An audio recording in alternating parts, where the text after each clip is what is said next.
Hello again, Struckwap. Welcome back to another day of streaming. Today, as I promised last night, I will be doing a little bit more Chaosbane because there was interest in the game. People wanted to play together, so I am open today again to team up with viewers. So YouTube, Twitch, and Mixer, feel free to ask me to add you to my friends list on Steam, or I can just share a link with you, which I will right now. I will quickly go and copy paste my Steam friends list, invite link, or whatever it's called, so people can add me if they want to play together. So just a second, I'm just gonna go ahead and throw this out into the chat. So I think that works. Let's post it. I think this should be the link. So yeah, I will be like 2 days ago, I will be testing different heroes, different things on those heroes, just to see how some of the other heroes that are not the new one have changed. So I will be trying to farm some items on each of those heroes to see what we can do. So 2 days ago when I was played, I was on the mage and I was playing the damage over time set, Morvo set. Where is it? The impetuous one. The Morvo set. I was just testing if there's any changes over there. I did kind of rework the build I was playing. So there's one more thing I need to do. I did get some new Belkuradri stuff. Just want to quickly compare it to the one I've got.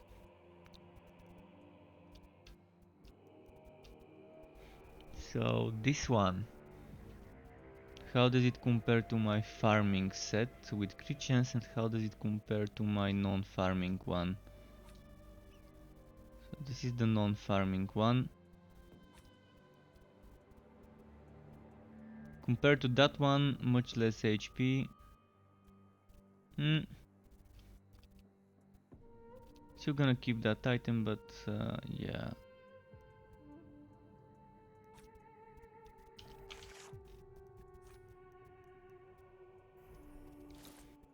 Now let's go back to the Morvo, and I need to kind of get rid of some items, and it's super tough to decide what to get rid of nowadays for me.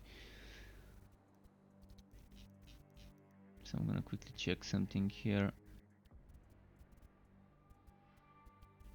This is definitely getting sold to the NPC. Just need room. I'm at 80 out of 80 storage space, that means I need room. This one doesn't have flat damage, definitely getting rid of it. 17,000, 18,000, 5.1, 5.3. I think this one is a good one to keep. So, okay. I'm gonna do this. And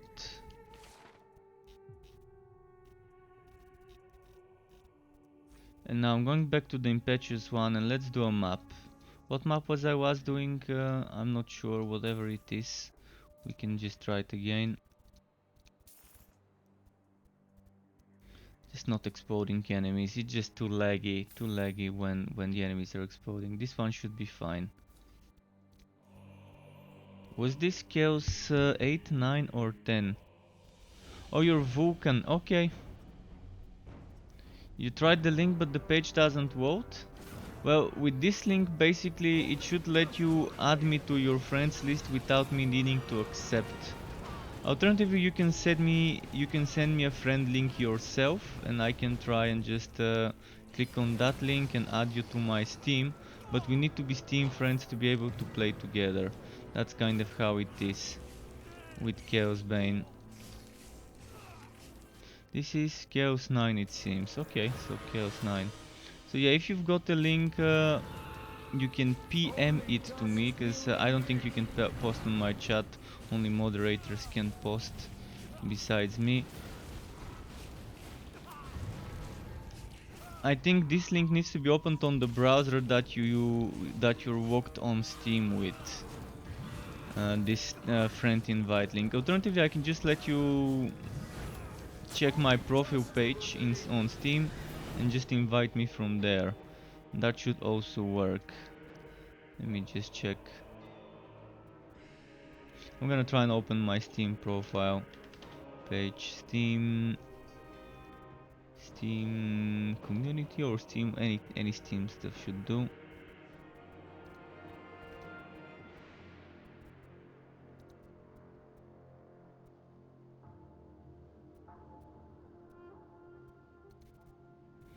So this should be my profile. You can add, you can just add this profile as on the friends list if the link doesn't work. This is my public streamer profile. It's not my main account.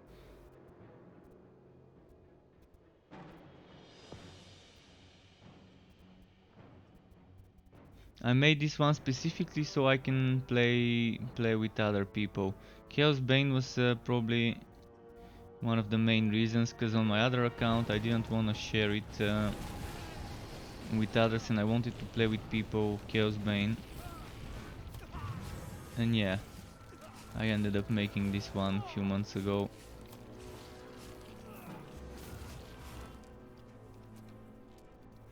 Okay, you've added me. Let me quickly accept.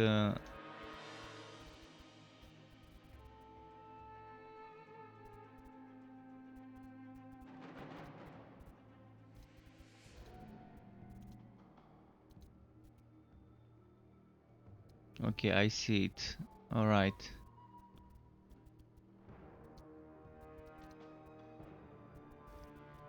So yeah, you said you wanted to play together, right? Let me wrap this map up and then I can invite you. Just gonna quickly complete this.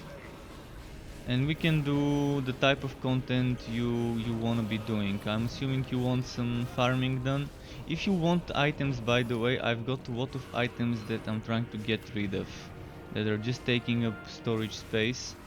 So if you don't want to find the items yourself, I could give you some basic ones. They're not gonna be the best items, but they're gonna help you farm for the better ones.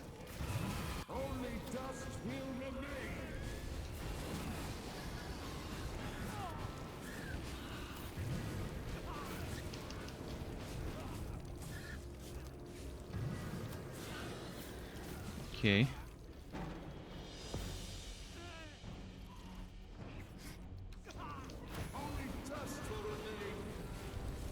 I wish this Q didn't have this knockback on the heroic version and rather had a pulling in effect.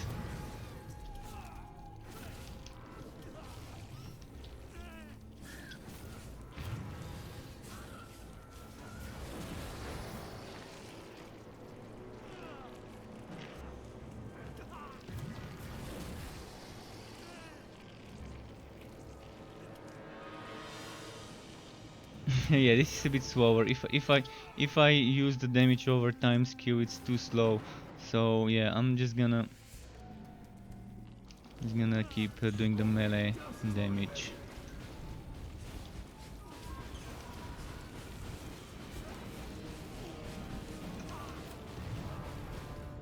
Wow, this is such a big knockback.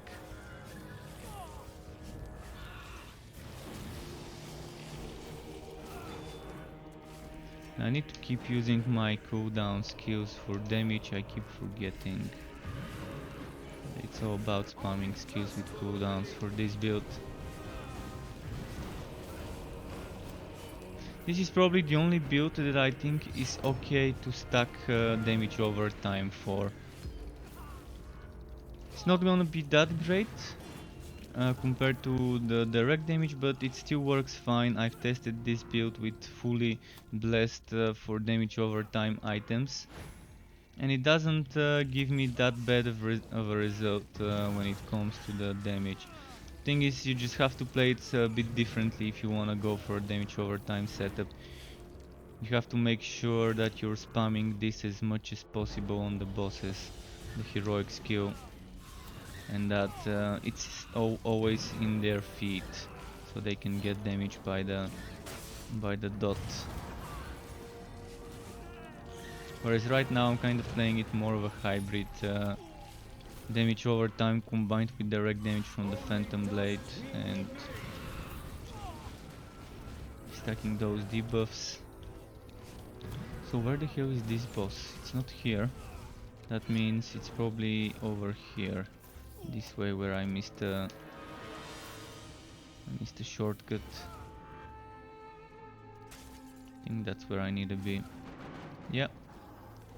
So this is what I mean. Putting this in the boss's feet and trying to keep it there for the damage over time.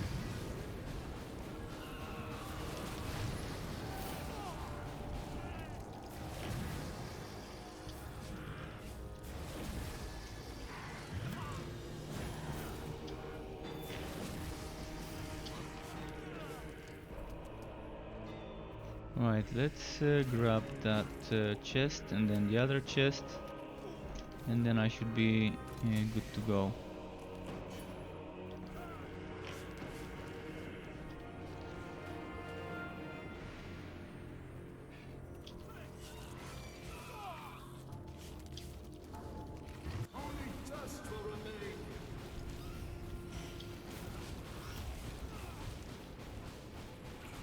And okay, bad wood. Obviously bad wood, but now we're ready. Now I'm gonna quickly invite you. I'm gonna open the game first, because you cannot invite unless you're in a public game. Make game public. Free roam, open game. So I'm gonna make it public so anyone can join. If there's some random people playing the game, they might end up joining us. So I cannot invite you from within the game, by the way. They kind of broke this. But here's where the Steam friends list works.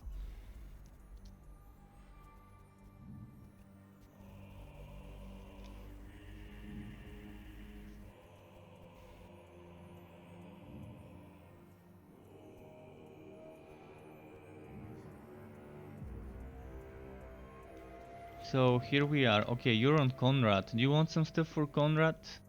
Any items? I don't have much, but I might have some stuff for him. So I've got a shield, for example. That could be of use to you. Alright, let me just make some room in my storage. Most of my Conrad stuff was given away. I do have quite a lot of stuff to give you if I go on Conrad, but we can do that later. For now I'm just gonna grab that shield and see what else I've got for Conrad. Okay, I'm just gonna do it item by item.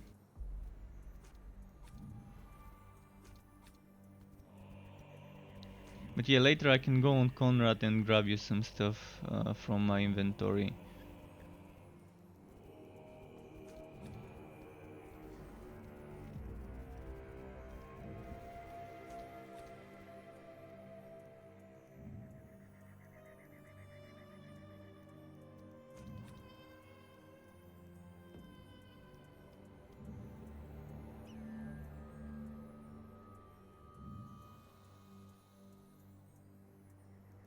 Okay, so yeah, for now just this shield is what I can give you as a green.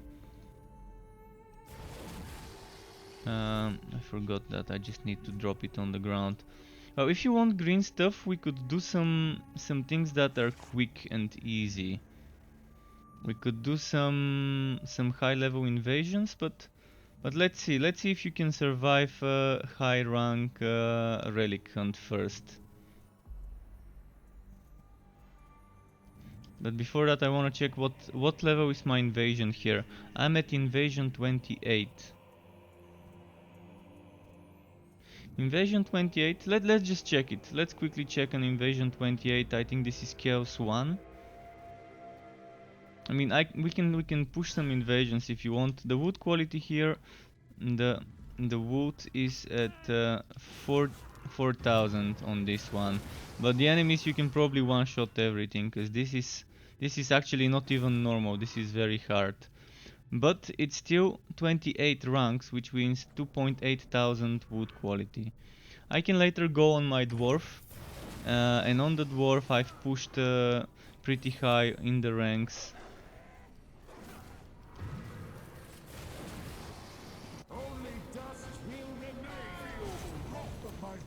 So yeah, you can just stop for elites. You can keep running through, kill whatever you can on the way, but make sure to kill the elites, because they're the ones that can drop stuff.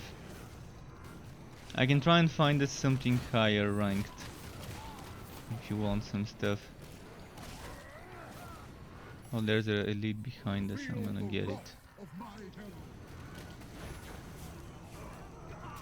They're dodging a lot here.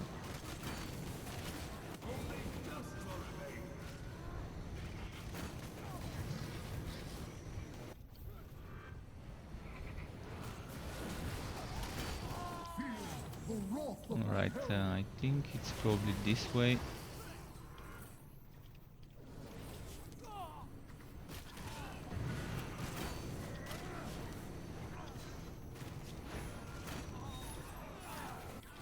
Okay, we're already good to go for the Keeper of Relics. This is, by the way, the only invasion map that has a relic chest.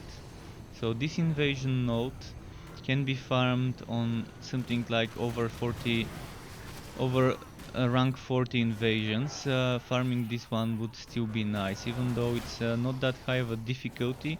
Getting the ranks up would still give you good wood quality, and you would be looting a lot of stuff.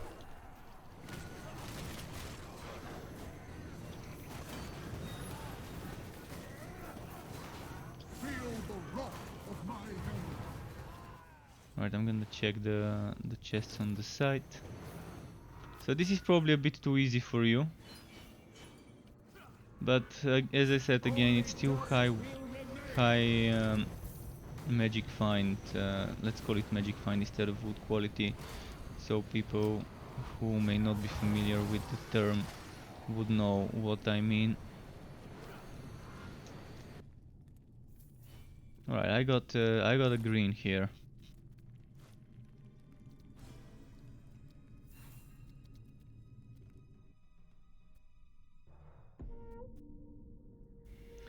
And is the meteoric iron set a damage over time set? Well, the meteoric iron set could be built as a damage over time, but I'd suggest not building for damage over time. I mean, I've not tested after the last patch how the meteoric iron set changed and whether it could be strong, but before it wasn't as strong when you build it for damage over time. I suggest building the same way I built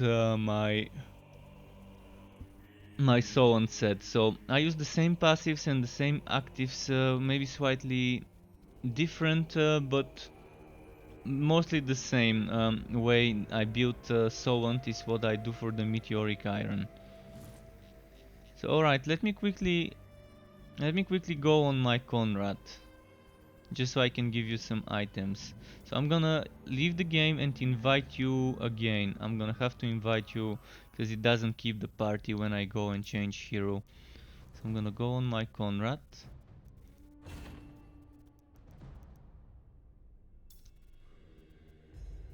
And I'm gonna have to open the game to the public again. Online game, make game public, free roam. There we go. Now I need to go ahead and invite you.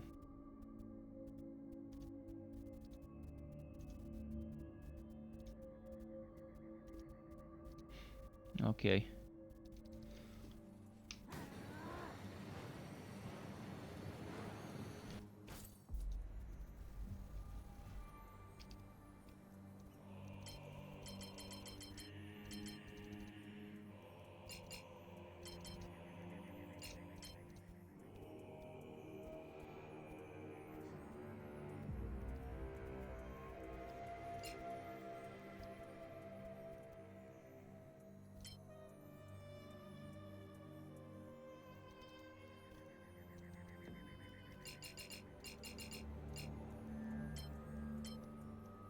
Okay, maybe this would work. So let's see what I've got for you. I've obviously got a lot of stuff that I could probably spare. Just checking what's better, what isn't.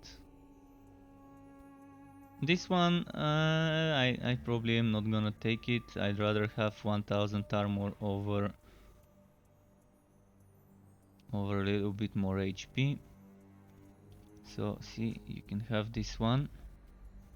So I'm gonna first go for the Soul and set and see if there's anything I don't need.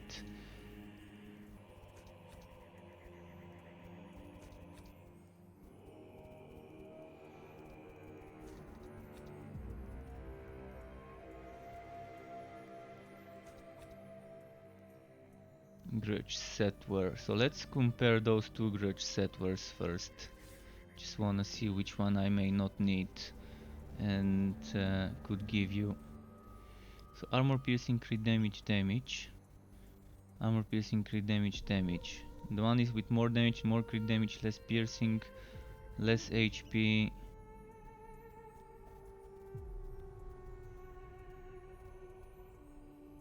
Alright, I could give you this one, the blessed one.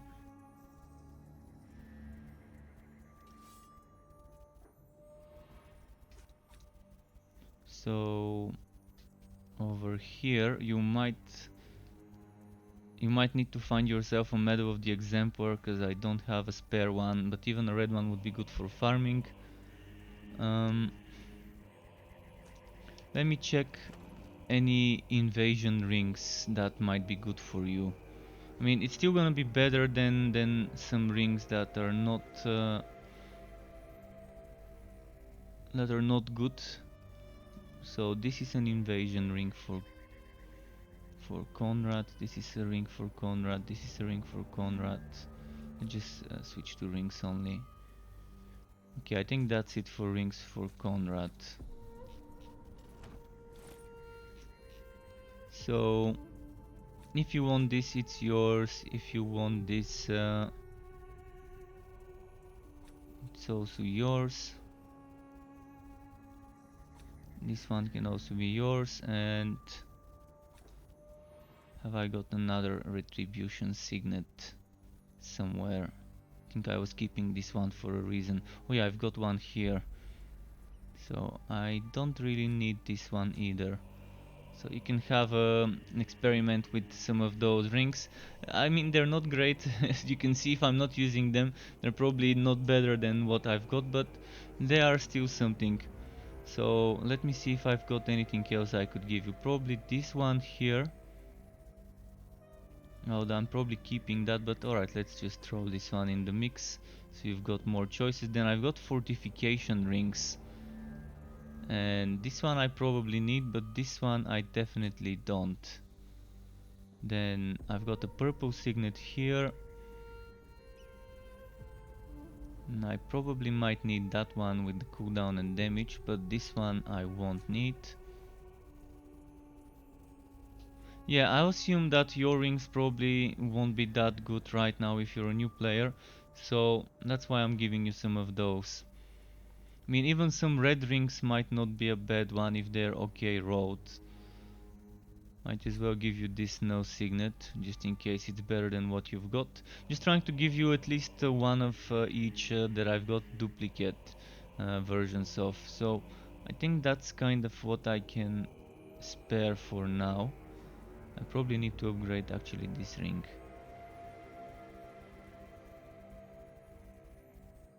Cooldown crit chance. Right, so amulets, I already went through that.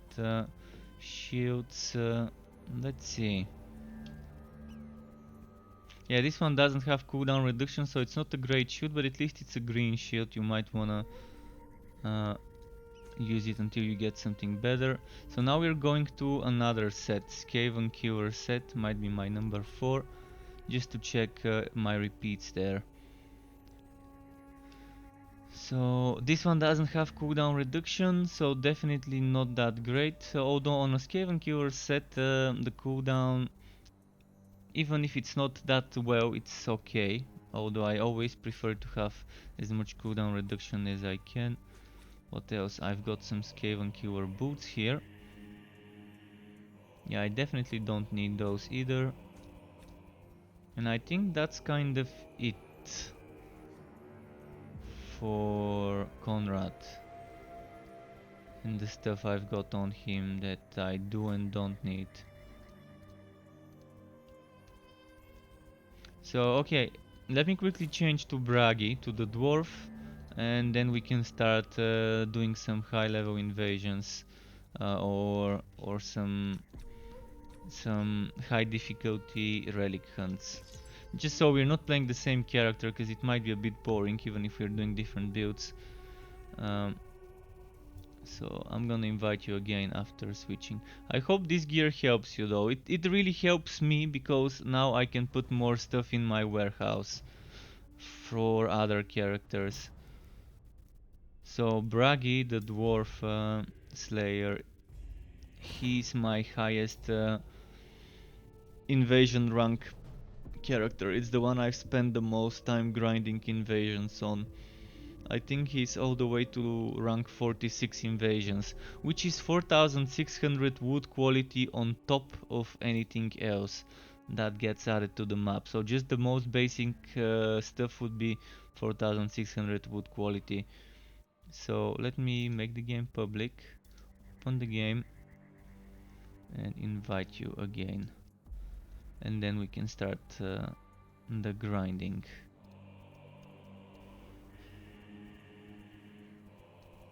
Quick check on my legendary ranks.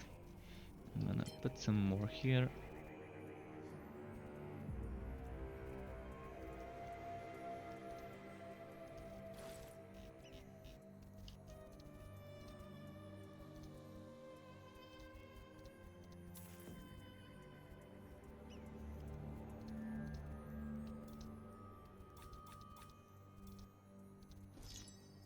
Alright, I'm just gonna quickly throw some stuff in the warehouse.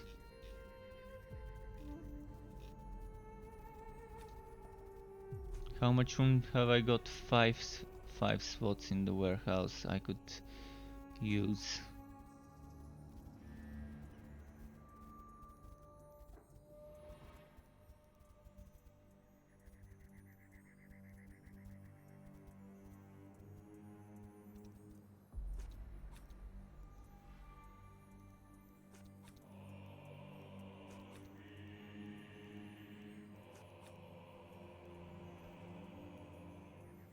Victor's Tribute.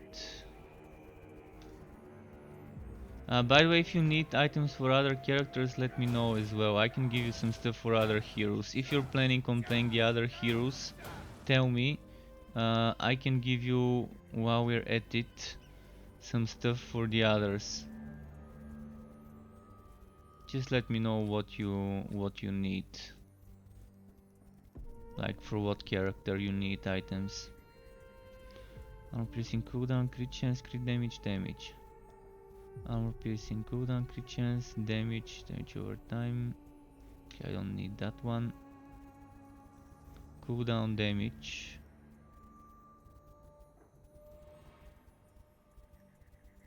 Cooldown damage 11, 9.3, 13, 9.7, 10. Alright, I think that's fine for now. Oh, you want to test all the characters? Well, then it's your lucky day. It's your lucky day, I'm gonna be giving you some stuff. So, 1, 2, 3. 1, 2, 3. I'm gonna stay a bit further from the chest, I guess. Maybe like this, so it's easy to see it. Then what else I can give you? So 1, 2, 3, 4, 5. 1, 2, 3, 4, 5. Well, that's gonna help me clear out my stash. I haven't got some red items that might end up being worth keeping, so might as well drop those.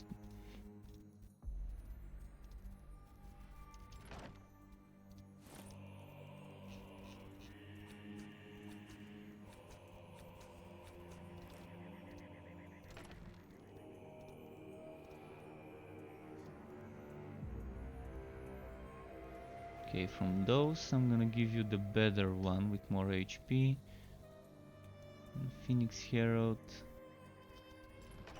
It's trying to not give you duplicates, cause not gonna have much use for those.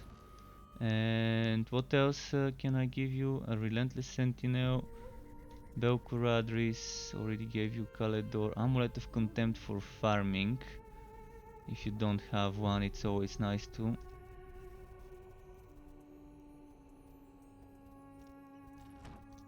Yeah, you're gonna get a lot of gear now.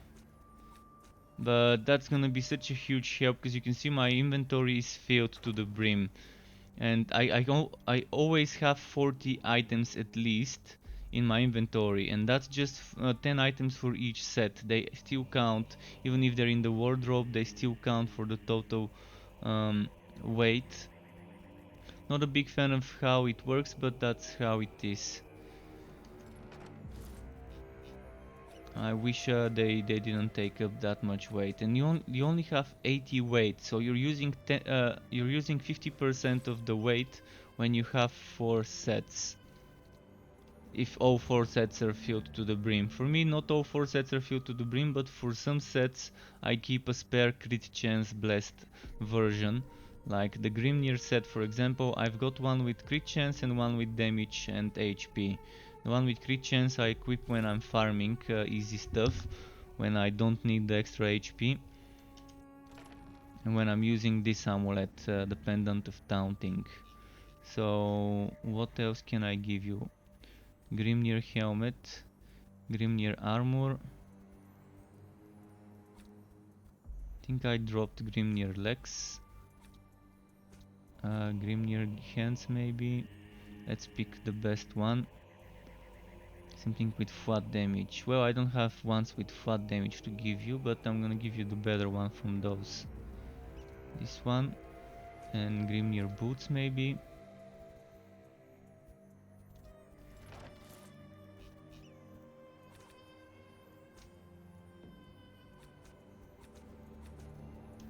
Okay.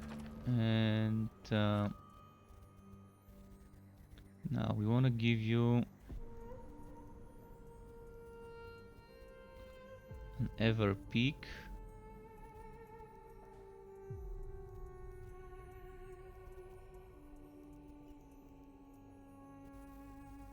Actually, I haven't given you an ult one as well. I can give you some for Kiwa. Kiwa stuff is pretty fun to have.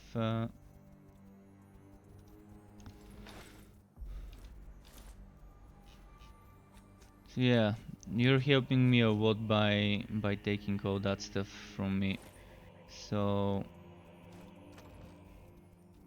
let's do chest pieces, ever peaks. Let's pick the better one. Probably that one. Challenge marks. Velcoradris, builder and challenge marks.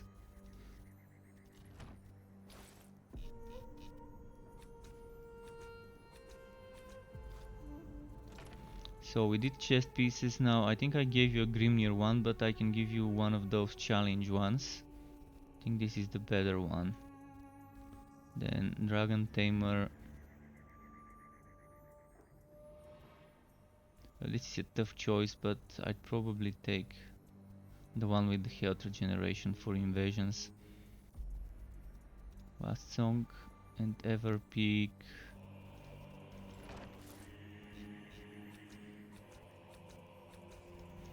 Well, I've been waiting for this day to come, to have someone to give some of my stashed up wood to. So Belcoradris, Everlasting, Ever Peak, Anvil Strike, my old one, Powder Carrier, my old one.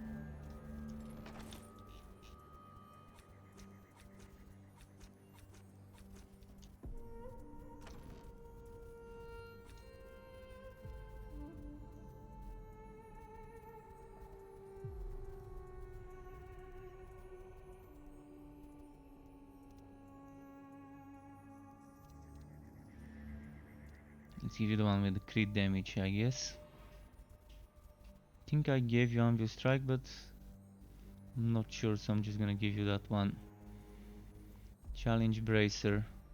Well, the one with the flat damage, definitely.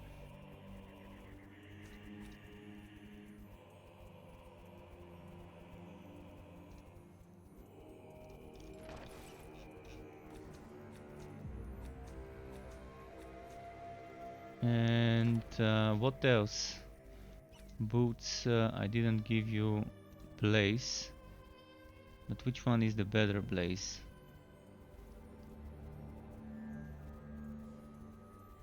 More HP. Let's give you the one with the more HP, and then Builder. And then we're moving on to more access. Well, Ultimate Carnage, you would want to have one of those.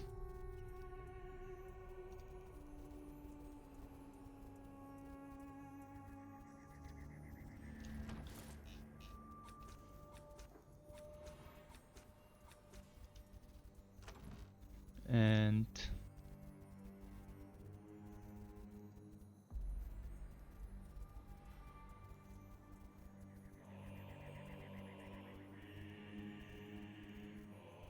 this one's more damage.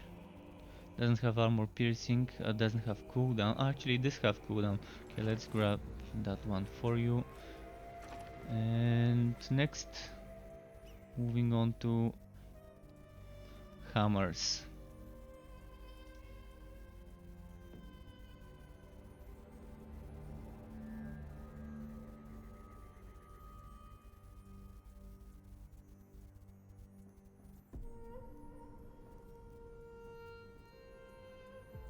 Just trying to pick something with the most good bonuses.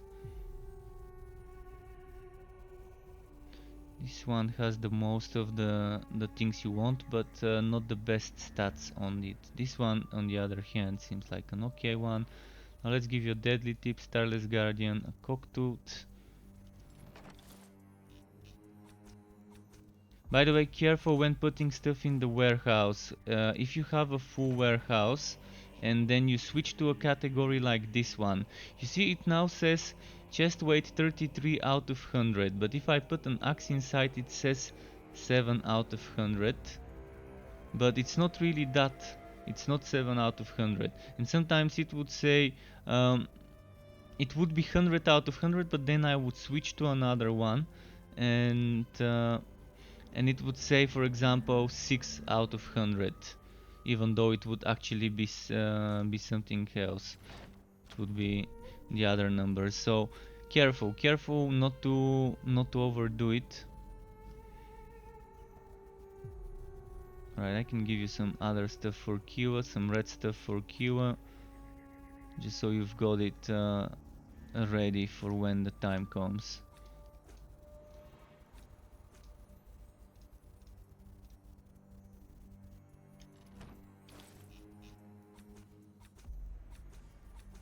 I've lost items that way.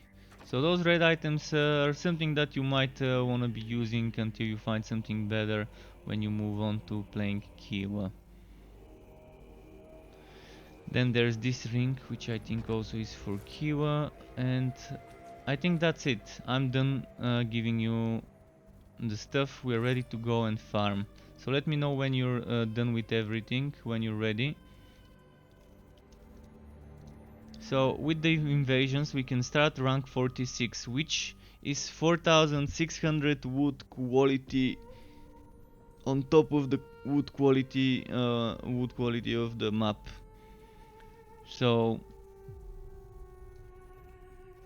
for example, if we are doing something like Chaos 1 map, that would be 1700 plus 4600. If we are doing normal, which is 1000, it's actually gonna be 5600.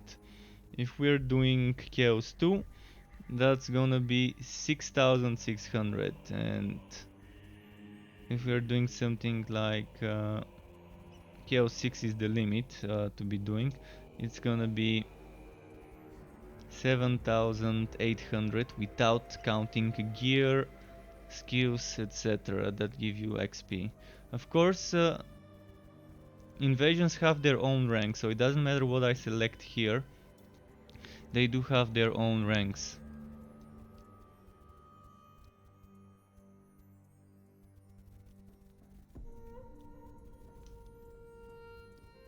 So yeah, let me know if you don't need the stuff on the ground, and I can put it back into the storage.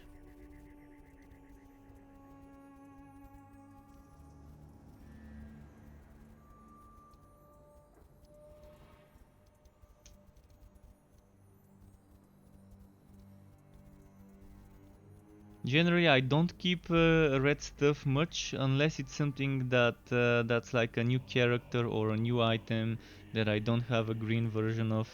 But eventually, I try to replace all the red stuff with green, unless I am keeping something for farming purposes. So accessories would be exceptions. Accessories would be exceptions because those would be hard to farm. You're gonna see eventually how much easier it is to get armor compared to accessories.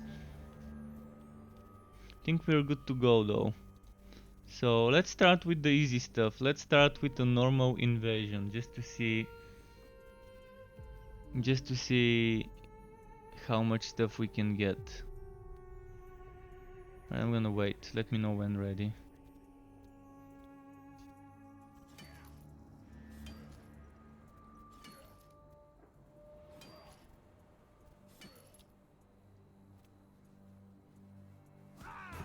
Wait, what set am I playing on? This is Grimnir. Grimnir seems fine for the farming, for the easier stuff. You're ready now, okay. So this would not be meta damage, this would be optimized for farming rather than for pushing, because we're doing the easy stuff right now. Easy stuff, but look at that, we're doing a map with 6000 wood quality even though it's on normal. So that's what I mean, high rank invasions being a good source of items.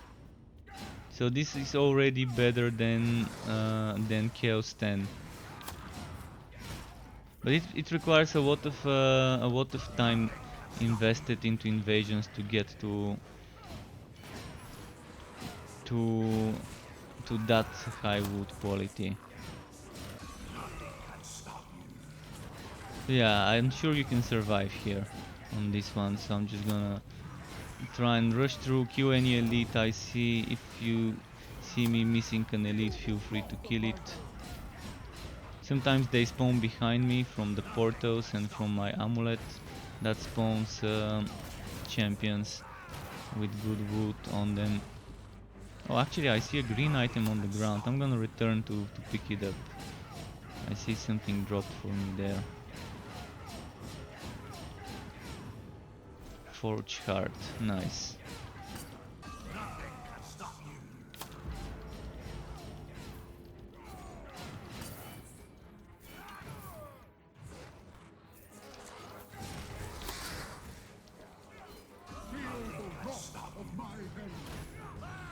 But yeah, this is why invasions are the best thing for farming, whereas pushing relic hunts is the best thing for XP, because invasions only go as high as Chaos 6, and Chaos 6 won't give you much XP. But every time you complete an invasion rank to 100%, you unlock the next 9 ranks. So if I complete 10, I unlock 19. If I complete 19, I unlock all the way to 28, from 28 to 37, and from 37 to 46, and then 55, and so on. That's why we always try to do the highest possible we can do when pushing invasions.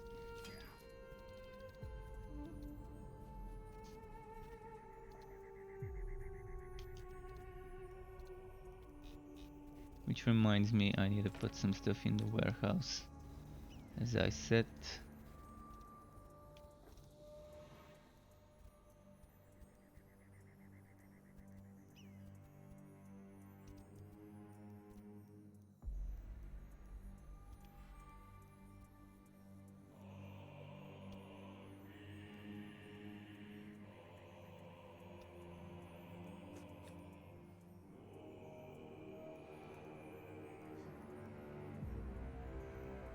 So what do I want to get rid of? Mountain pendant, cooldown and damage. Oh, this is actually a good pendant. You might want to have that one.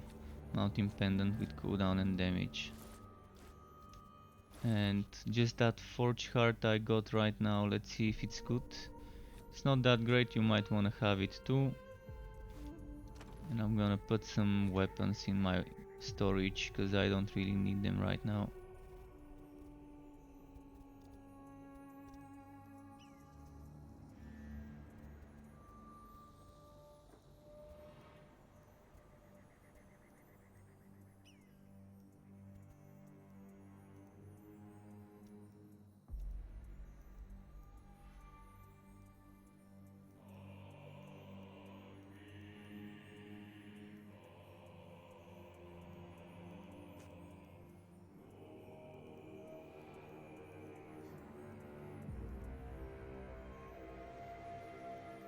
Right, I've got some more room to pick up stuff now.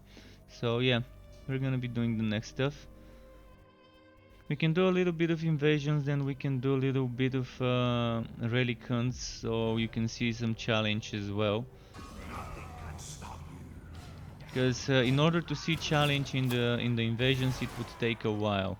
Because we're just starting from the first node. And obviously the first node is gonna be a bit easier. Even though the enemies right now have a lot of extra HP.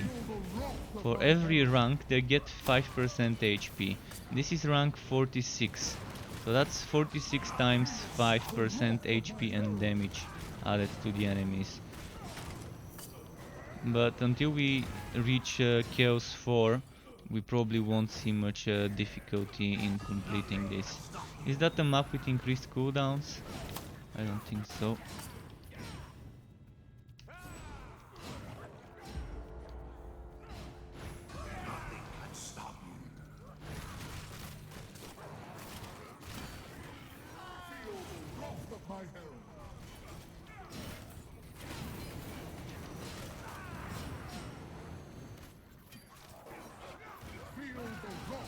But yeah, let's just try and rush those maps, I guess. Might be the best choice.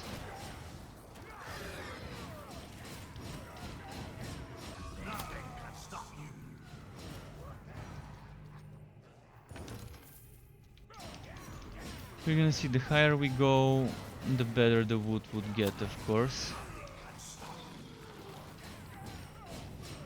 This is the best thing you can do to a new player, to take him to high rank invasions.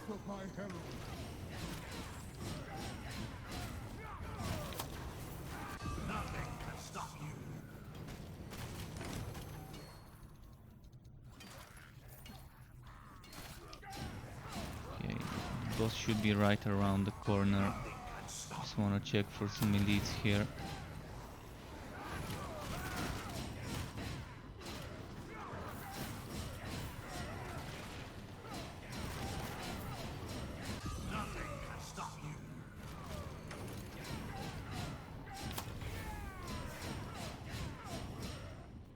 Alright, I can leave them up. So, hope you're getting good stuff. I mean, it's not gonna be giving you green items every map, and it's not gonna be giving you a lot of green items, but sometimes you would have like one map with multiple greens, or maybe you would like have a few maps without a single one, even on this high number. Even on 7000 wood quality, sometimes I would have like 4 or 5 maps without a single, and then later on I would get like a few maps with a ton of drops.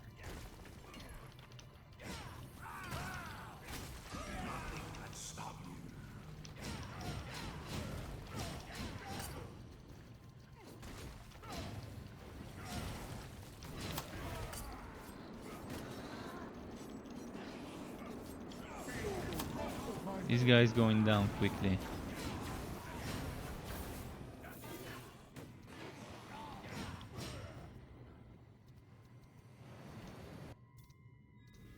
Okay, next. But yeah, this is the boring part of the invasions. Those easy things. So maybe we can just jump straight to Chaos 2 so you can see a little bit more wood quality without taking the corruption. It might be a bit difficult to deal with the HP loss, but for Conrad normally it isn't when they fix the healing when using god skills. You shouldn't have any problems with keeping up with regaining HP, especially if you've got some items with health drain. Like the gear I gave you is old gear, it's legacy items, so neither of those would have health drain, except the Kiwa items and some of the new items I gave you. But I think most items, like 95% of the stuff I gave you, is legacy. With the old counterattack damage values, the lower counterattack damage values, and without health drain.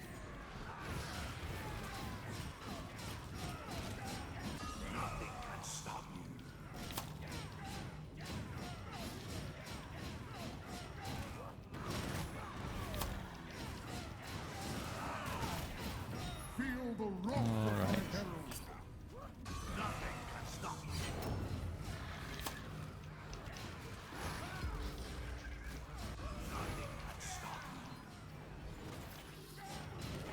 Gonna quickly check for a chest.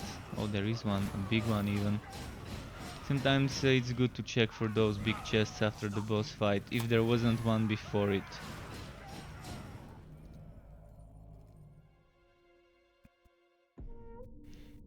I do have an energy gaining skill, but I don't gain energy much. I do use Wasp Bastion for energy. And then I have Ancestor's Gift, which makes my skills take no energy while the duration of the skill is going. I do have Savage Swing on this guy. I normally actually use the ranged one, Axe Throw. I'm not sure why I was playing with Savage Swing. I was probably testing... oh no, I know why I picked Savage Swing, so I wouldn't start throwing axes accidentally. And that's why I picked the melee skill. Because I'm not really using it when farming easy stuff. Enemy armor, enemy HP, enemies resist control effects. So you can see the enemies do 225% more damage and have 225% more HP. This is because of the rank. The rank is 46. You can see each rank is 5%,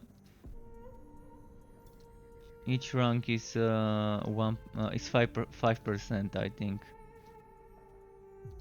Let me check. Rank 1.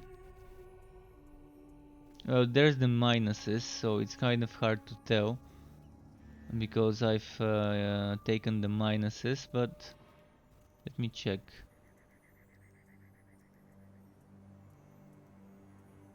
Minus 5% damage, minus 5% damage, minus 5% damage is 4, minus 5% damage is 5. So yeah, without that minus 25 it would have been 5% damage, 5% armor increased, and 5% HP.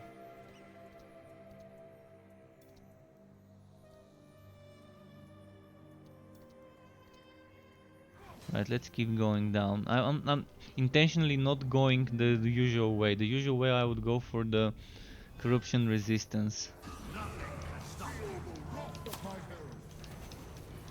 So this map is actually a great one to farm fragments. So as soon as your bloodlust is ready, you might want to activate it.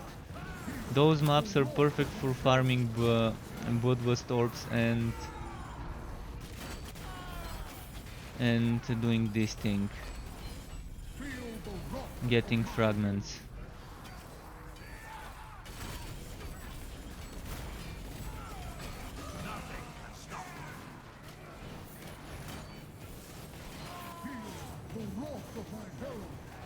Because they just keep coming and you can just keep getting orbs and using this when it's ready. Even while it's going on, you can keep picking up orbs to keep the duration going.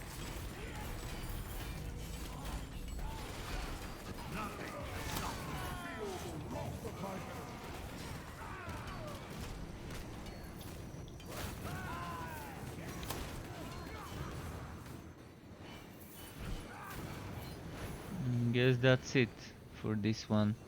Well, we did get some fragments out of it. And you can spam those. I mean, once you've completed this node, you can keep doing it over and over again if you like to. You can keep farming the same node if you want to. Let's move on to the next one.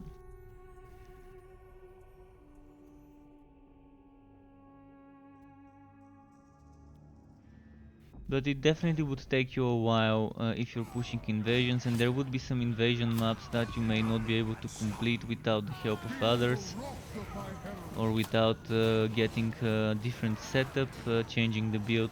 So for example, maps that reduce the cooldown, you might want to run those on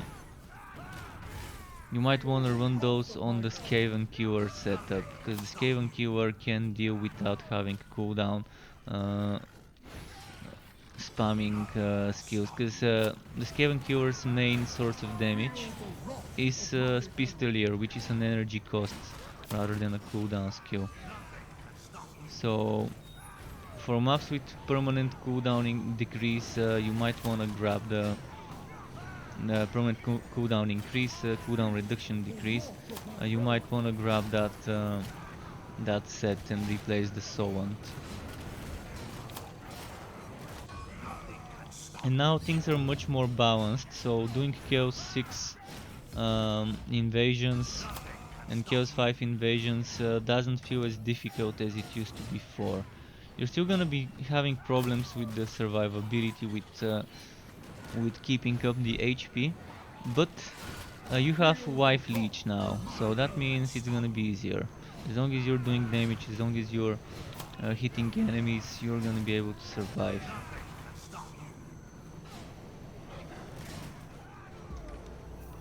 So Pistolier build very good for maps that are countering the Soul Swan, for example. And the Meteoric Iron is very good for team play, because it's kind of like a condemn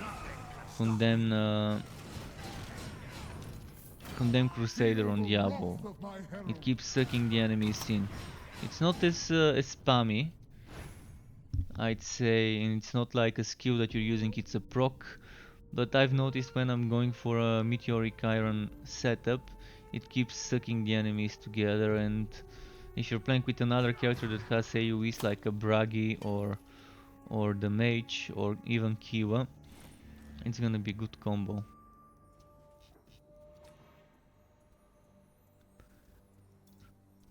Ever Peak. I might actually change to my Ever Peak set. Let's see if I've got some items for it.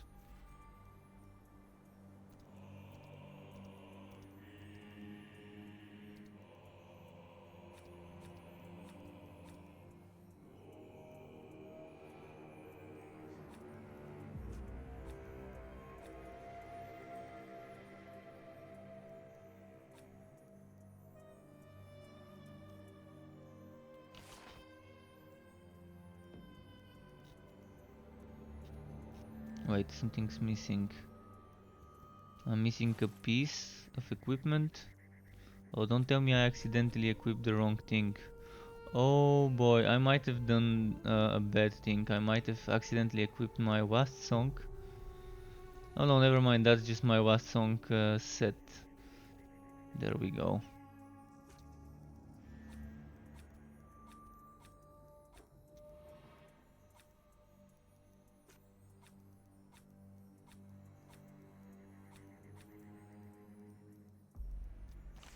Okay, now we're talking.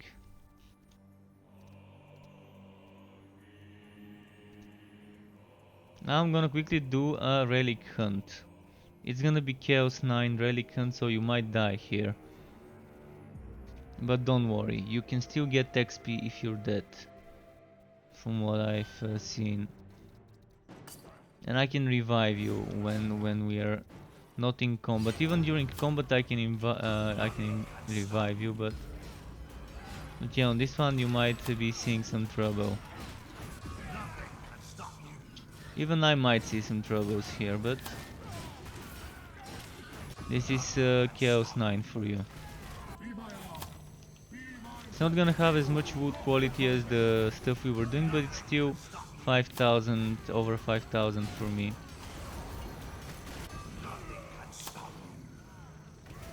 You took the wrong set? Well, you're using Skaven Cure. Skaven Cure is for, as I said, it's not a bad set. It can do decent damage.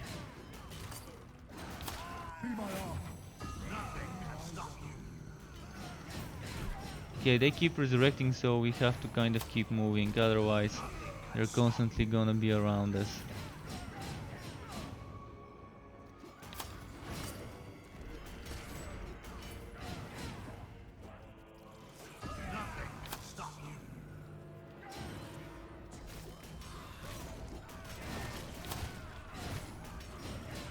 Okay, let's go this way.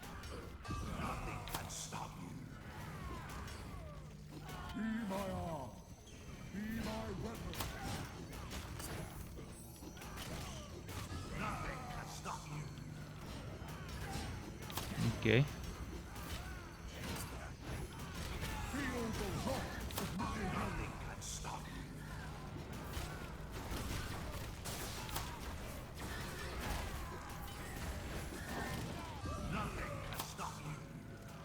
Yeah, those ones are tanky sometimes.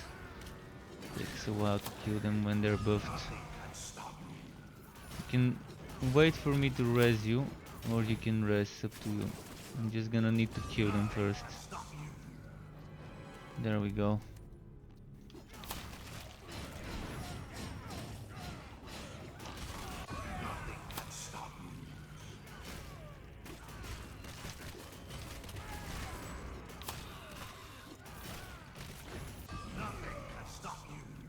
So yeah, you can see it's a lot more challenging doing Chaos 9 compared to the easy invasion nodes. But it just gets boring doing easy invasion nodes all the time, and the magic find here is not so bad. So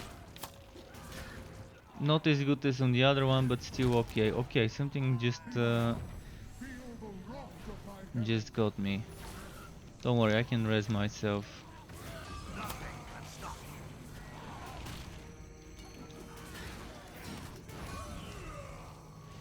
Which reminds me, I didn't change my passives in the legendary ranks before coming here. I probably got quite a few new ones out there to spend points on.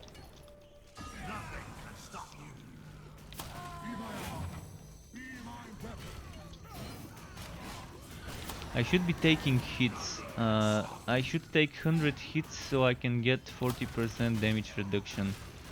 And this is sometimes difficult to keep up with Bragi if I'm one-shotting everything and not letting it hit me. Then I reach an elite and my damage reduction stacks are not up, and one-shots would happen. So this is a dead end apparently.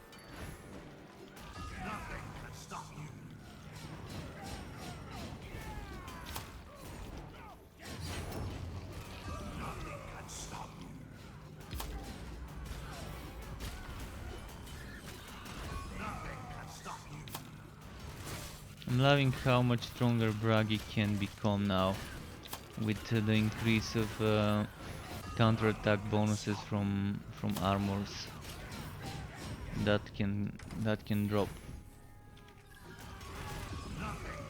We're probably getting good XP here, by the way.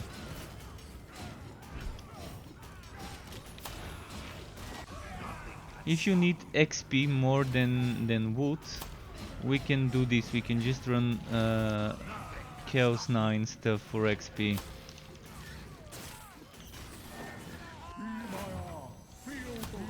Or we can even go for Chaos 8 to get things a little bit faster. A little less XP, but it's still gonna be fast enough.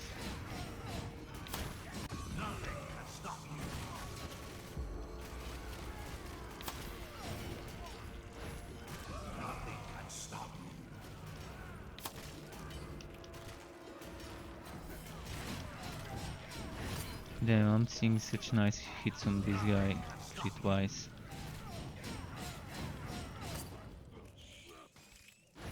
I think the boss is maybe in this room. Nope. Next room. That's a long map.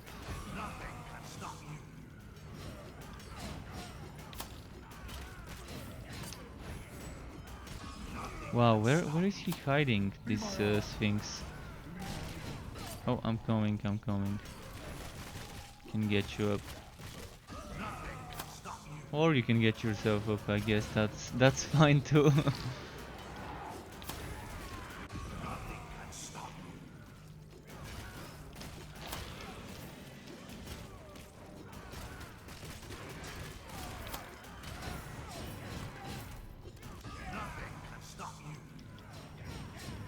Alright, there's the boss fight.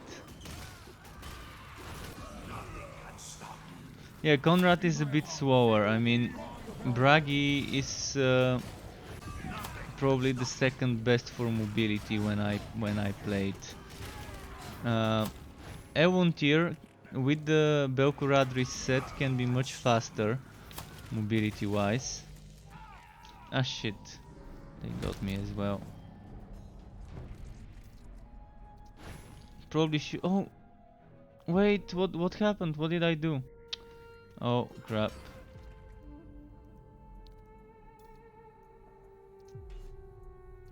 Wait, how do I go into the map? I think there was a way to teleport, probably not.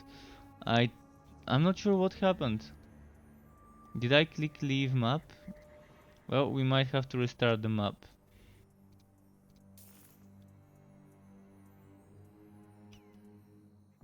I think I accidentally, I keep doing that. The button is in the wrong place. The give up and the rest. I mean, I would have made them left right instead of up and down. But that's just me, how I would have preferred it to be.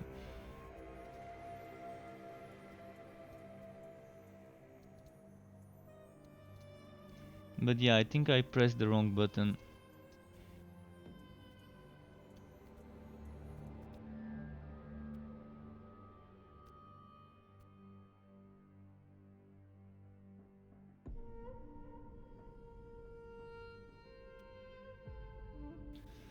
But yeah, the rings, the new ring is good on any character. The new ring is good on every character can make a build to use the ring that gives damage reduction. It's just gonna be hard to find it. It's gonna be super hard to find it because it's accessory and accessories are hard to get, especially with a good drop. But I think Bragi and Elessa really want that ring. And Evontir, on Evontir it's a beast of a ring, because on Evontir you have the melee build where you're basically using your energy generation stuff, and on Bragi you can be using something like Fury. Fury can be strong because of the armor piercing. It's not gonna be that strong, but it's still gonna be strong enough. And also, you're not gonna be losing energy when you've got Ancestor's Gift on. So on Bragi, Ancestor's Gift is gonna be amazing. Especially if you're playing challenge set. The challenge set regenerates 100% of your HP with Vast Bastion. So you're getting back to full energy, I mean not HP but full energy, back to full energy with using Vast Bastion. So pretty solid ring. I can't wait to get one for Bragi. That's actually the one ring I want. I will probably make a new build video for Bragi, maybe even two new build videos, one for people without the Tom King's DLC and one for those with.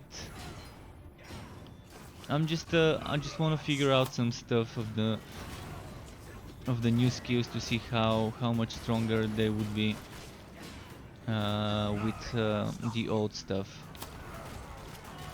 I think the Whirlwind build would be slightly stronger now.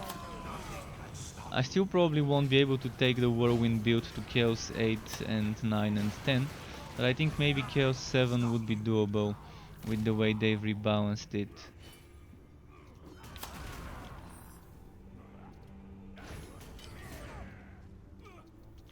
What's doing so much damage to me? Something's doing damage. Oh, there's a poison field there. That's why. Yeah, that was a bad spot. I couldn't target you there. I'm not a big fan of the resurrection in the game. It's super hard to target someone and then you have to hold the button and any hit can interrupt you. I mean, if you're gonna be taking hits, we shouldn't get interrupted while raising someone. The same way it is in walls, and you can start taking hits and rest someone if you want to, but not get interrupted. I mean, in many other games you can go help someone get up when they're downed, and unless someone knocks you back, you're not gonna get interrupted. Here, even a hit from the smallest guy can interrupt me, and I also have to be holding the button as well.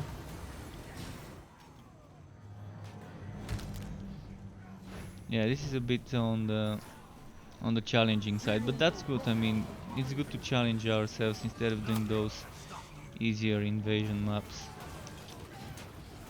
I need to get the elite first though, because he's annoying.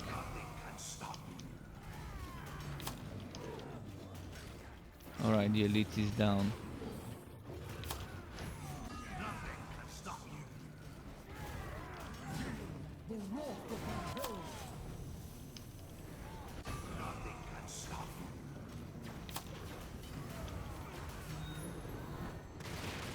Okay, now let's go for the chest.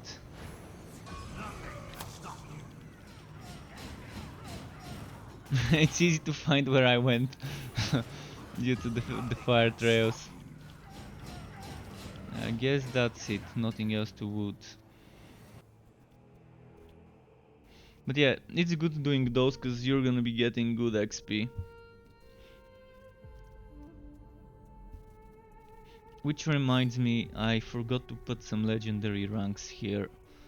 I need like a bit more chance on the endurance.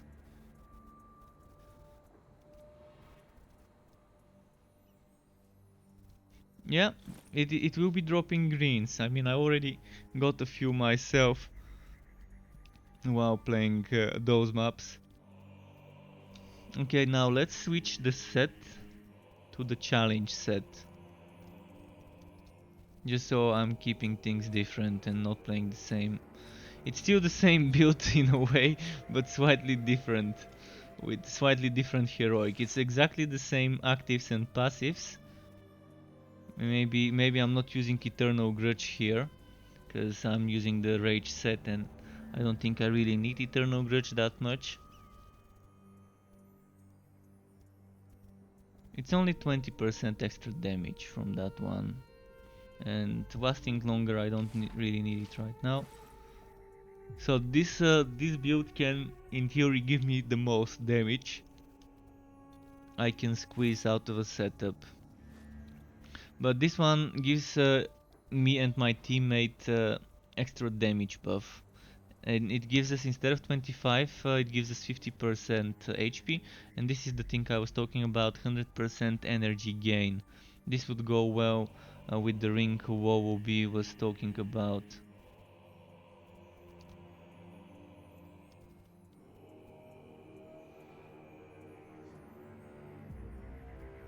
Right, let's do another one of those grand maps. Maximum HP decreases over time.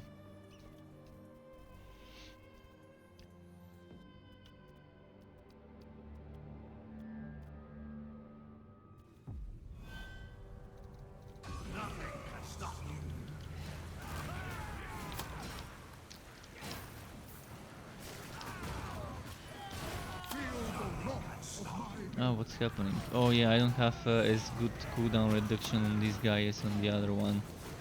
Kind of forgot about this. There's gonna be less spamming of the jumps here.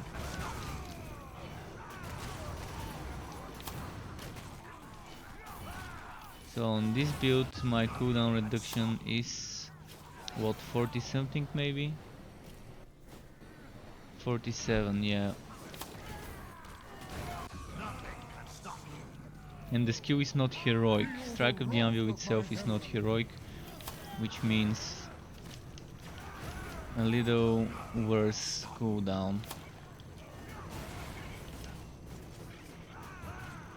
So probably playing the Ever Peak is the best for speed running higher difficulty stuff.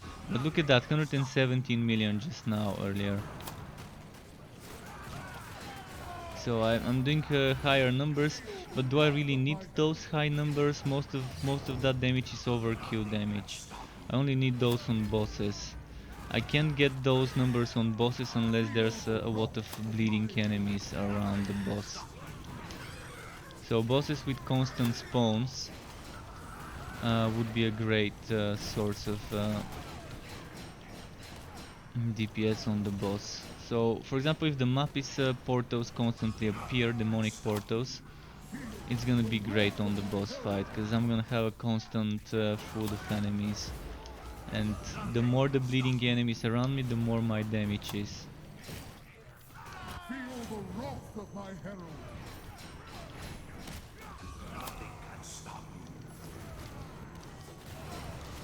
You can see just with my basic attack I can do sometimes 15 million.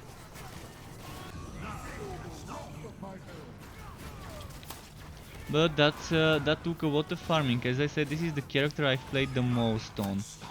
And I've tried to min-max the gear of this guy as much as I can, even though it's not perfect. It's kind of close to what I want.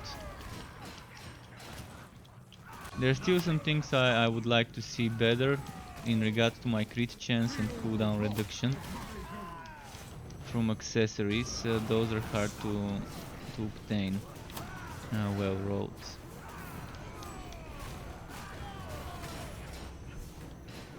Okay, there's a chest here. I want to see which one it is. It's a small one. There's probably another chest over here.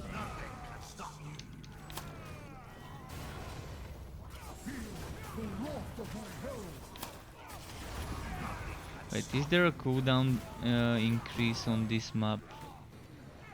Nope.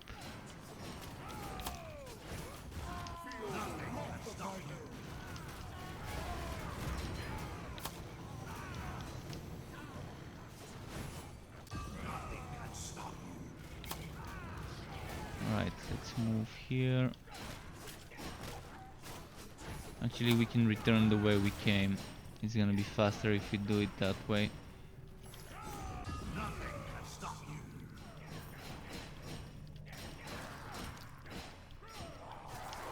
I'm loving how they buffed the heroic was Bastion to be 100% energy restored instead of 50.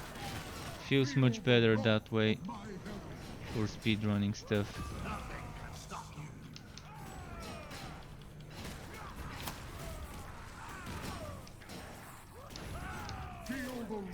Those rips, the green rips in the ground, fissures, I think they're called, sometimes confuse me when I see them from afar. It looks like a green item dropping for a second when you're just seeing the end of it.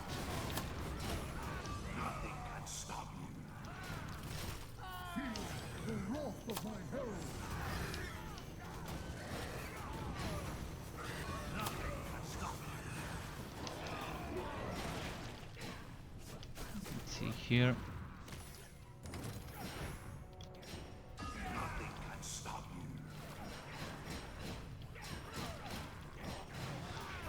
And what about this one?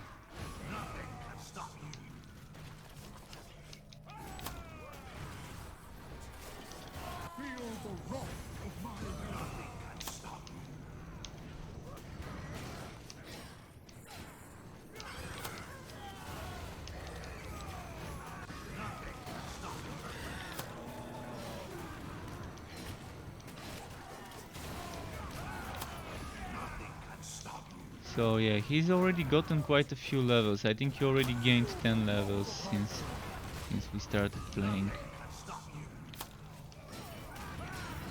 Let's see if we can get him to level 200 today. Probably 200 might be a bit of an overstretch, but 150 is definitely achievable for him.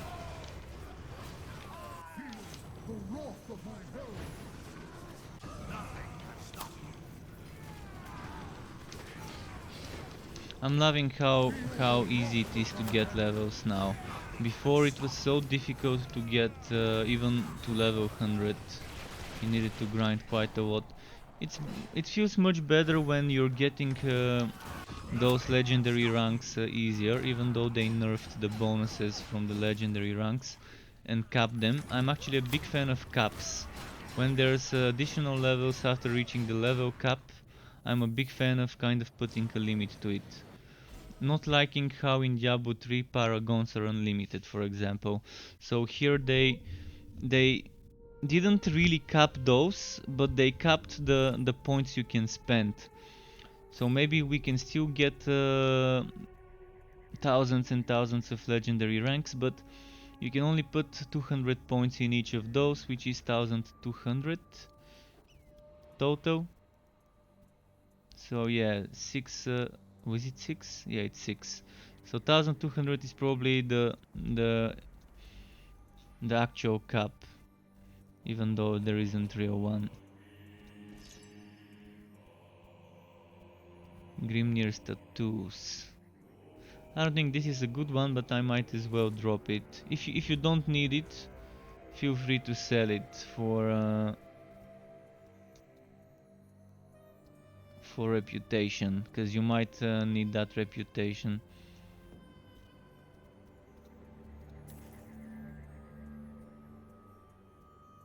I don't want to do Nurgle again. I mean, I'm a big fan of the Nurgle maps, but 2 in a row. Oh, cancel, cancel, cancel.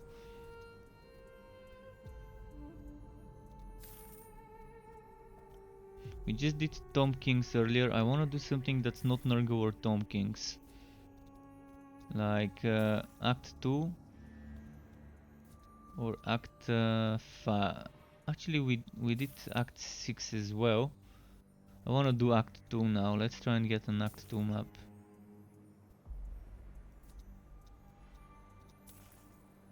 There we go, Act 2.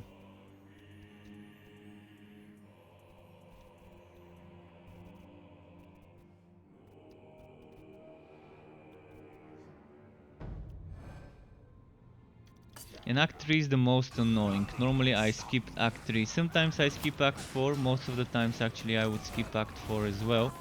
But Act 3 is hands down the most annoying act when it comes to the enemies, their abilities.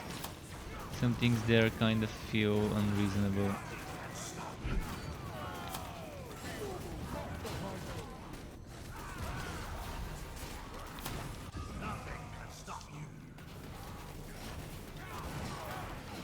Alright, let's see.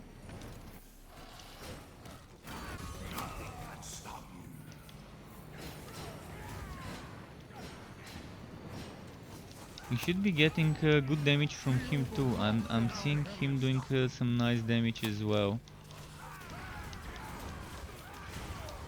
With that meteor spam. Even if he doesn't have full green, he seems to have okay damage too. I gave him a Blade of Vengeance. An old Blade of Vengeance I'm not using.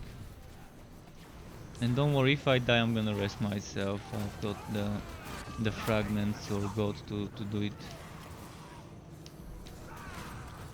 See how some enemies are kind of getting one shot and getting executed without me hitting them. That's definitely him doing some damage. Like there was an enemy at like 80% HP left and I didn't hit it and then it died.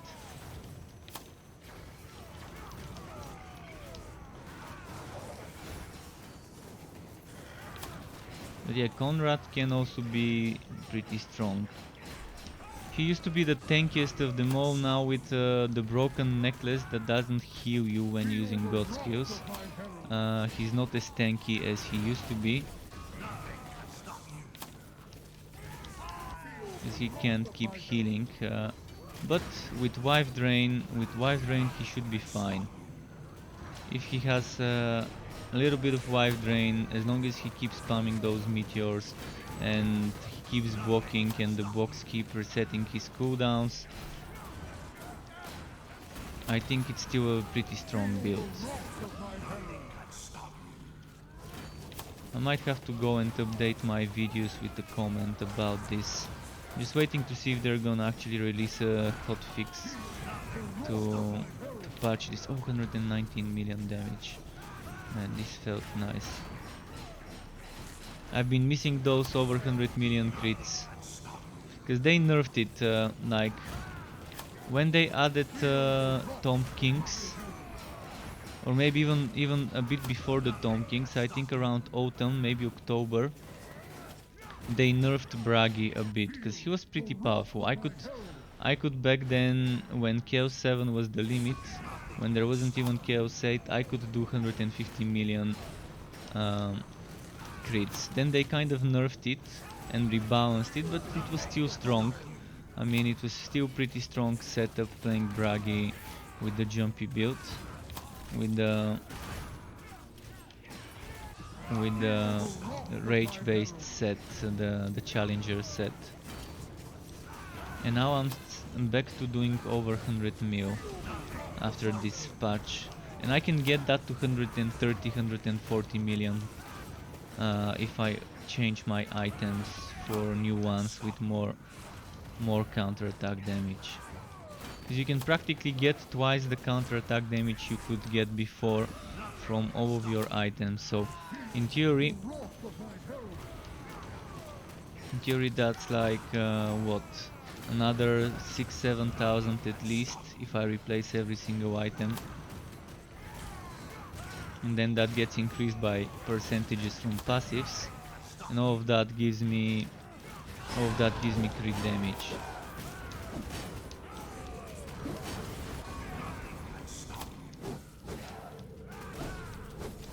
I think, what was it, 1000 counter-attack damage was 40 crit damage, or was it 400 being 10, something like that. Need to check it again.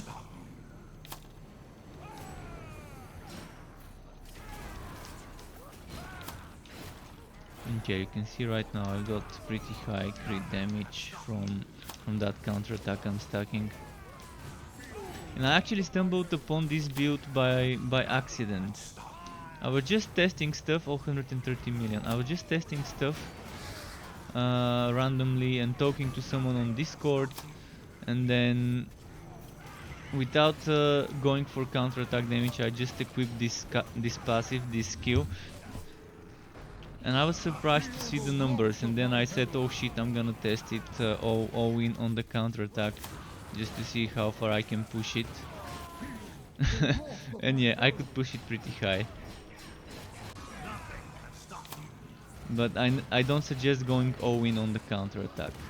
It's good to have flat base damage instead of going all in on the crits.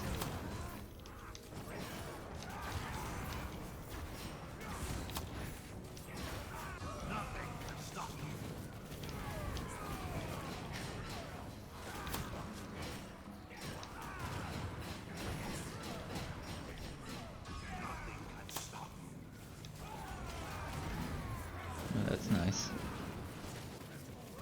One thing I've noticed has changed is I used to be able to take HP damage when using Call to Oath during the invulnerability phase of Ancestor's Gift. I don't think this is anymore the case. I think they fixed that. It was weird having invulnerability but still being able to lose HP with your skill that ends up taking HP. And thankfully this now is fixed.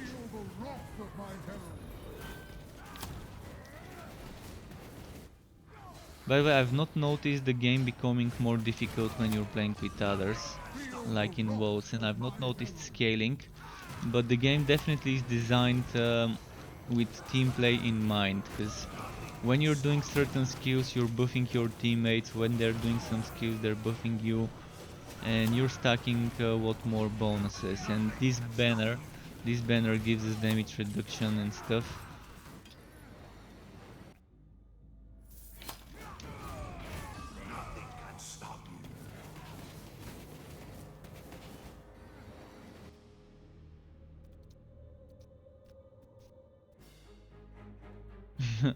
I'm wondering if we should go Chaos 10.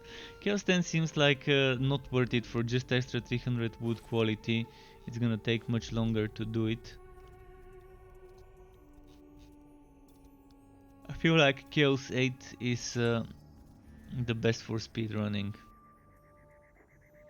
Yeah, it's a lot more fun together indeed. Just look at that. When I use this skill, you're getting 100% damage and 50% HP. Just look at your HP when I'm using that skill.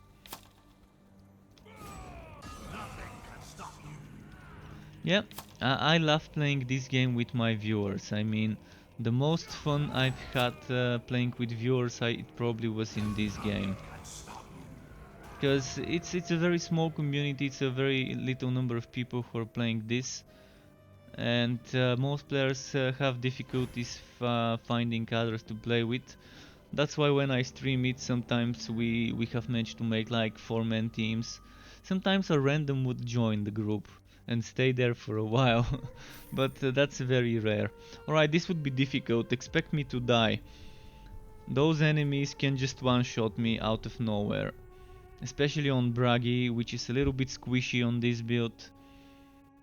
I have less survivability on this build compared to the Ever Peaks one. If I one-shot them first, that's fine, but that's not gonna be the case most of the times here, especially when there's the big guys exploding and when the enemy pulls you into the explosion. Sometimes it's just tough luck. Tough luck, an enemy is dying and it starts to explode, and then another enemy pulls you at the exact same moment when he's exploding into the AoE. So that's how the game can throw you. So those big guys, the Chaosbane, they explode when they die. Regardless what demon faction they are from, they always explode when they die. On this map you wanna be focusing the healers, by the way.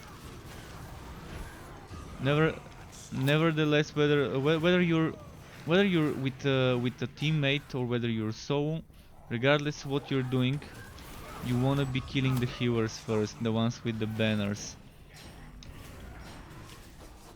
This guy.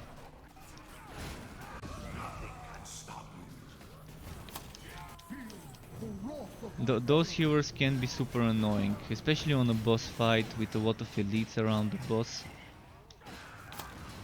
I always try to run and kill the elite first, and then kill the other ones. The other elites, the big guys after the healers. Sometimes the elite would pull me away from the healer and I'm gonna go back to it. And those guys on the raptors, super dangerous one shot at those guys on the mounts. They can charge from afar and they have armor piercing and stuff. I'm surprised I'm surviving, probably because of Conrad buffing me with the banners for survivability. Wilson is shit for you nowadays. Well, Wilson, I'm not gonna say shit for me, but it feels unpleasant to play it most of the time. I can still have a little bit of fun with it, but the game definitely is not giving me much choices. It's telling me, hey, you wanna play the best content in the game? Well, there's just a few skills you can play. I'm not saying that this game is not the same, but at least the skills I can play in this game are more fun than the ones in Wilson. I don't want to be running a bleeding edge build all the time. And you saw me playing Havocorp, not as good as bleeding edge, still kind of fun, but it gets boring pretty fast in Wilson. And the amount of builds that can do the best content in the game within a reasonable amount of time per run are pretty limited. You can see, as I said, expect me to die on this map. It is a tough one. And you can look at that, on this game you can die as many times as you can. You're losing 10% of your HP. This healer, I'm trying to get it, but damn, it keeps healing. There we go, we got the healer. We can now kill the rest. Yeah, those mobs, I'm telling you, they're OP. They can be OP. Ah, shit, survive. There we go. They can be OP.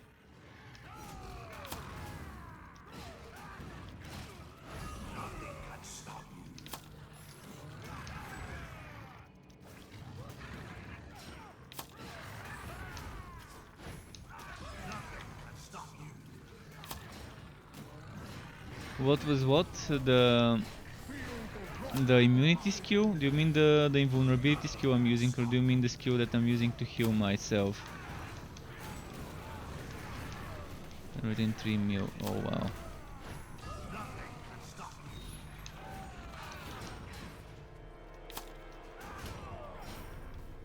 Alright, we got them. Yeah, yeah. On on this map even I die fast, man. On this map, if it wasn't for you, I would have been dead many more times than I did.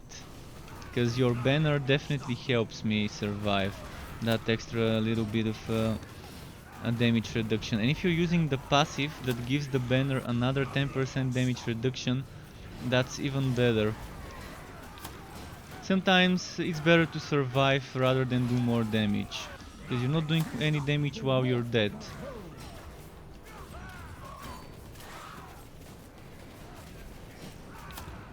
Well, last epoch I'm gonna wait for the update just to see what the performance of the game would be after the update with the visual changes. There's gonna be new unique items as well.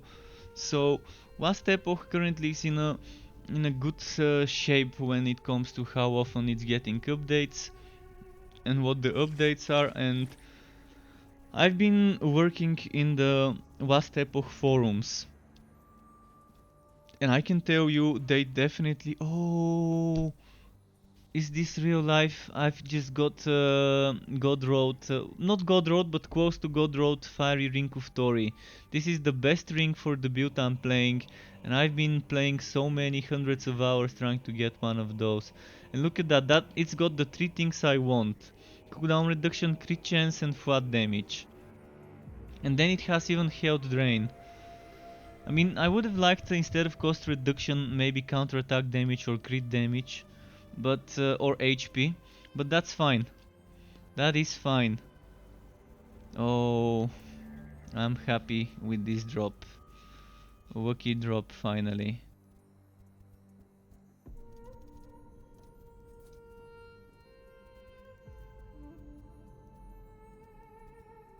Uh, Actually, I'm not gonna do that. I'm gonna do this, and then I'm gonna do this.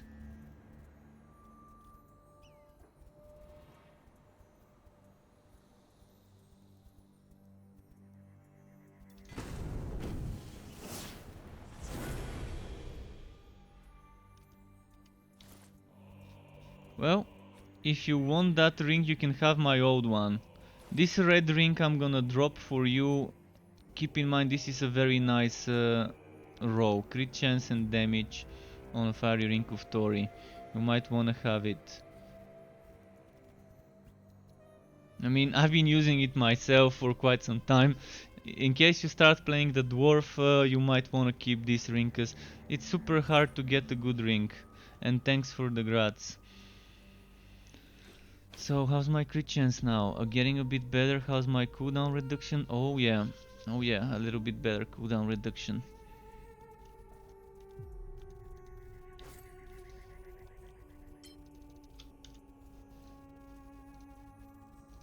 So yeah, let's do another map, Forge's Invasion. Is the PS4 version of the game up to date with the PC one? Yes, actually it is. They released for the first time, they released this update simultaneously on all platforms. At the moment this game has more console players than PC players. So there's a lot of Xbox and PS4 people playing it. Well, not a lot, but much more than PC, I think. At least I'm seeing more console players active in the official Discord. So right now they are up to date. The exact same stuff. With maybe the difference of a couple of hot fixes. I think PlayStation got some hot fixes for some bugs the last week. PC only got one hot fix on Steam, but it was some minor things like probably some number crunching and changing some stuff like that. Oh, did you see what killed me? A barrow just killed me. Exploding barrow. And that's just great. Unfortunately, the game doesn't have crossplay. If it did have crossplay, it would have been amazing. That's why they took a bit longer to release this patch, because they probably wanted to make sure it's ready for all platforms.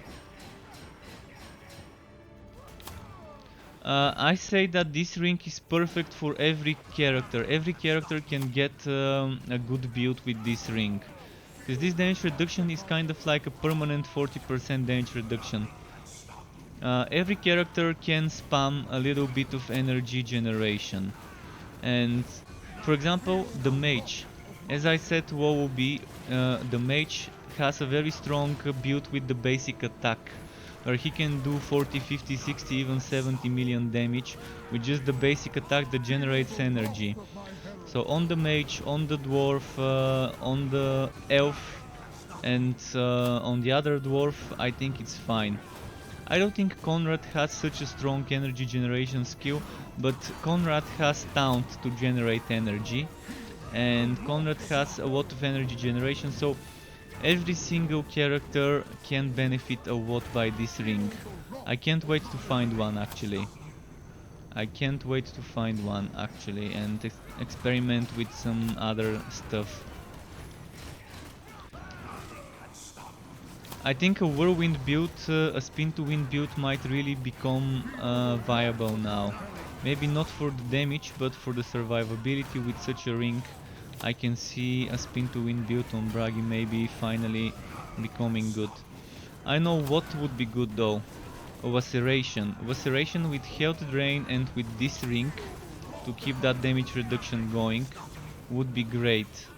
Because the problem with Vaceration before was surviving. You were draining a lot of your HP for using it. And I can't wait to start testing some stuff. As soon as I get that ring and some items with health drain, things would start looking pretty nice. On Bragi, as I said earlier, this set I'm playing right now is the best to use that ring on, because this regenerates 100% of your energy. So I'm gonna quickly use up my energy just to demonstrate it. So my energy is getting used up, just showing you. And now, popping number 4, bam, 100%. Well, it didn't really give me 100% because probably I've got some bonuses to energy. It's weird, it's supposed to give me 100%, but it still gives me a lot of energy. I mean, it gives me probably more than this ring would be able to drain. And then you've got my number 1 skill, Ancestor's Gift. What does Ancestor's Gift do? It makes all my energy consuming skills not consume energy for the duration, and it also gives me vulnerability. So this one on a Laceration build with this and this, and I'm gonna show you what Laceration is. Laceration is this skill. I just need that ring. Laceration basically uses up your HP to do damage. So let me equip it over here.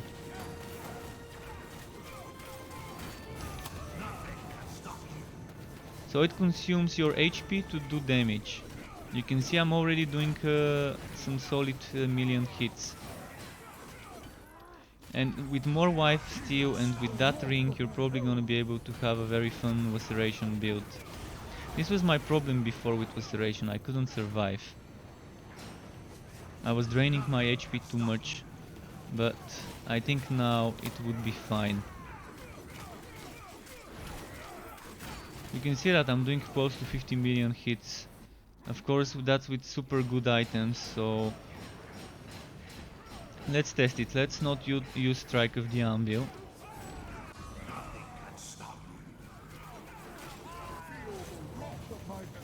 This guy is dangerous though, this troll. This troll has a lot of HP draining poisons.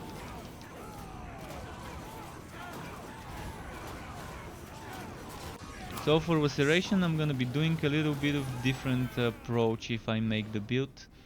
But that's gonna be probably one of the builds I'm gonna make for Bragi. I wanna experiment with Whirlwind and I wanna experiment with Laceration. For now I'm gonna go back to Strike of the Anvil.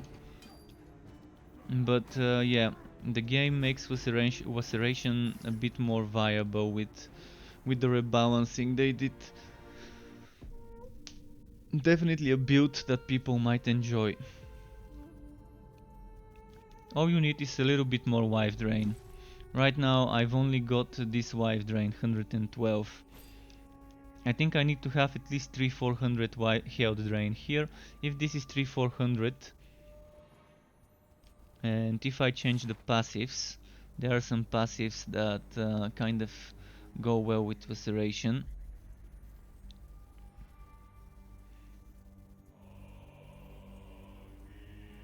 See, this gives you damage reduction and reduces energy cost. Based on how low your HP is. And then there was another thing.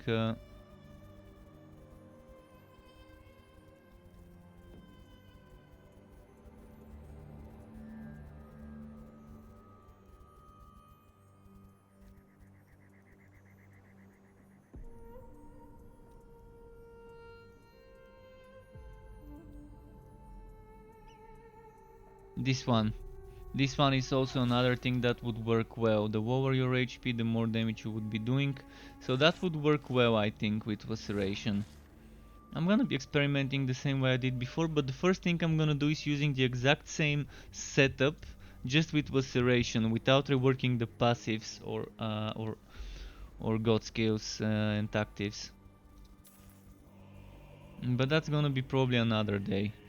Today we're just all about playing together. And yeah, it's possible to refund every single point you spent for free. Everything can be respect for free. So while you're in the town you can refund points one by one or completely reset them. I'm gonna show you after this map. This game does not cost a kidney, a leg and your firstborn child to respec, unlike some other games. And reaching max level is super fast, so you can jump right into the end game and start experimenting with various things.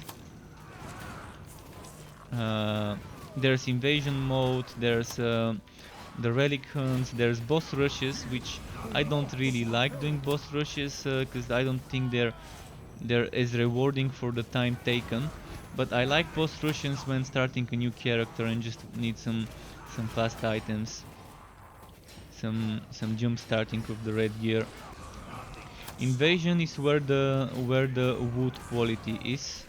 You get very good wood there.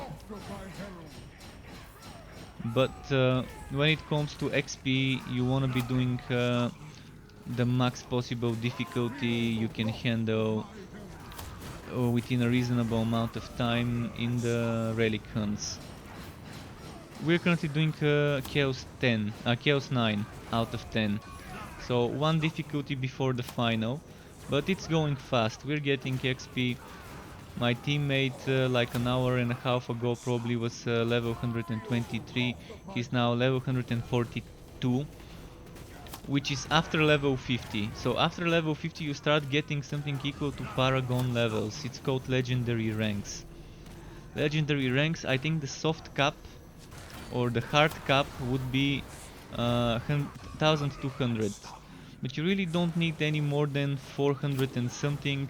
Even 400 that I've got right now seems like a bit of an overkill.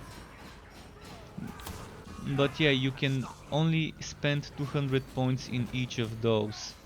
So there are 6 different things that are like passive procs. One of them can cause explosions, the other one can heal you and the nearby players. Another one gives you and nearby players a little bit of damage and damage reduction when you use cooldown skills. So there's just different things you can proc based on whether you're hitting an enemy or whether you're using a skill with cooldown or skill with energy cost. So a little bit of flavor to your build. kind of like paragons in Diablo. And they thankfully added caps, so you can't keep spending points and endlessly level up the same thing. There is a limit. But you reach level 50 and from there you start gaining those ranks. And you can reach level 50 in within 4-5 hours of playing. And you can even get power leveled. Someone can take you to high level maps on a low level character and you can get power leveled. But you still need to complete the campaign at least once with one character to be able to unlock some features like invasions, and you need to kill a boss once to unlock this boss for the boss rush mode too. The things that are shared between characters is the Paragon ranks, the legendary ranks. They didn't used to be, but now they are, which is a great quality of life, making it shared across characters. Then you have 100 slots of shared storage. I know it's not much, 100 slots shared storage. Then you have money shared across characters, then blessing fragments, which is used for crafting. And then each character has their own god tokens, also used for crafting or upgrading items. It's not really crafting, but the developers call it crafting, so I'm calling it crafting as well. But it's basically just enchanting items with some gems on them. There's different combinations, like there's 6 gem sockets, 4 link sockets, and a god token socket. I will show you this in town. Let's complete this map with my teammate and then I can show you what I'm talking about easily.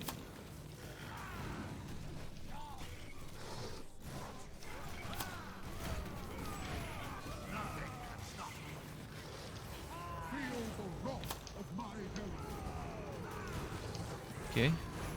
Oh, another green. Nice. Do I have room for it? Alright, ever peak marks. But there's fun builds to play. I think they did a bit of balancing now with this update that actually feels like proper balancing finally. I'm surprised. I was not expecting for them to open up more possibilities, but they rebalanced the enemies. The main thing that needed to be rebalanced was how difficult some enemies felt. Basically, they made Chaos 10, which was added along with Chaos 9 as the 2 new difficulties. Now Chaos 10 feels like the old Chaos 8. Chaos 9 feels like the old Chaos 7. And Chaos 8, 7, 6 and lower kind of got reworked a bit, rebalanced, so you can still challenge yourself to higher difficulties, and then there's the invasion mode that constantly drains your HP, and there's some annoying map modifiers that I think shouldn't be in the game and should be reworked. But for the little number of players buying and playing the game, I'm surprised they're still keeping up with the development and adding quality of life and rebalancing changes and adding new content. I'm hoping they would still keep updating the game now that they've released the Forges content. So we'll see, we'll see.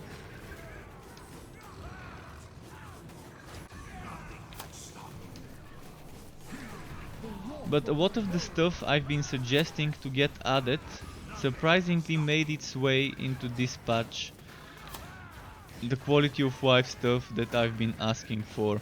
It actually made its way in the exact same way I've been suggesting. So they probably have been reading my Discord messages, or maybe they had the same idea I did. But in the Discord I've been posting some stuff regarding how I would like some things in the game to work as a quality of life to make it easier for everyone. And I'm surprised that they did it exactly the way I was suggesting for the blessings, for the upgrades. So,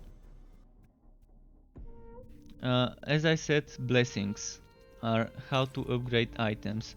So let's take this item here. the chest piece.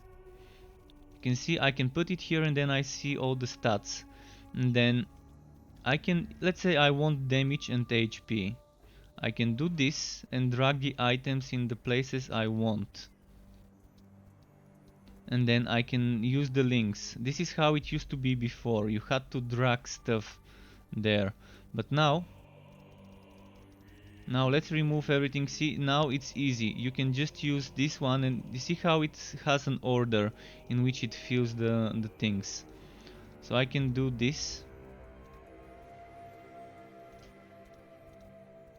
Following the order, and then I can do this, and then I can do this. This is something I was suggesting for them to do. And then they also added something like Wasp Blessing. So let's erase this. It remembers the Wasp Blessing you were using. So it's remembering my Wasp Blessing. And this gives me HP and damage. But let's say I want a little bit more HP, a little bit less damage. I can do this. I'm losing 420 damage, but I'm getting 2000 max HP. Let's say I wanna go even more HP and less damage. Then there's this option. Then there's option without linking. Without linking, it's not suggested to go because it's giving you less damage. Then there's HP without linking, which does give you more. This is 20,000 HP up to. And then there's other options, so basically you have to figure out the different options. There's not that many combinations, so each link, this link changes the stuff. So you can see this gives me armor. This gives me crit damage, but if I do this, it changes to armor, crit damage and energy. So now I have crit damage and damage. If I do this, it's crit damage, damage and crit chance. Oh, Rhino Pie, what's up, Rhino?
What passives I was sorry, I think my mic was muted while I was talking about this, so probably no one heard me explaining. And hello Rhino Pie, I hope you heard me saying hello. I think I accidentally muted my mic by pulling it up a bit far. So let me know if you heard my explanation about the blessings and about the passives I was using and about other things I was just talking for the past 5 minutes. Passives I'm using Fighting Spirit and I'm gonna show you, just let me. So Fighting Spirit, Hero of the Desert, Padded Armor. Shit, they killed me too quickly.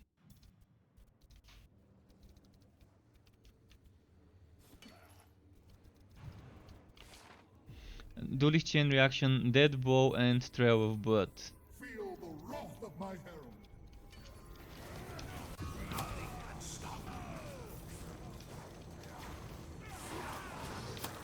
Okay.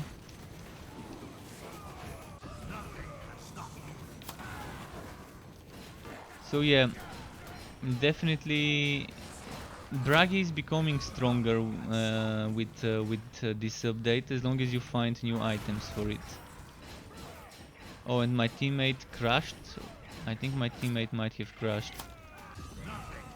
But yeah, earlier I was explaining about the blessings, and I did like 5 minutes of explaining about them, and I think my microphone was muted, because when I lift my microphone, it automatically mutes itself. Yeah, he got disconnected. I can re-invite. Let me know when you're back in the game, and I can try and re-invite you. I'm not sure whether you can join the map though, once it's started.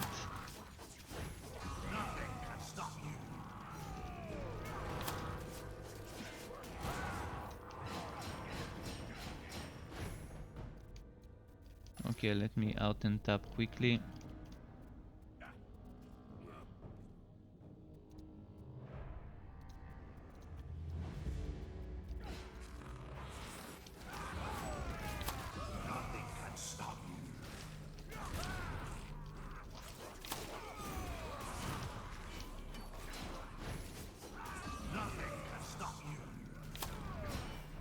But yeah, this is pretty fun, because I think Laceration builds would be really fun to play now. You saw me earlier doing up to 50 million with Laceration. Just need some more wife drain. When I get some more health drain, it would be nice for me to test a setup around Laceration as the damage dealing skill. I still did like 130 million with my Anvil Strike, or maybe it was my Code to Oath. And Code to Oath also got changed to give crit damage, so pretty interesting change. It no longer deals extra damage to stunt unless it's heroic, I think.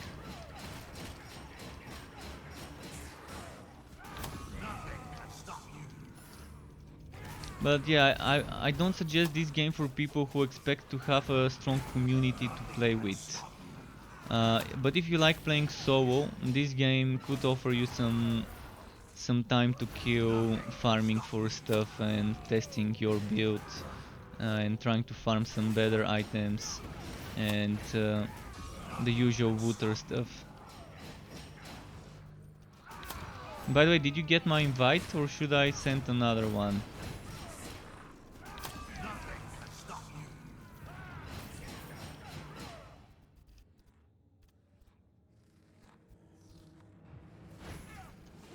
Okay, I sent another one just in case. But even if you join, you would have to wait in the town. I'm gonna quickly rush to the boss.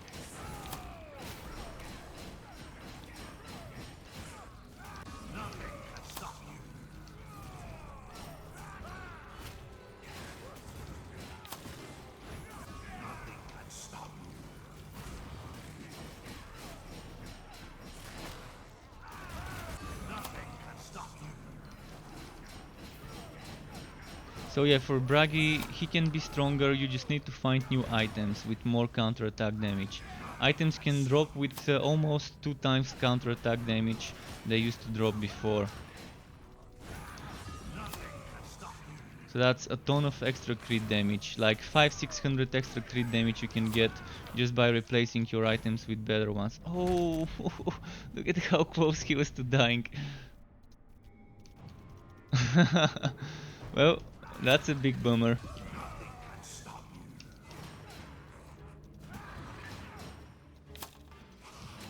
I kind of thought he is dead, and I was like, okay, let's just do this one last hit and he should die.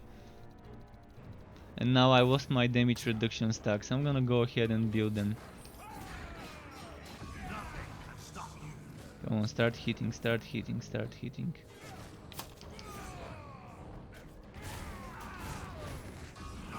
I wanna build some damage reduction to be able to face tank the boss a bit more. It's gonna be difficult though. On Bragi it's always kind of difficult to build those stacks. If the heroes are constantly bleeding on the map, it's easier. If there's damage over time, fields on the ground, it's a little bit easier to build those stacks. But that's rare cases where this would happen. You would have to get hit by enemies.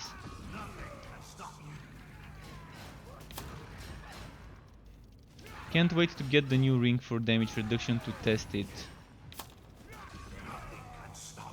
Especially on the Laceration build, where I'm not gonna be needing... on a Laceration build I'm not gonna need Ring of Resonance. Ring of Resonance is nice with cooldown based builds, but if I'm using Laceration, I won't need it. You can join me if you're not using the trainer that you used to use before. So if you're not using a trainer or cheat engine, you can join. But if you use the same trainer you used to use before, yeah, I'd rather not have you using O4 heroic skills and proccing all of them at the same time.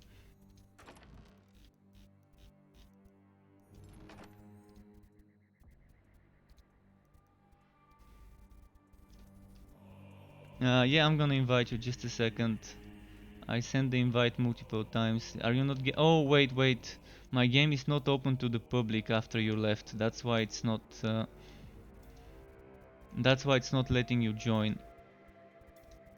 Because once you got disconnected, the game became private.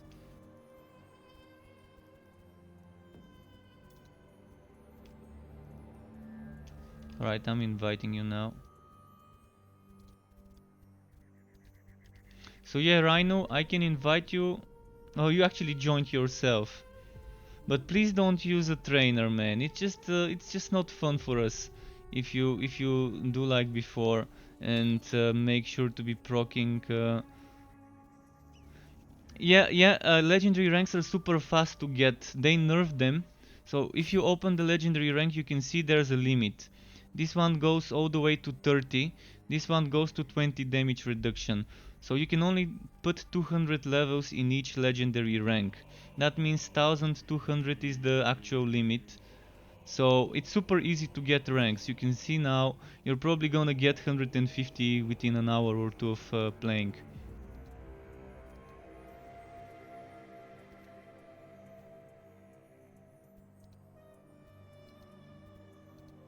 And I really do like how they changed this stuff.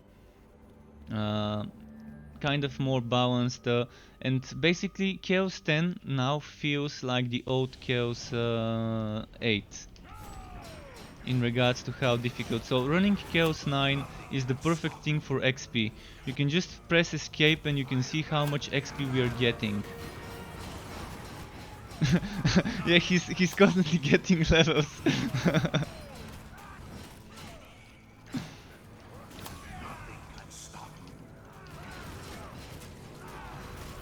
You can see how much levels you're getting. You're already 95, probably 96 or 7 by the end of the map if we do it quickly. And health drain, as I said, amazing addition to the game.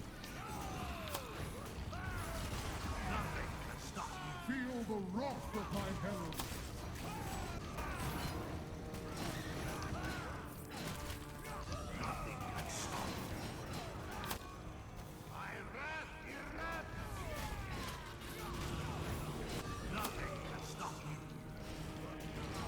So Rhino, you're still using a trainer. I can see you're proccing two heroic skills at the same time, which is only possible if you're using a trainer. And if you say it's bugs, I'm not gonna believe you, because people have already posted in the official Discord channel the tools that can be used to enable all heroic skills at the same time. And it's just not fun. I mean, you're doubling my damage with your boosts. With your buffs, I can hit 230,000 instead of 130,000 million, not thousand. And it's making things a bit too easy.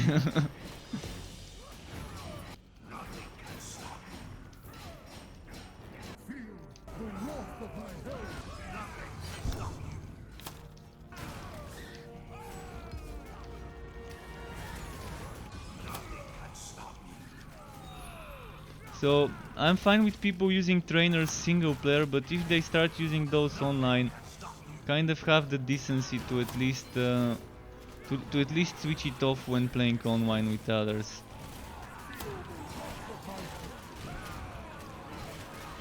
Okay, I'm not seeing the double buff now. Now I'm seeing only Last Bastion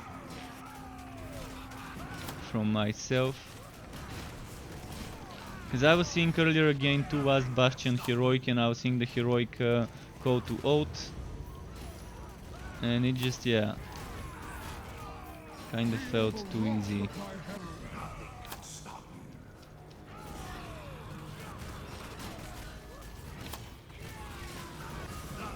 No, he left the game probably. Oh, okay. Maybe he needs to leave the game to switch off the trainer.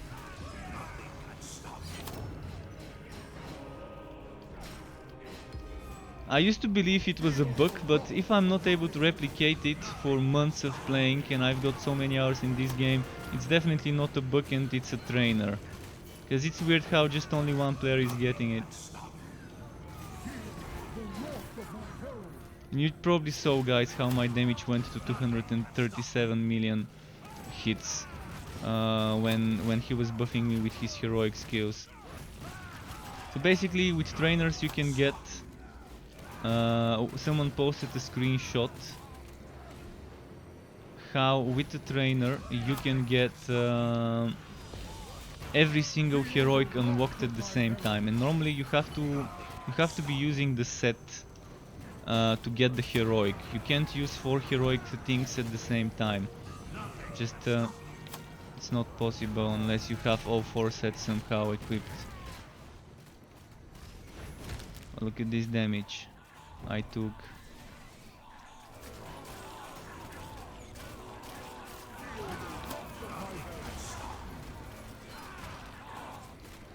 Let's kill that skeleton necromancer or whatever it's called. Right.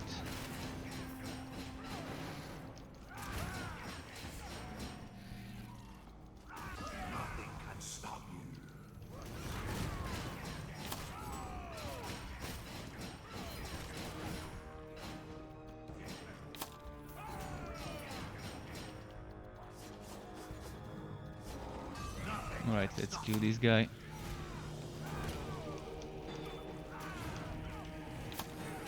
But yeah, it's a bit better now.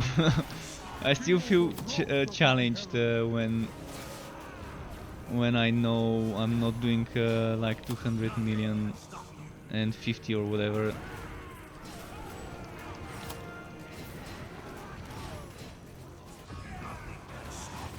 I think this build though, with when I replace all my items on this guy, I can probably get close to 200 million damage with my own items without cheats or anything. Just need to replace almost every single piece of equipment with something that gives me the new additional counterattack damage. So items that used to give 600-700 counterattack damage can now give you 1300, 1400, so twice the amount. And as I said earlier, I think it was 40 crit damage for every 1000 or something like that. I need to check it in town.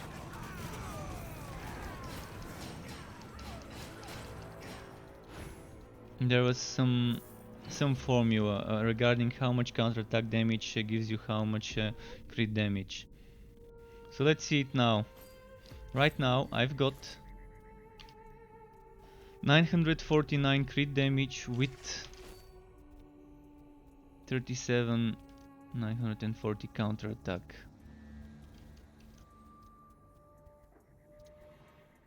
So let's see, 37,940 divided by 949. So yeah, 40.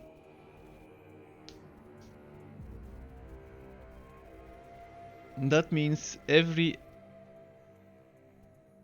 40 counterattack gives you 1 crit damage. So 400 gives you 10 crit damage. 4000 gives you 100 crit damage. 40,000 is 1000 crit damage. And you can see now if I do this, my counterattack goes to 44. If I recast it again before it expires. Shit, I can't recast it on time. But yeah, when I stack this up, I get I get 10,000 more for those 20 stacks. Each stack gives me some more. And yeah, that's pretty solid counterattack damage. And that's with old items. You can see this one doesn't give me a single piece of counterattack. This one is only 652. This one is 580. This one doesn't give a single bonus stat. This one doesn't give counterattack damage. This one 995. This can go up to 2000 with the new axes. The new axes, I'm not sure I can show you a new axe. I'm pretty sure I had one somewhere, might be in the warehouse, might have given it away. So you can see a new axe, yeah, definitely not one here, those are all old axes. But with new axes, oh, there we go. New hammer. I think a hammer is kind of similar to the axe, but I don't think the axe can go to 3000, whereas a hammer can go to 3000. But the axe can go to 2200 maybe. So still pretty nice counterattack damage you can get from items, and this is so much damage. So much damage, crit damage you can get. Let me switch my build to this one.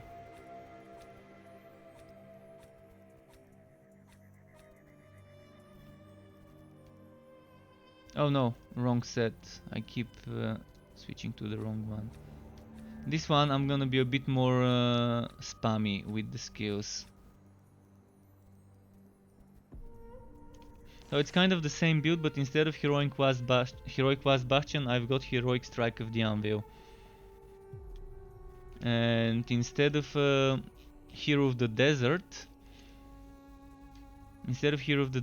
I'm using Eternal Grudge. Because I don't think I need Hero of the Desert when I've got the extra damage reduction here.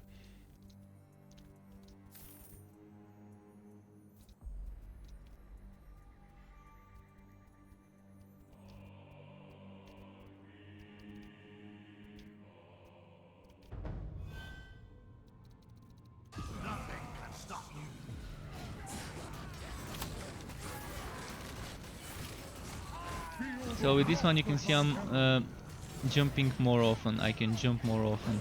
It doesn't do as much damage as the other set. The other set is still stronger.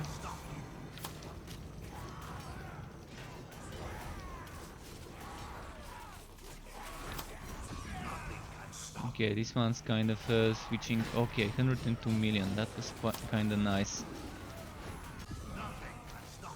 It still does okay. It still has those 100 mil hits, so...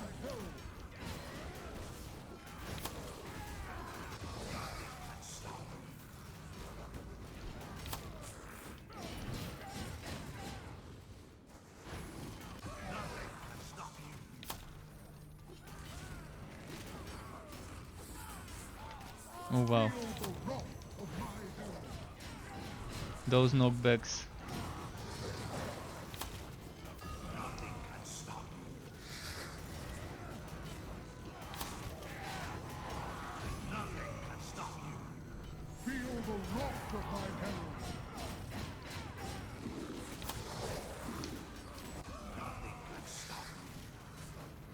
Okay, I'm gonna go this way. I'm gonna group them up, by the way, like a nice and big group of enemies.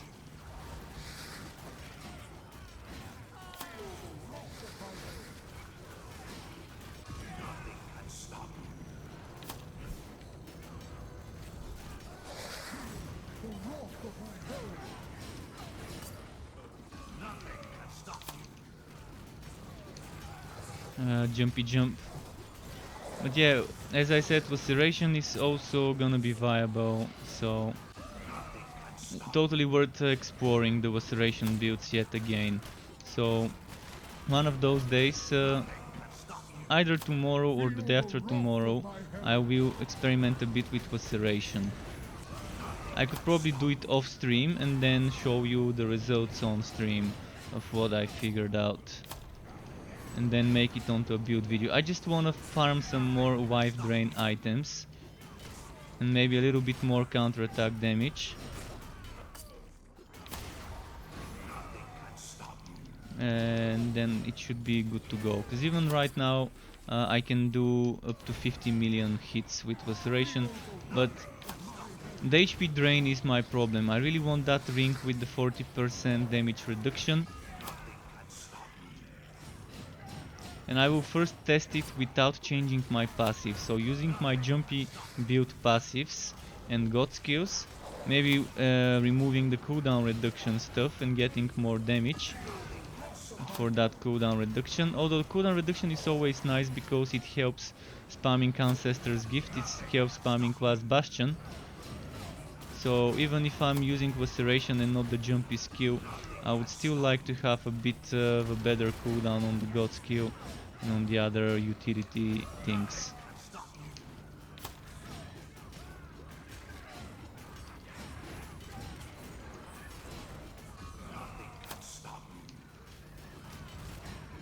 Feel the wrath of my herald. And Laceration goes very well with armor piercing stuff. The Whirlwind also is something I want to be testing. I'm actually gonna do it after killing this boss. I'm gonna equip the Whirlwind.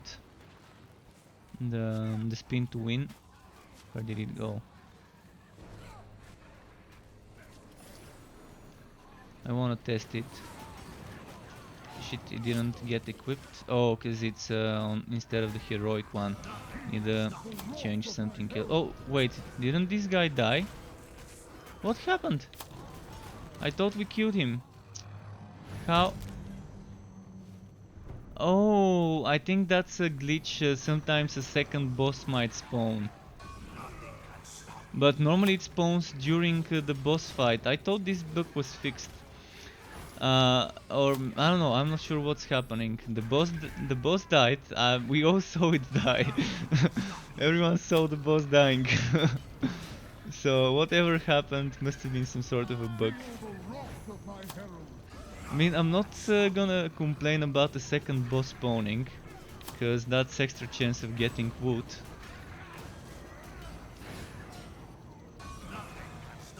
But it's weird. Alright, let's hope he's dead now. So I wanna equip the Whirlwind skill.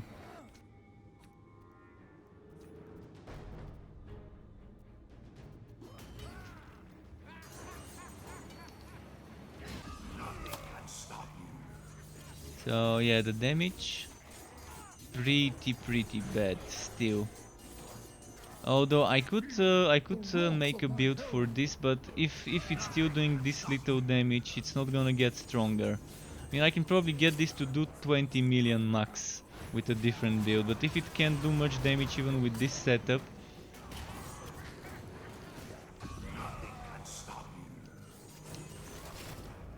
it's just not gonna be better, it's not gonna be worth it. See, 8 million, okay, it's still not worth it. And the problem I have with this queue is the movement speed. It's so bad. And getting more movement speed doesn't help this skill. First of all, this skill should benefit from movement speed, and also it should get bonuses based on movement speed.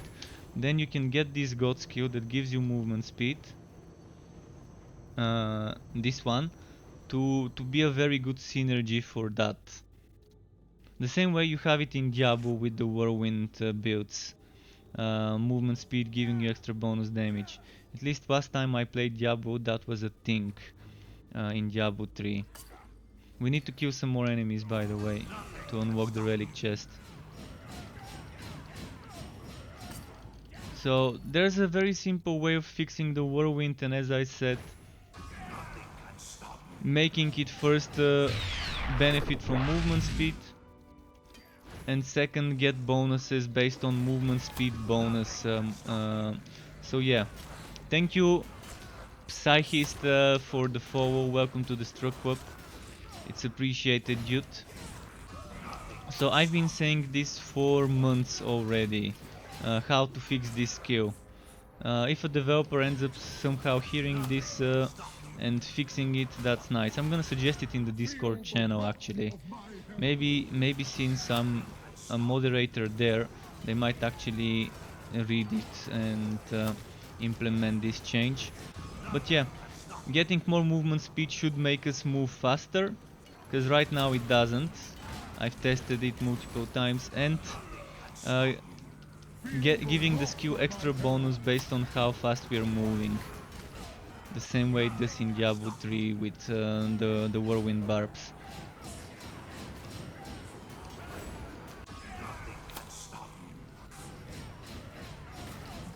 Pretty easy way to fix it.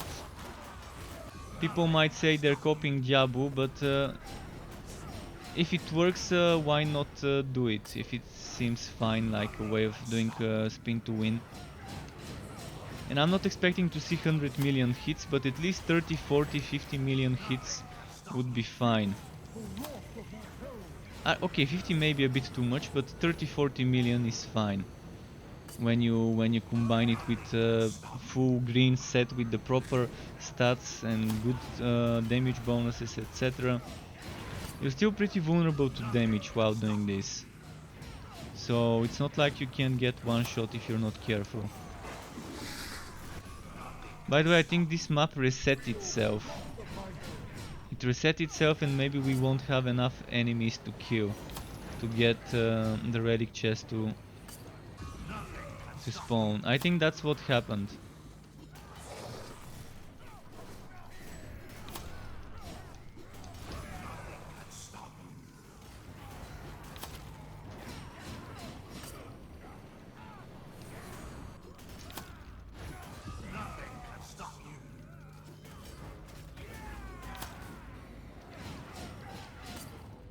Because it seems every enemy kind of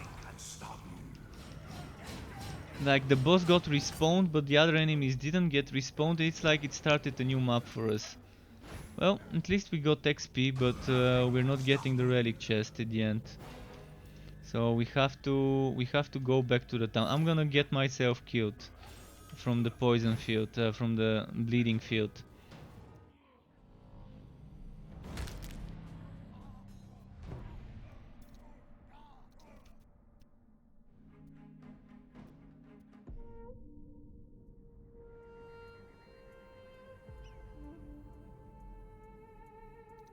So yeah, spin to win, still not win. Only spin.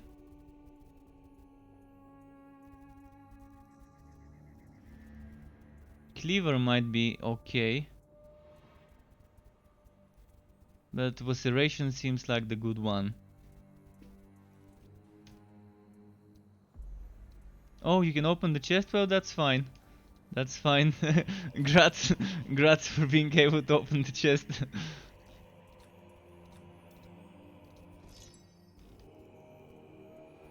So let's see, Fiery Ring of Tori. I don't need this one right now.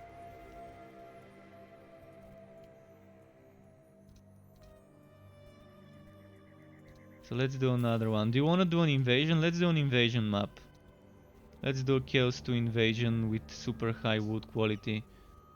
Hey Hunji, nice to see you again, Hunji. How have you been?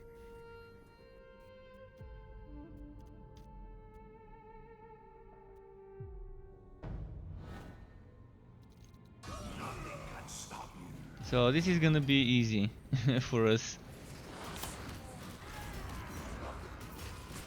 But look at the quality, 6700, because it's a rank 46 invasion. But the XP is not gonna be good, so we might as well rush this map. Not gonna get much XP, but queue every single elite, because the drops can be pretty nice here. So this is like a wood run, not a XP run, but a wood run. So now people have to make choices. Do they wanna go for more wood in invasions, or do they wanna just get a bit less wood quality, but be doing relic hunts for XP? Because the XP in relic hunts of Chaos 9 and 10, even 8, is quite amazing. So for undefeated set, the best axes, hands down, Grudge Holder and Ultimate Carnage. You want a Grudge Holder and you want an Ultimate Carnage with good rolls. If you can't get them with good rolls, you might wanna try something else with good rolls until you get a good roll one. But I think Ultimate Carnage, even if you don't have good rolls, is fine. Better than badly rolled Bruised Ego, for example. And the same goes for the Grudge Holder. The Grudge Holder is only worth it if you're using Fighting Spirit. If you're not using Fighting Spirit, do not use Grudge Holder.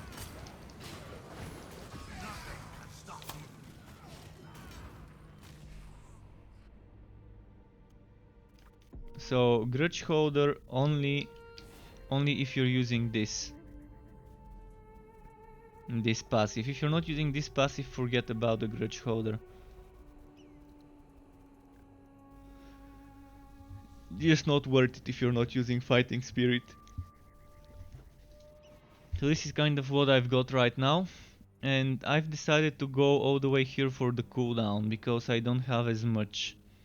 You can see this one doesn't give me cooldown reduction, this one doesn't give me cooldown reduction, and yeah, it's just not enough. I'm sitting at 52% cooldown reduction, and that's with the 15 from the passives.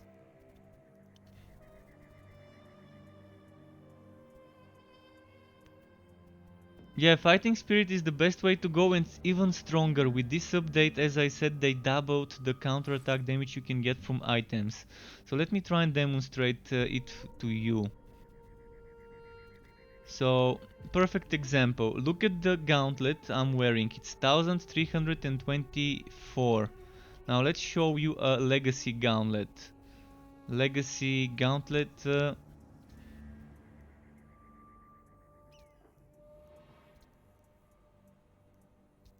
I can't find one. Okay, there's the difference. So, Guelphs before 652, Guelphs now 1324. Perfect example of how much more counterattack damage you can get. Twice as many from the item stats.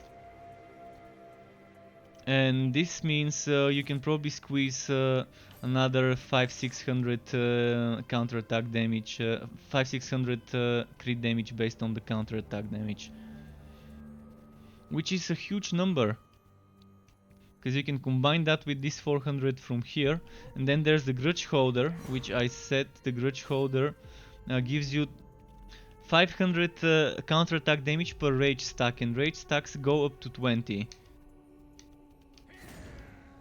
So each of those stacks gives me 500 counterattack damage. That's 2500 extra. No, actually that's 10,000 extra. 10,000 extra when I max it out. 2500 for 5 when I use a skill like Last Bastion. So you can see this now is 1362.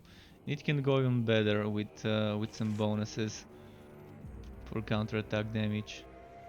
I mean, I could remove this one if I want to, and instead of Eternal Grudge I can get this is 747, and now I'm gonna get another 10% counterattack from Hero of the Desert, and then it's 778, and then this also gives me another 10% crit damage, and it gives me a 10 damage reduction and 10 damage and a little bit of HP, so it's not so bad. I'm losing 10% damage because this one gives 10 and the skill I removed gives 20 when I've got maximum rage. So it's not bad to play it like that, Hero of the Desert. Alright, let's not do critical chance reduced. But I'm sick of corn. I'm sick of doing corn, but might as well do it because I don't have much gold to roll. So people who are starting to farm now can get good items. If you have old items, you might wanna eventually replace them with new ones. The old ones you can see, like the ones I'm using, are still good. You still have good damage and good crit damage. Corn is easy. Corn is easy and it's good for farming because you're killing stuff quickly. Act 3 and Act 4 I normally skip because they're just unreasonably difficult. Act 3 and 4 enemies. I mean, we did an Act 3 map earlier. And I did die a couple of times, and I did say that I will be dying there. But I can die on any map. I mean, it just takes a second of me getting distracted or just not dodging something on time or whatever. So it's not like it's super easy mode. But if you concentrate, you're definitely gonna be surviving a lot. Especially on Bragi, where you have invulnerability skill, where you have a healing skill, you have a dodge skill. You've got all the things needed on him to survive, as long as you concentrate. But as I've said multiple times, when I'm streaming, I'm not playing to the best of my capabilities. For example, when I'm recording footage for my build videos, I can kind of concentrate because I'm thinking only about the thing I'm doing, about the footage. Whereas when I'm streaming, I start talking about one thing and then I kind of start thinking about another thing. And I completely get lost in thoughts and start playing on autopilot. Like right now I'm not even thinking about what I'm doing when I'm playing. Kind of playing on autopilot.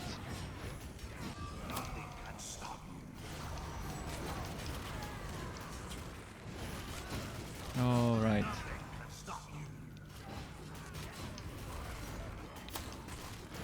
My teammate changed to the what's it called? The Skaven Killer set, to the Pistolier build. Not a bad build. Damage wise, the Pistolier build can be super strong. So it has a little bit of problem with the survivability, but with padded armor and wife drain, it should be fine.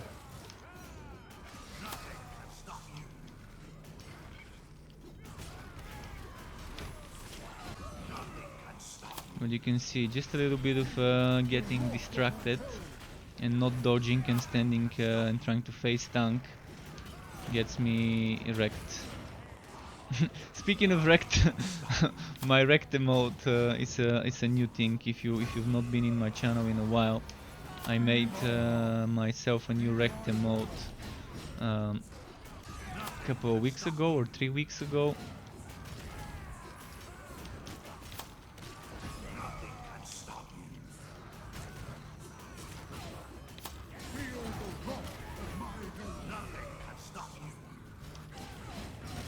Oh, keep spawning those elites from the pendant. Or actually, I'm not wearing the pendant now. Maybe my teammate is wearing the pendant that spawns elites, because I'm not seeing demonic portals.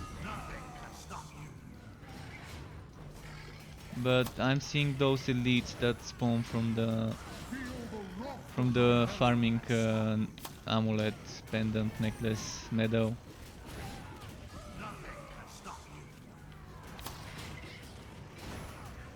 Does anyone wanna see me play a different character, by the way? Do you wanna see me play Kiwa or Conrad or Elessa or the mage? Which actually played the mage at the start. I did a few runs on the mage, then I switched to Bragi.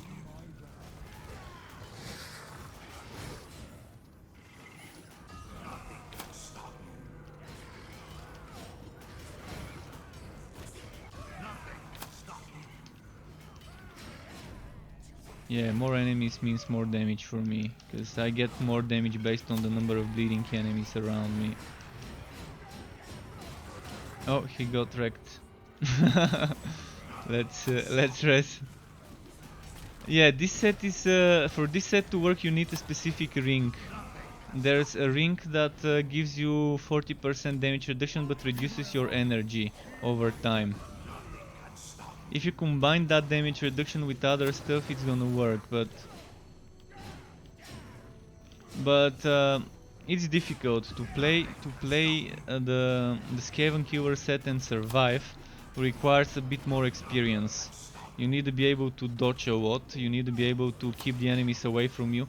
You need to be using your spacebar. First of all, using your spacebar is a key thing to keeping the enemies away from you, to repelling the enemies. But if the map has damage over time fields on the ground, uh, you're kind of stuck in one place a lot with the Skaven Killer set. So if it's a map like this one with a lot of corruption marks, you're gonna have a bad time without enough damage reduction. You need damage reduction from the legendary ranks. You need damage reduction from rings. You need damage reduction from passives. I will be making a new Skaven Killer build probably eventually. Once I figure some stuff out, and I think it's still bugged because we did kill enough enemies. You mean second boss? Wow, what's happening? I think I need to restart my game. Maybe Rhino joining with the trainer or whatever he was using. Cheat engine trainer, not sure what he was using. Maybe that glitched the game for us. Because we didn't have issues before that.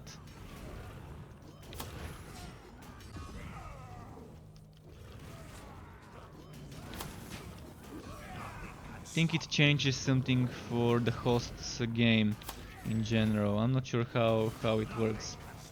I'm just gonna restart the game just in case to make sure everything's fine after this guy.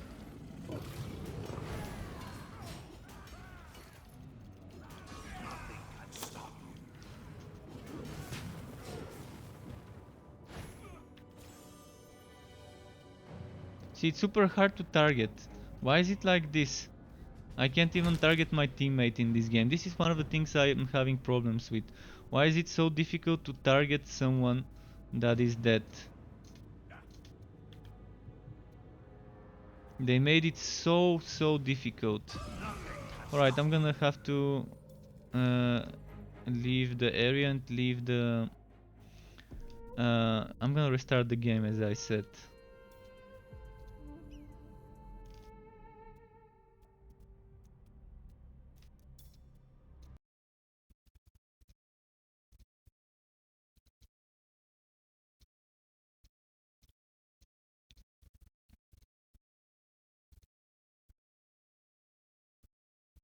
And you want Dragon Tamer, Elessa or Soldier? I'm gonna do Dragon Tamer first, then a bit of Elessa and then Soldier. For the Dragon Tamer I really want that damage reduction ring. The damage reduction ring for the Dragon Tamer would be the best item I can get for the build. It's gonna make it a beast regarding survivability, because it is the one mage set that has trouble surviving compared to the others. I mean, it still can survive. So what you would want is one of those new rings and some wife leech with the Dragon Tamer.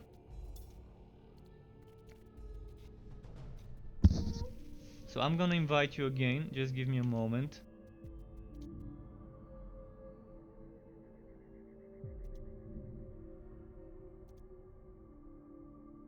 Need to open the game first.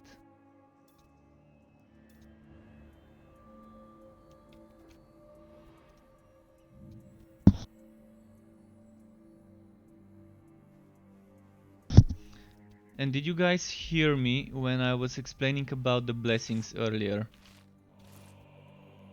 I was explaining how things work, that there's different combinations depending on what you put.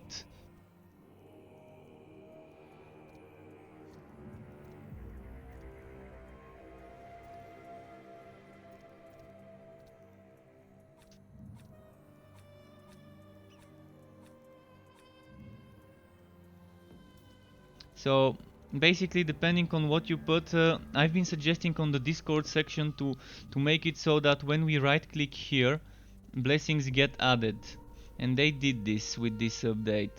So there's a specific order, and if you learn it, you're gonna see that it's easy. And then there's this god token, which is separate for each character, and you have to farm those from bosses. And then there's the last blessing option, which remembers the last thing you used. So if I click last blessing, bam, it remembers what I used last. So those things are new. I didn't suggest the last blessing, but I did suggest about this option to be able to right click and add things in the slots instead of having to drag and drop them like we used to before. So pretty nice quality of life improvement. So this is the Dragon Tamer. And there are some things that changed, mainly the Etheric Vortex now can give you bonuses such as movement speed, cooldown reduction, and damage reduction, or uh, movement speed, cooldown reduction, but damage taken increased. Or maybe that's damage taken increased for the enemies, not for you. It's very badly worded because look at that, damage taken minus 20%, but it doesn't say player or monster. But here it says damage taken 30%, again it doesn't say player or monster. Of course it says it up in the description, so if you just read it you would understand it, but it could be a bit confusing to people who don't speak English well. I mean, I'm sure there's players who don't have this game translated into their language, and some of them may kind of find this confusing. So this is kind of a rework of the build I made the other day. Let me quickly spend some legendary ranks. I think this was 30. I think this was like this, and this was like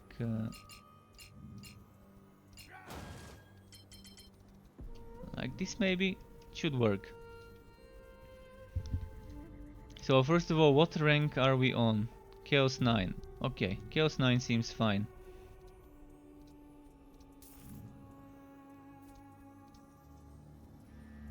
So I'm a bit more squishy with this build, so keep that in mind. This is a bit of a squishy setup, but no longer as squishy as it used to be before. I can still be a bit more tanky right now. Definitely not doing as much damage as the dwarf, but it can end up doing more when optimized for damage. I was playing around with it. Oh, he's using the meteoric set, perfect. Meteoric set together with this build is amazing combo, because he's gonna be pulling the enemies together, and I can just AoE them with my melee attacks. And this is the perfect build for the new ring, because the new ring drains energy. But with this build we're actually making the damage from the energy generating skill. That's why combining this with another ring like this one that skills that generate energy deal 100% more damage would be great. This is probably what I would do. A ring of dexterity together with a ring of that new one, I'm not sure what it's called because I haven't found it yet. Would be the best combo of rings for this setup. Because you're gonna have that extra 100% damage, you're gonna have that 40% damage reduction. You can just stand in place and face tank everything. By the way, we can get movement speed with this.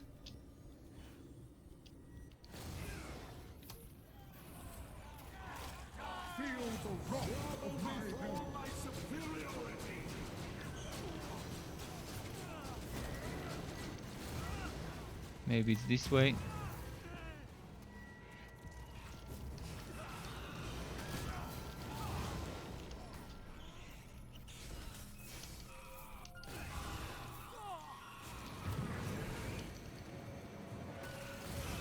I think it might be a dead end, but let's see if it's a dead end. Oh no, it's not a dead end. For now.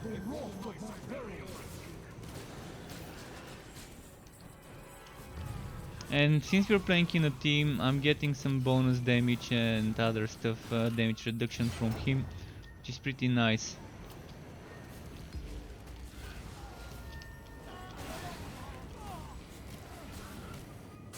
I can also use this, but that's not gonna give me damage.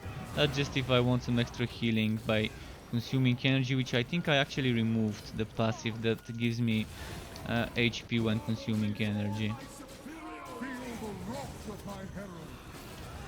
But for playing in a team, the ult one seems like a very good one, because it can be very good for support, for a bunker tank support setup on the mage, and you can maybe have the other teammates focusing on the damage. So let's say you have two people focusing on buffing others with damage reduction, and then you have the rest of the team, the other two people, focusing on the damage and not taking that much damage reduction stuff. That might be a very good setup.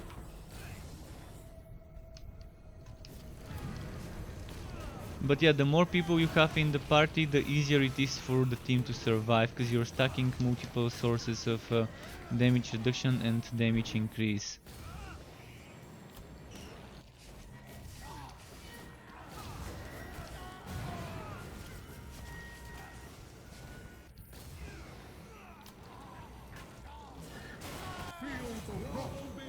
See how he's vacuuming them together.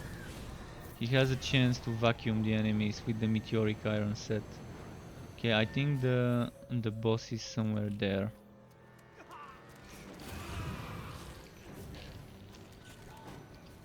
I need to drop something quickly, just in case. Alright, there's the boss. Let's see if I can get one shot from it, if I try to face tank. Okay, see? We kind of melted it.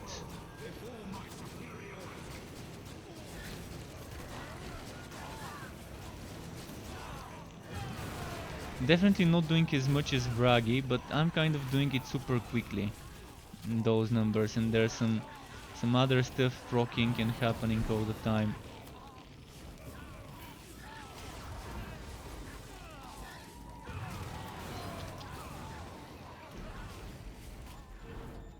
So I personally am pretty happy with how this build became more tanky. Before, that was my only problem with the setup, with this set. It was a bit difficult to get the survivability.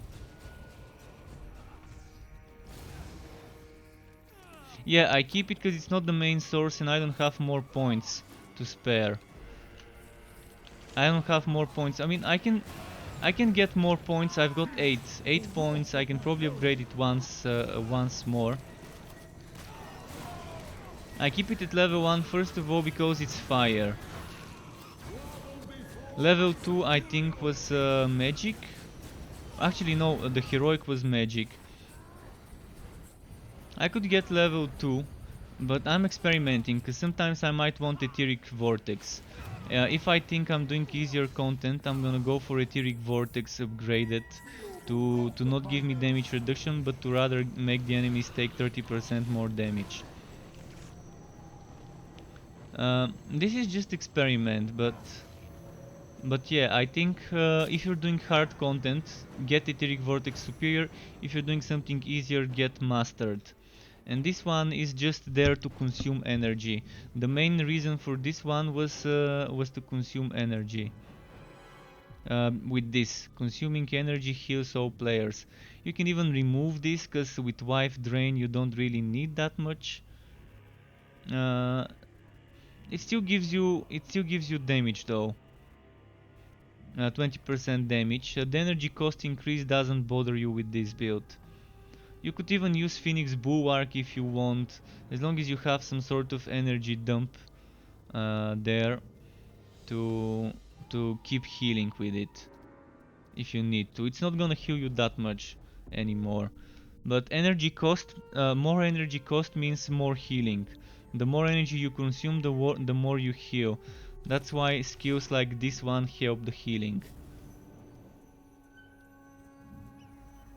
I'm using the Relentless Sentinel because Because it's extra 10% crit chance, 20% damage reduction, and 100% damage. This field, the blue field underneath me, when I stay static. Of course, when I move, it stops proccing, but when you stay static for like 3-4 seconds, maybe 5, it shows up and it's in there. You can still stay in the field. It disappears shortly after you start moving. It's good on bosses. If you stay static and stack this damage reduction with this damage reduction, the damage reduction from this skill when you hold shift and attack. There's other damage reduction like this one, the new one, and this one. And there's even this one is damage reduction, which you probably don't need anymore. I mean, I can make this build better.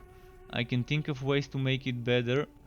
I already did some changing to the build. That's far away from my old setup. My old setup, I think, only went to here, or only went to here, and I was going all the way for this cooldown reduction here, and I was taking there was some cooldown here. Oh, this cooldown reduction. Another thing you could take is Fortress of Willpower. Fortress of Willpower for damage reduction, and whether it's this one or that one, it's not gonna be that big of a difference, only 5%. And you can probably use the basic Etheric Storm. It's only 5% damage difference. The duration, this one is 2 seconds more though. But yeah, you can remove 4% cooldown and then another 8%, I think. This 4 and this 4. Where was it?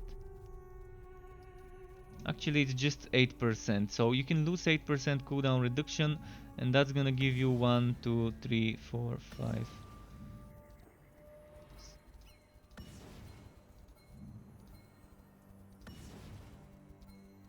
So that gives you 14 points to work with. And it gives you 15 skill points to spare. So this is 20% damage reduction, but this increases the cooldowns. So you're losing the 8%, but you're gaining 20. So in the best case, you're getting 12% cooldown reduction more, because you're losing that 12% increase, and you can do something like this.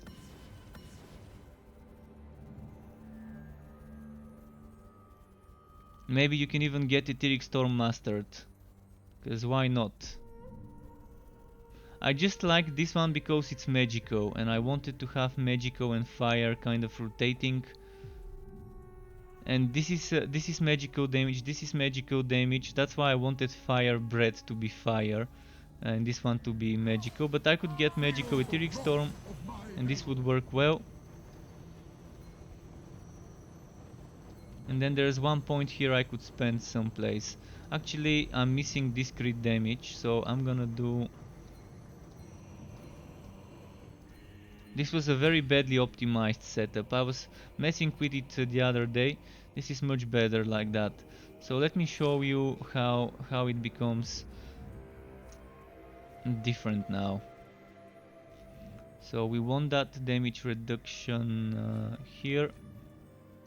This one also would be nice. Where was it? Arcane Secrets. Am I using it? Arcane Secrets. So instead of Quay Shield, you might want to include Arcane Secrets.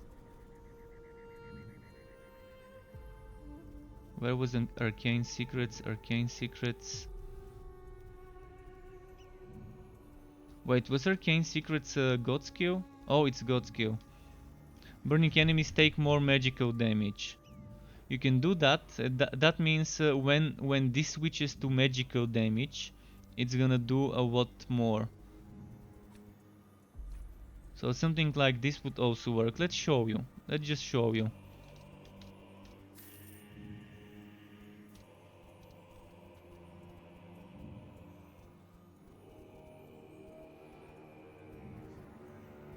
Definitely worth revisiting all of my builds, but time is limited and I can't revisit everything at once.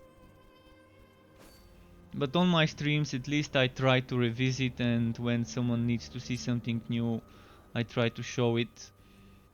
Switch to the right hero.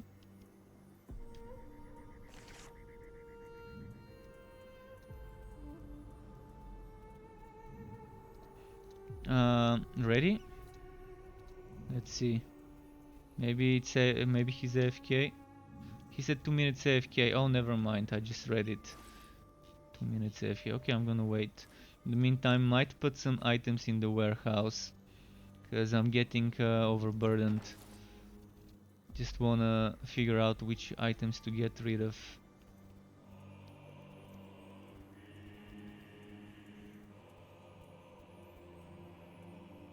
This seems like a very, very small difference. Barely any difference.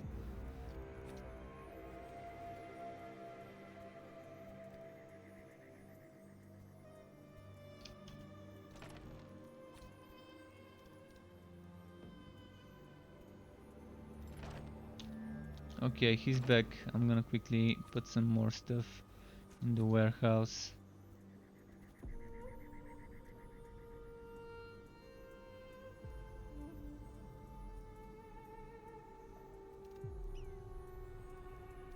Okay, let's start.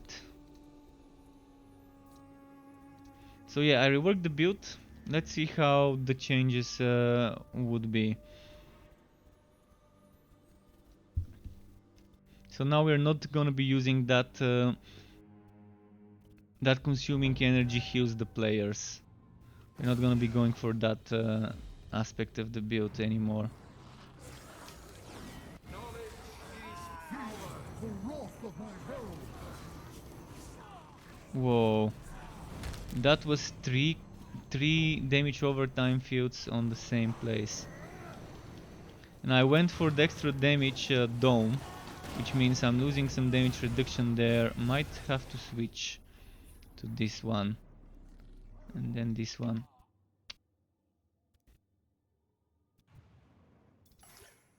Yeah, that's what happens when there's no posing. Oh, and I'm on the wrong set. I need to leave the map. I forgot to change back to the right set. Yeah, I was on the wrong build. Actually, I need to bring back my build here the way it was.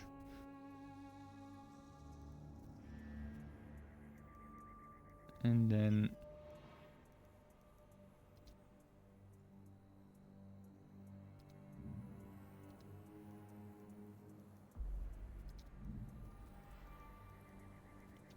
yeah, now we're ready. Sorry for that. I kind of was switching armors to test some stuff and forgot that I left it on the wrong one. Ah shit, not enough gold to buy this relic map. Really? We're gonna have to do this one then.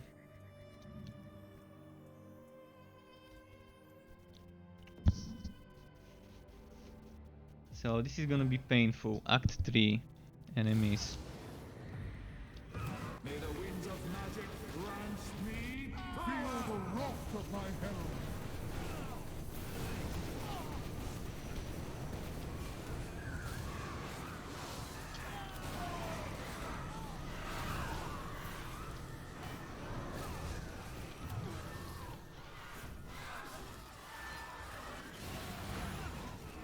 Okay.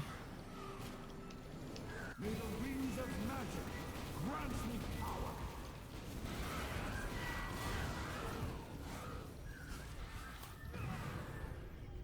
Here we go, here we go.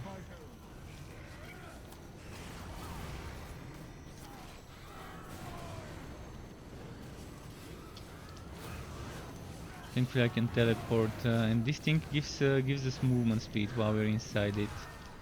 Which is pretty nice, and damage reduction while we're inside it as well. Look at his pulling, how well it's synergizing with my swashy swash.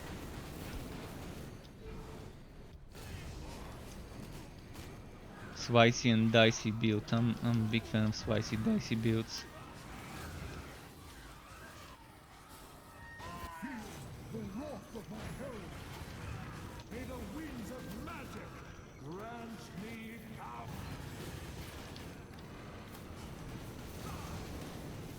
You can see we're clearing pretty nicely. I'm not seeing as big numbers as on the dwarf, but it doesn't mean we're not clearing stuff nicely.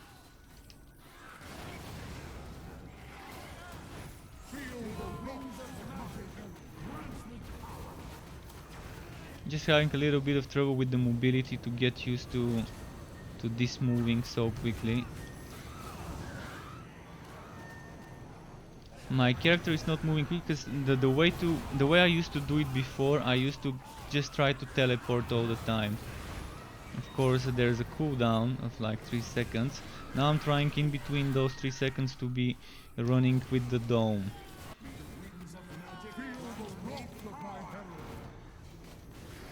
Oh, healer. I'm gonna get the healer first. There we go.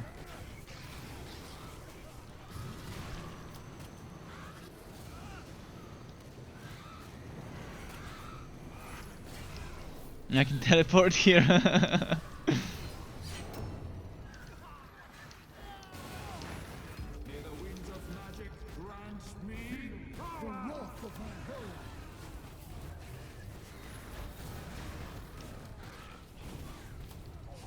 So yeah, you can see pretty damagey.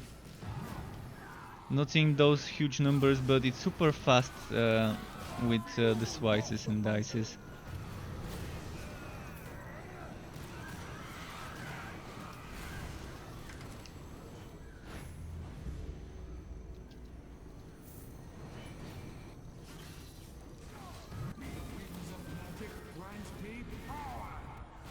So you guys wanted to see the the Elessa. Do you want to see Summoner Elessa, Trap Elessa? I still think Summoner is the stronger Elessa out of all 4 sets.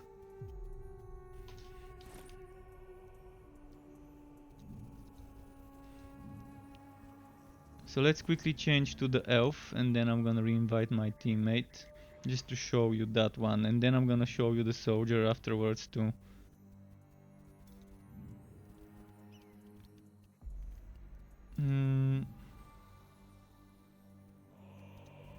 Summoner Elessa, yeah, it's slightly stronger. Before I used to do 21 million damage, now I've gotten the damage to reach 29 million.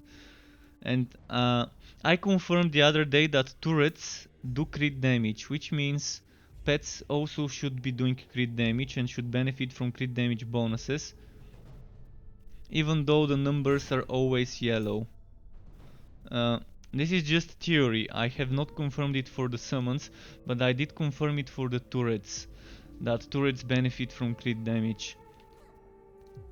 Before I was avoiding crit damage on the summons, but no longer. I'm gonna be experimenting with something like that, getting more crit damage.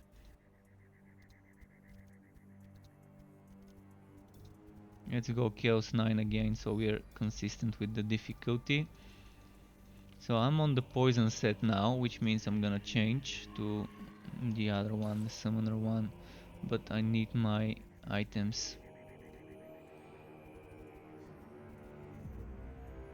Why was I using this one?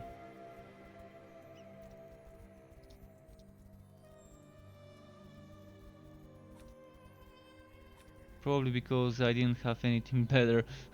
We'll see. Well, I'm not sure what ring to equip right now. I don't have many good rolled ones.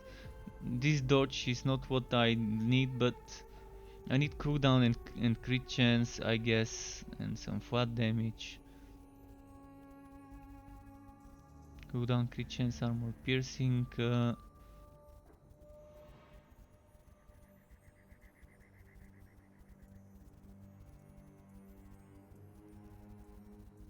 A good cheating links would be nice, but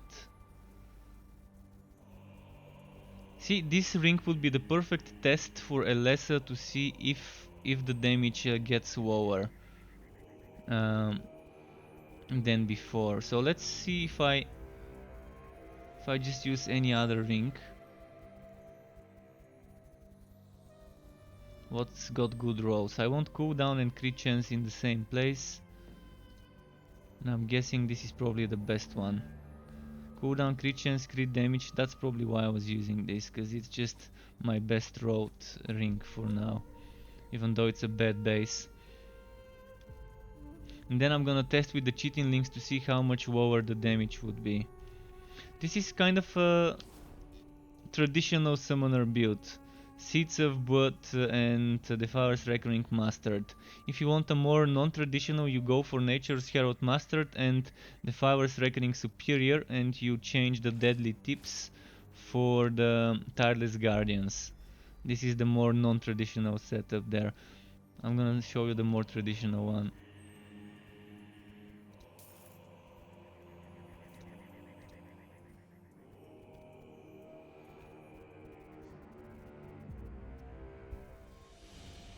And it also uses Assassination.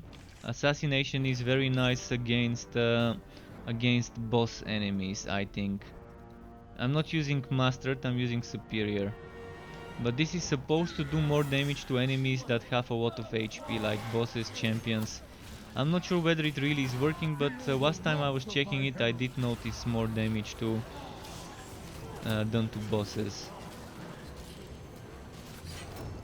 This is much easier to play than the other summoner build, because with the other summoner build you have to constantly regenerate energy through your guardians to keep getting that buff, and you have to time the energy regeneration very well. Because the summoner set has those floating things, but it has two of them. Elesa normally has one. With the summoner set you've got two, and every time you go through that one, you summon a new enemy, and with the Tireless Guardians you get damage buff. So with the Tireless Guardian you can get more damage than with Deadly Tips.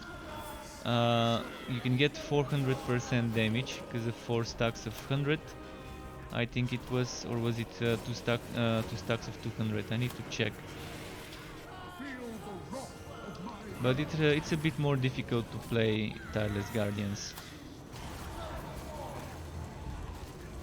The only problem I've got with summons is I can't tell them to focus the same target.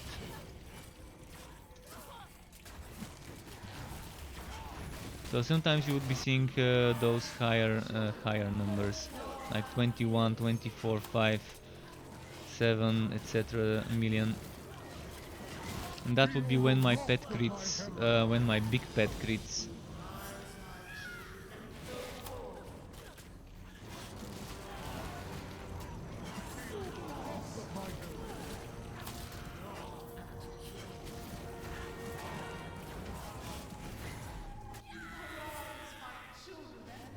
And my crit damage is definitely not high enough.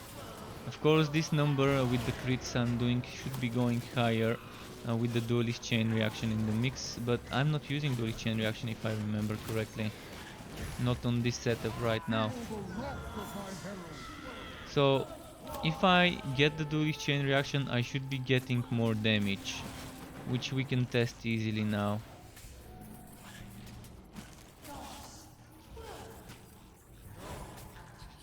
So okay, there we go, duelist chain reaction. That should be giving me 400 more crit damage, which is kind of almost double my crit damage. So if I see higher numbers, like 30 something million, I would know that this works.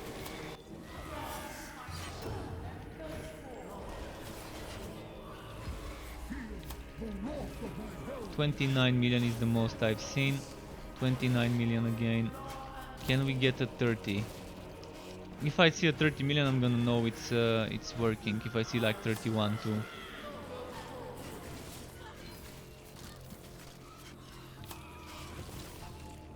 That would make me reconsider how I'm building, and I can maybe get more crit damage and get more assassination rather than cooldown.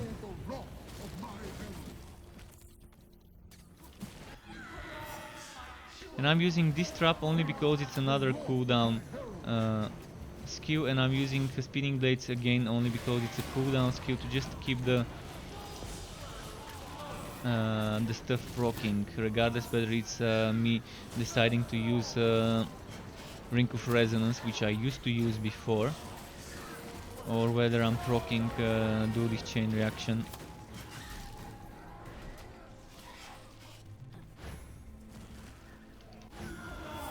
still, Alessa still seems like the more underwhelming one of the classes. I think she's the most underwhelming even.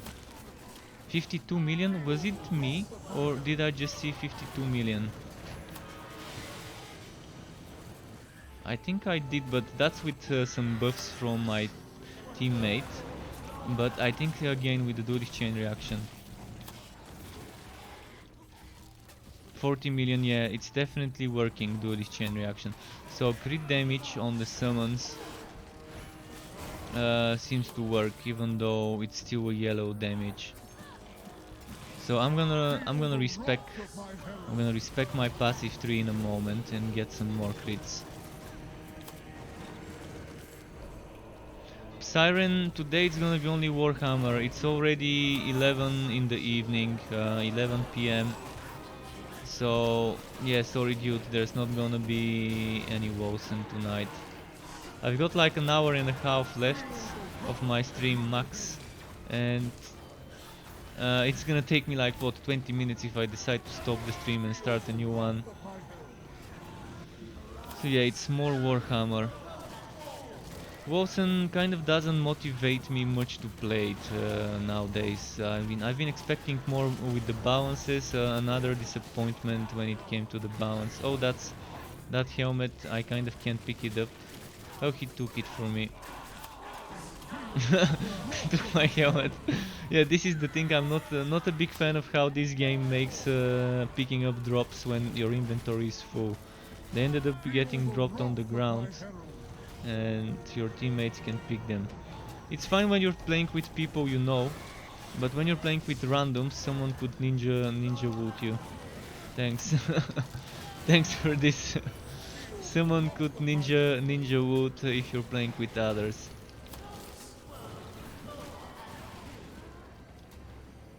So there's one thing they might wanna kind of change.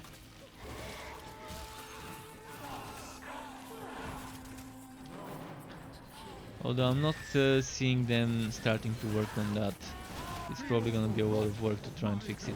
Another thing that's super underwhelming is the Bloodlust skills. The Bloodlust skills for higher difficulties are terrible. Plain outright terrible.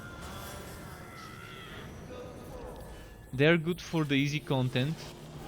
They're actually amazing for the easy content to kind of quickly kill some stuff, get some shards. On a summoner build you might actually get a watt from it.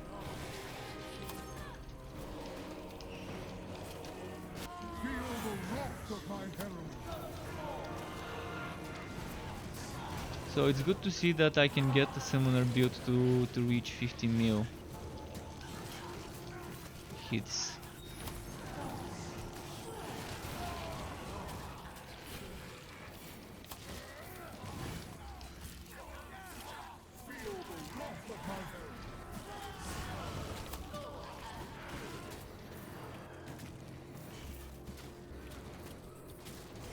Right, so let's go to the relic chest, and then I'm gonna change some of my god skills. Just wanna see how much more damage I can squeeze by grabbing more crit damage. How much I can get the summons to crit for.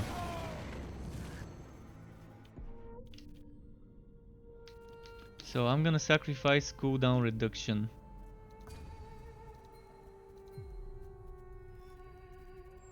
This 10 watt damage though, I strongly suggest not sacrificing the 10 watt damage. So I need to get 1, 2, 3, 4, 5, 6 points. Wasn't there crit damage somewhere on the way here? Oh, okay, 42%. Yeah, I'm gonna go for that. So I'm gonna remove those 3 points and get that 42% here, which is much better. This 10 watt damage, I strongly suggest keeping it. And that's as much as you can get. While keeping this 10% watt damage would be better than getting another what is it? another 64 crit damage.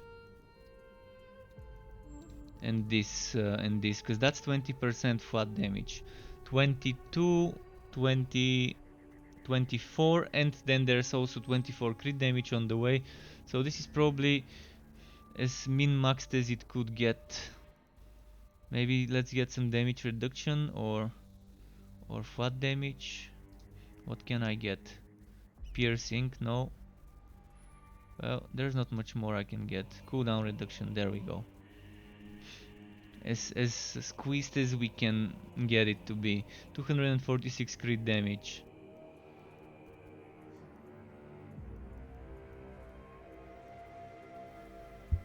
I mean, if I have 1, 2, 3, 4 points, I'm gonna get crit damage another 40%. But it's definitely not worth it. Sacrificing flat damage for this. Skills wise, I'm actually using this how spirits. I'm not using the damage one. Now let's do a test. Let's do the damage one instead of the healing one, and let's see how it works. How much damage I can get.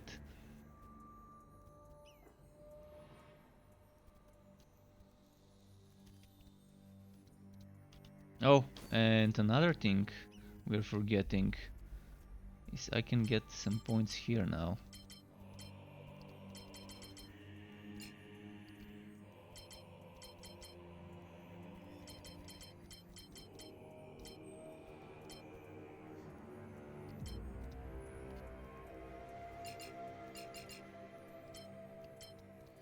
Okay, something like this maybe. I'm not gonna take this one for extra damage, but actually, screw that.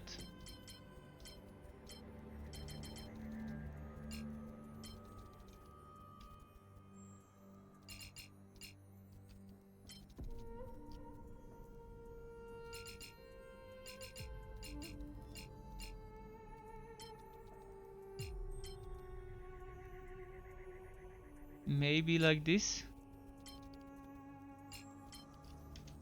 Just to squeeze more damage out of it, just to see how far I can take it with the damage.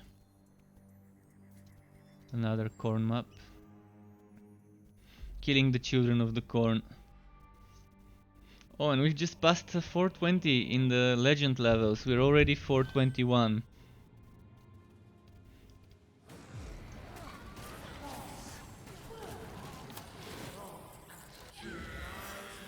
Feel the wrath of my hell.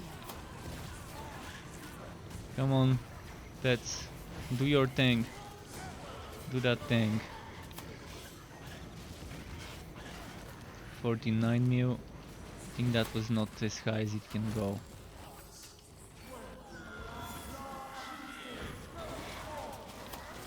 $61 mil. Okay. We're seeing numbers. We are seeing numbers.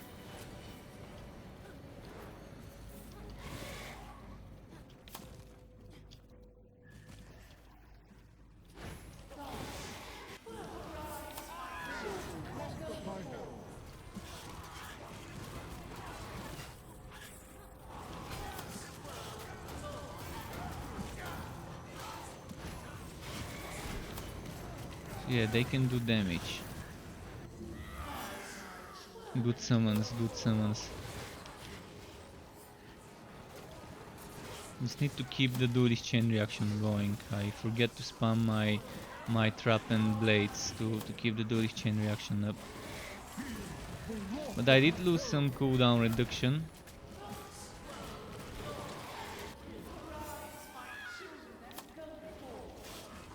They also have 97 stacks of that extra damage from that passive. So they're no longer healing each other and they're dying a lot, and they're no longer healing me when they do damage, but they're boosting their damage up to another 100% with that passive I placed in there. So definitely a strong setup.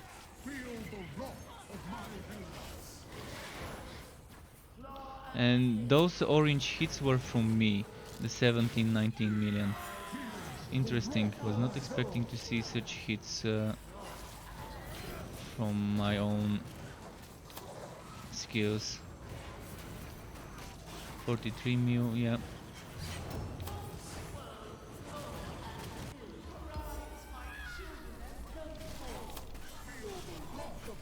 So yeah, I hope this helps you kind of have some ideas of how to build a summoner. Especially this one was setup I did for the more damage oriented combo. It seems like a good thing to play. I mean, now I'm playing with a team and my summons can survive a bit more when they're near the banner. You can see they still kind of get one shot easily by some of the AoE fields and things that are happening. So when you're playing solo, probably it's better off to go for the healing rather than the damage. Which let's show you with the healing rather than the damage whether we can go to 60 million damage the same way we did now.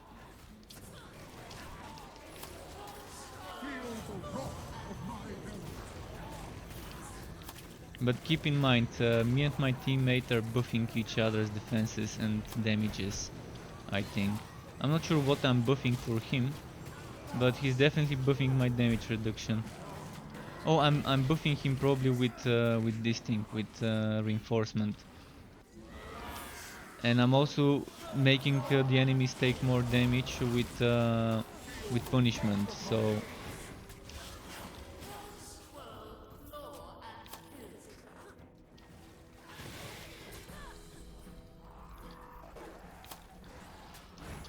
I wish the duelist chain reaction was not 4 seconds but 5 seconds duration. Would have been so much nicer. The wrath of my herald.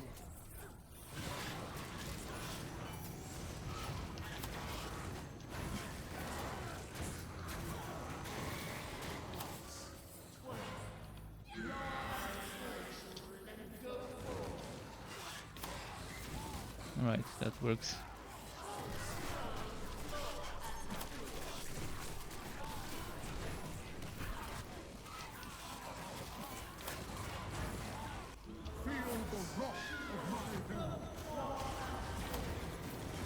Yeah, I gotta keep summoning the big guy when it dies. I keep forgetting. The big dryad is the damage dealer of the family here, of this elven dryad family.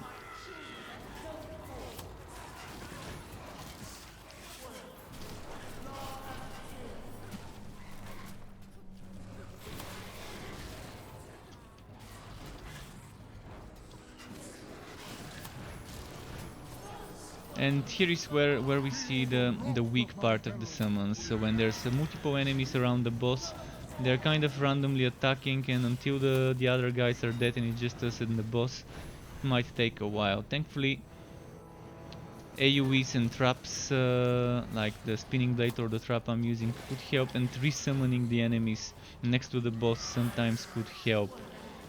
Resummoning the pets next to the boss. But yeah, I didn't see as high as 16 mil, which still 40 something mil is okay.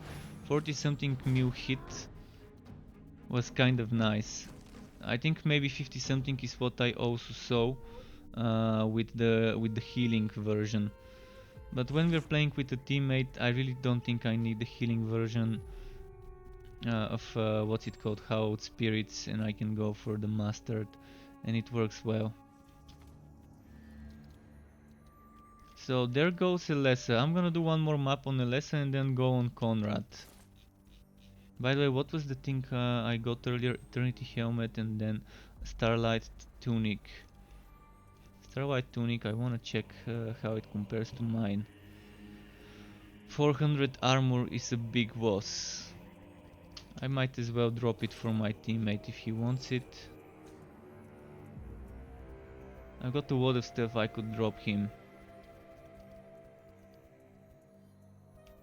Like, this is for the pet build, some Star White stuff. No worries, dude, no worries. I've given him a helmet earlier, I'm pretty sure, when I was emptying my stash.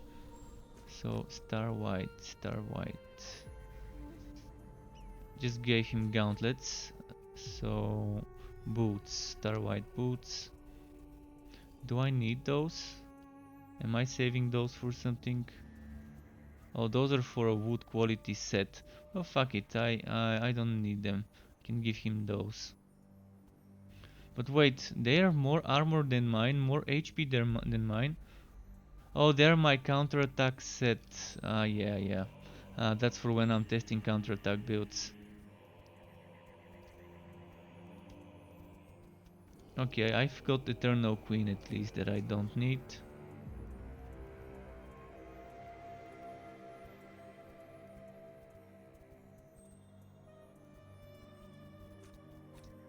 I will be testing some counterattack stuff again. I just need more new items with counterattack stuff to test.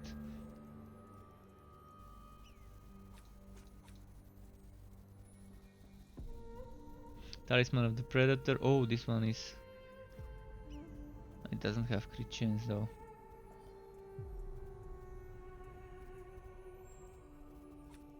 This one's for farming. Talisman of the Predator. Alright, I think that's what I could spare. Let's see the Eternity Helmet, how it compares to the current one. Oh, that might be an upgrade for me. Losing HP but getting a nice cooldown there. A lot of counterattack damage as well. Yeah, I'm gonna give him my old one.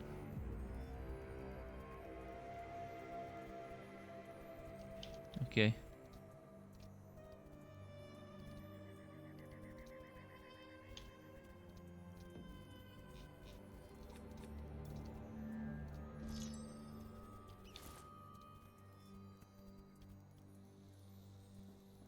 So yeah, one more map on the lesser, maybe I can get something nice out of it, and then I'm gonna go on Conrad myself.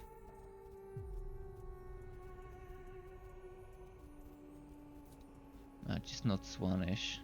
Well, oh really? It's Swanesh. No choice. It's gonna have to be Act 3. It's gonna have to be Act 3. At least I'm on a pet build, so I can stay back and try not to get pulled by the enemies.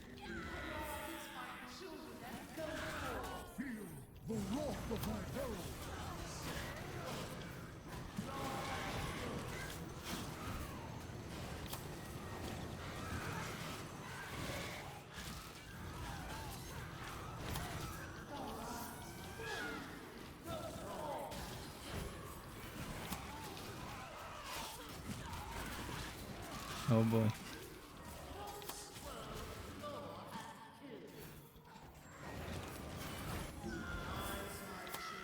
Tight spaces, there's barely much room to run away from them. And since I can't tell my pets to run ahead of me sometimes, they still do some damage though, so...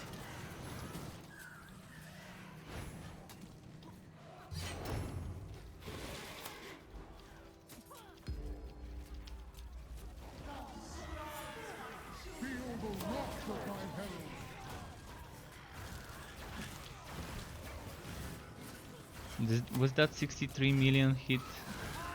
I think it was.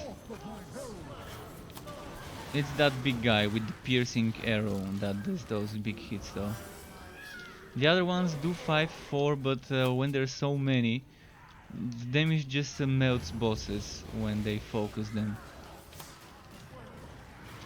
That's why I like the summoner build so much right now. What was that, 136 million? Or I'm not sure what happened there. I can't clip it right now to see. It might have been 36 million next to 10 or something with a 1, and it just looked like 136.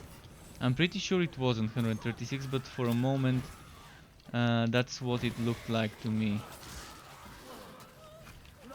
It's just too big of a jump from 63 to 136.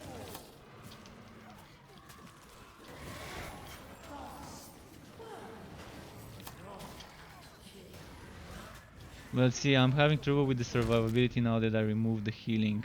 On this map, probably it would have been the more responsible way of playing it would have been with the healing passive rather than the other one. The wrath of my herald.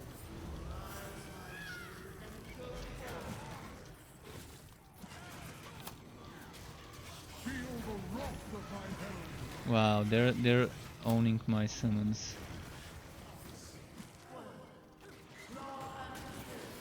Of course, the summons got their revenge. Not getting hit much, so I'm not building up my stacks of damage reduction from padded armor.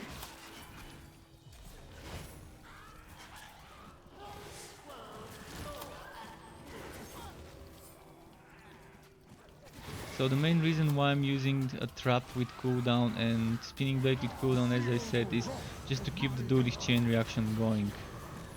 And if I had a good road ring of resonance, I would be stunning enemies as well around me. But I think the better option would have been the ring that drains energy and gives me damage reduction. That probably would have been the better option as a ring. The amulet that makes god skills do more damage doesn't seem to work on the summons. Which is kind of weird, but I guess I can live without it as long as I've got my cooldowns getting reduced from what's it called, that amulet, Ember Talisman. Yeah, the Ember Talisman is oh shit. Did I jump there myself or did he pull me? I think I jumped myself. Oh, there's quite a lot of them there. I don't want to get myself into those purple fields. And there's a healer, and yeah. Oh shit, now it's gonna get even worse. He's there behind me and in front of me. I need to get the healer first though.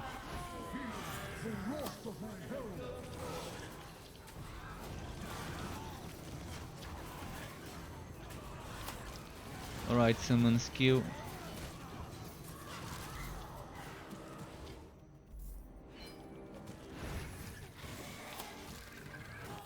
Okay, so he can pull me without putting his hands up. That's good to know. I thought he can only do it when his hands are up. But you see, when it's just the boss, they kind of melt him.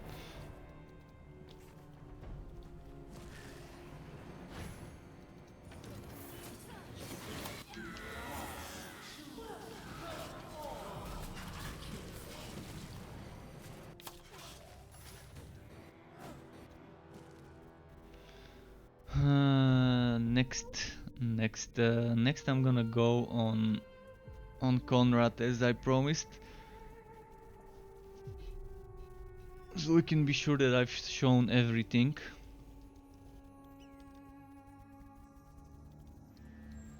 So let me quickly... Is there anything to sell? Just this.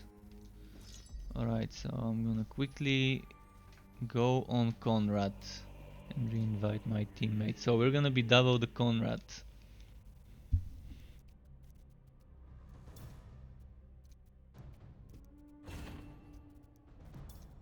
I wasn't very fond of the things that changed for Conrad, like not being able to heal myself with the pew pew pew with this one.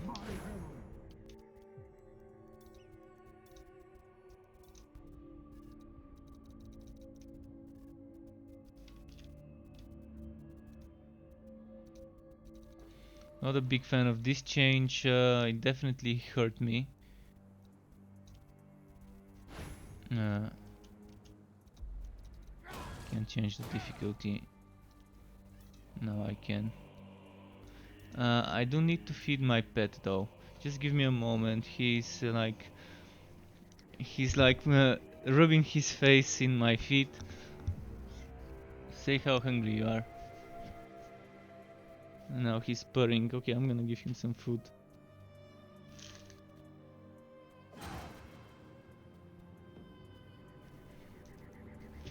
Alright.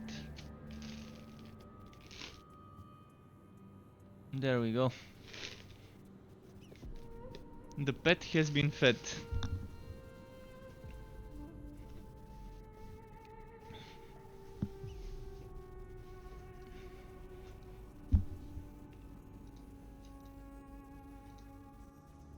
Now, can I go for a grunt? No, can't do a grunt. Well, whatever we get, we get. But first, let me check whether I've got everything in place. So once built, the classic tree with the damage here and the damage here. Okay. I'm not taking this extra 10% cooldown reduction, but I'm getting more damage. By the way, there's an alternative setup here. If you want 1, 2, 3, 4, 5, 6, you can remove those 3 points here, and you can remove those 3 points here if you need that extra cooldown. You're gonna be changing the banner. Okay, that's a good idea. It's pointless to have two banners of the same type. So, good idea, changing the banner.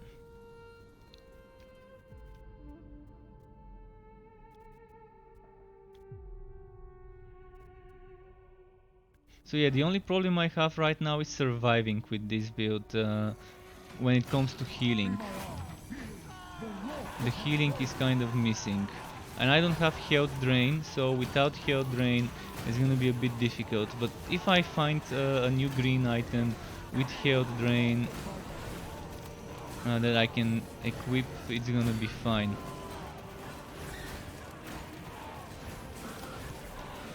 Chaos 9 probably is okay, but Chaos 10 will be a bit of a pickle there. I did test Chaos 10 the other time. I mean, I could still do it, but kind of slowly. It took a while and it took a few deaths, and yeah.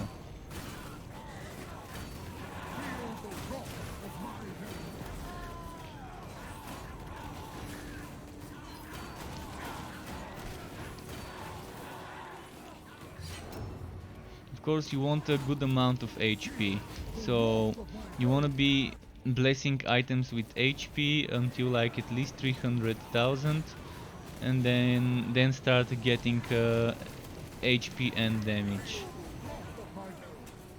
So damage reduction is important, but HP is needed too, if you want to be the more tanky kind of setup. Right, I can get those together, so I'm gonna focus on the ranger maybe first. But sometimes those rangers are more tanky than the melee guys, I've noticed. It's weird how those skeletons are. So see, now I'm having trouble with the survivability.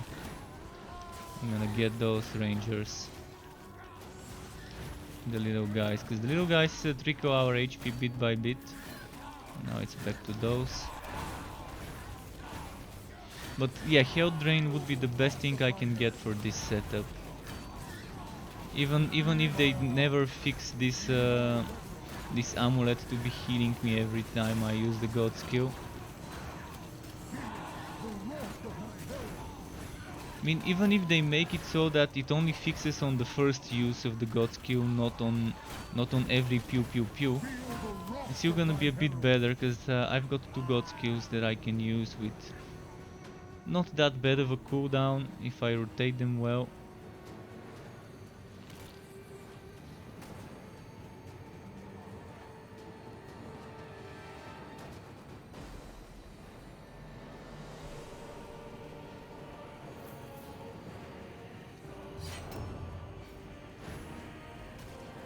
You can see how many enemies he had following him. Yeah, let's pull them together. With this build you wanna get more enemies around you to get hit by multiple enemies, or at least that was before, because you get damage by blocking. You get stacks by blocking hits, up to 20 stacks, which give you extra damage.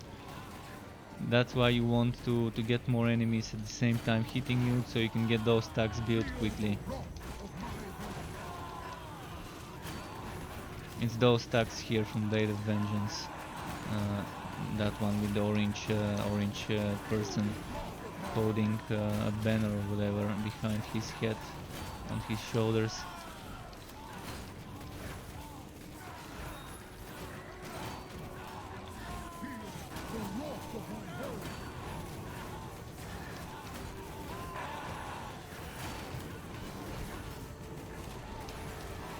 But yeah, Conrad right now doesn't feel as strong as he did before, mostly because of that healing not being in the mix. But if you're a new player and you've never played him the way he is before, you're not gonna notice the difference, of course. But I can tell you right now, he feels much weaker. Because, well, he was kind of immortal before. There were few things that could kill you before, like permanently reduced armor maps and cooldown increase maps were bad for you before, but yeah, let's see here now.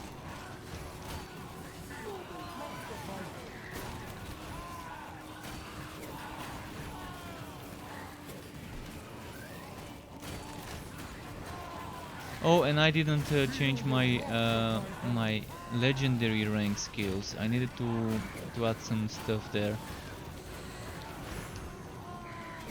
I probably got a lot of unspent points. I was 300 and something last time I played Conrad. Now I'm 423 legendary ranks. Might have been 200 and something even when I last played him a few days ago.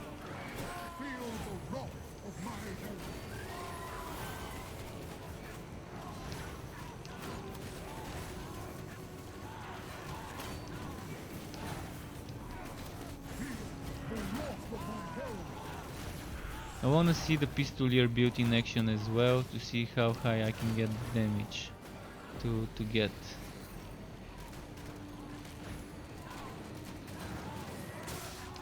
Oh shit. Need to get away from here and heal some enemies. This healer here is kind of troubling.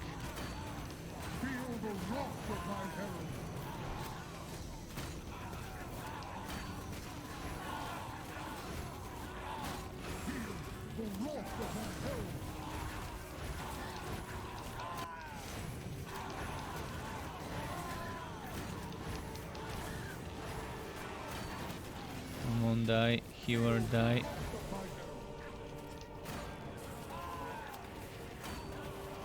I'm not getting hit anymore and my cooldowns are not respecting.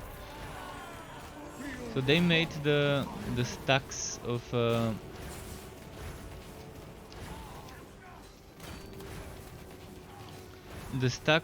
Blade of Vengeance, they made them to 10 stacks. 10 stacks of 20.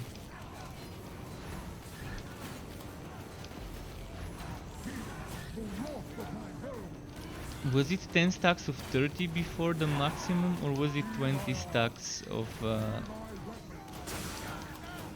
20 before? I can't remember. I think it was 20 stacks before though. Before the patch. I need to check the patch notes again to see the exact changes that were made. But Blade of Vengeance did get a nerf. But it was a kind of unexpected nerf because, well, people were not using other blades. People were avoiding using other blades because it was just too good to miss out on that Blade of Vengeance.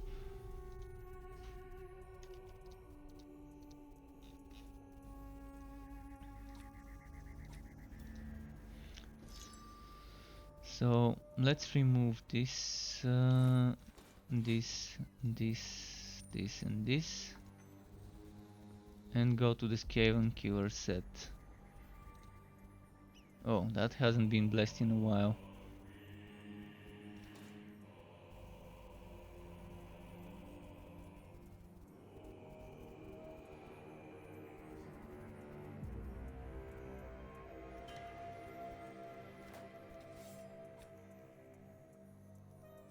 Wait, I've got one here.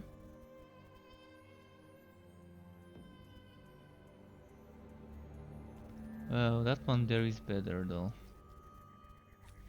Fortification, this actually nerfed the damage of the build by a lot. Damage taken is increased. Okay, we'll see how this works out for me. Just quickly wanna check if there's anything better to wear. This is my crit chance set.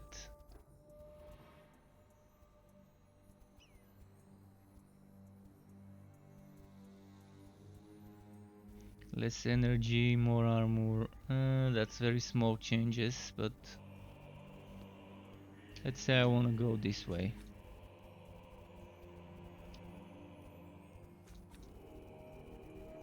Alright, let's bless quickly. Scale and cure breastplate.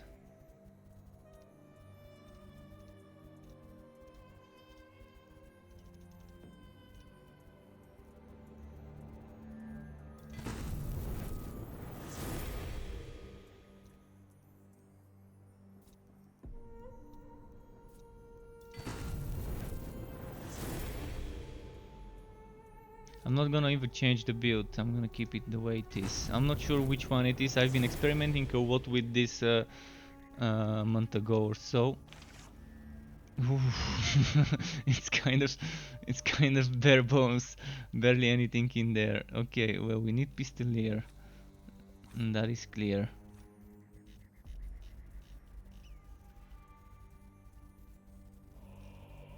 I'm gonna grab this one and this one probably, and remove this one and get this one. Divine Judgment? What the hell is Divine Judgment doing here? Alright, oh, it's that kind of a setup.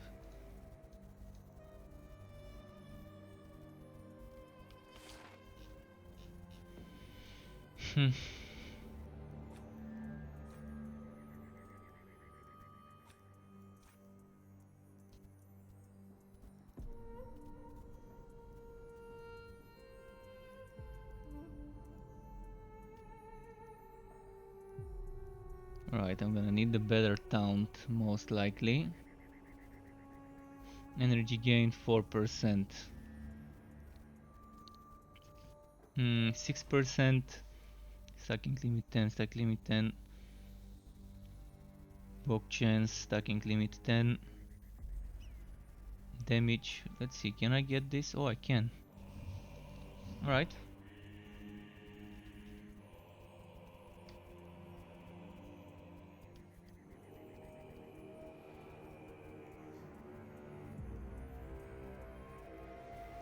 %, damage reduction. Am I using the correct shield? Shield smash 400% extra damage.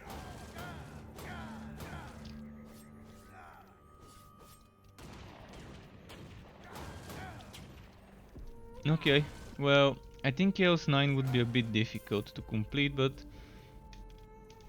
let's jump in and see how it goes.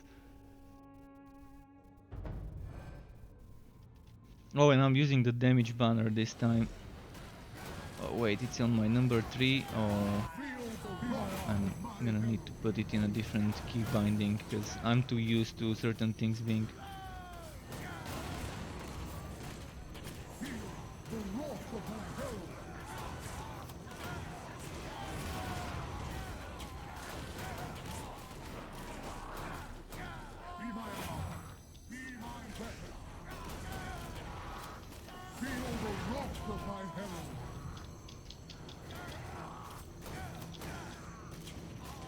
Yeah, I'm not doing much damage here, am I?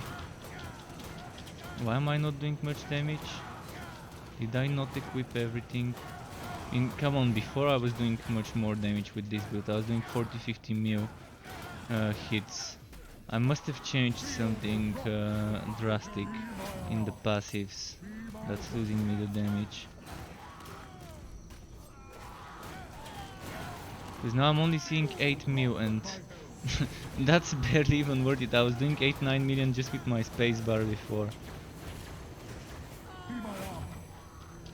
So what's happened to this build? There's definitely something I'm missing in the passives, I just don't know what it is.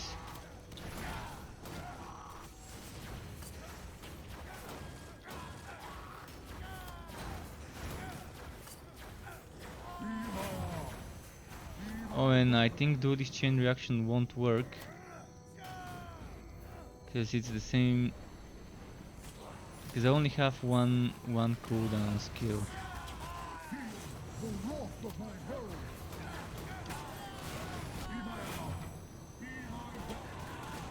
So what's wrong with this? There is something wrong with this build, I just can't find what. Bastion against corruption is missing, apparently.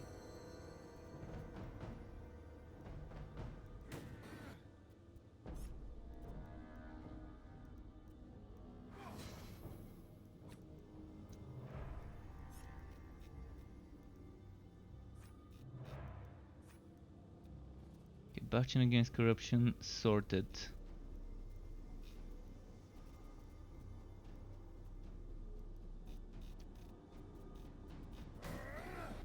But that's missing a lot of damage. I mean, I'm not sure what I'm missing. I need to watch my video. Oh, also, yeah, those need to be changed.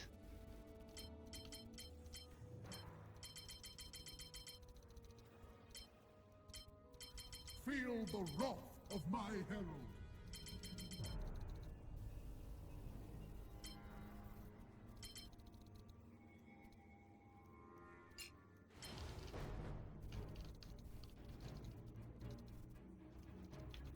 Okay, let's see what I'm missing. First of all, I also need to replace the vocation of those.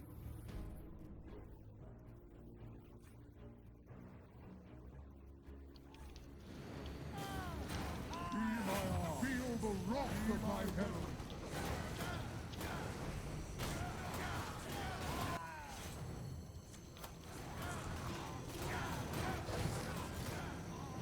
I'm probably gonna equip a Grudge Settler instead of Blade of Vengeance, because I'm taunting and that's immediate extra damage.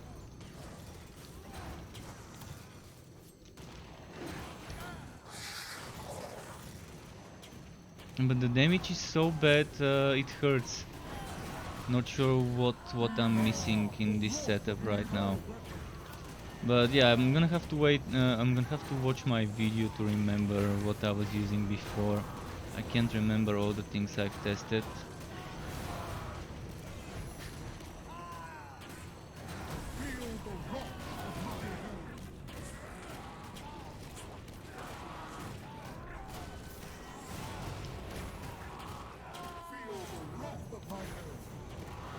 It's not the enemies, right? It's not the enemies on this map being super tanky or anything.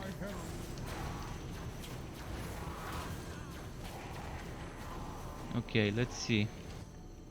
The enemies, nope. No armor stuff. Well, that seems weird. I mean, why do I only have 30 crit damage from the passives? How is this even possible? Where was the crit damage here?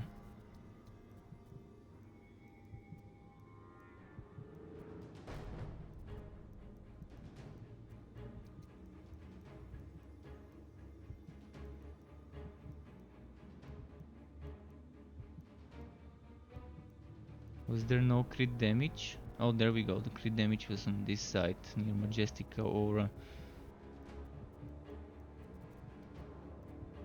That explains a lot of things.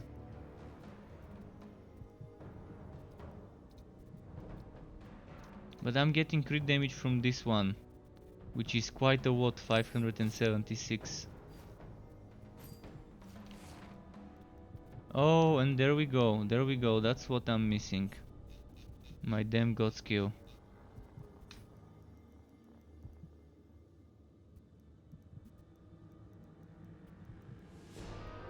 There we go now.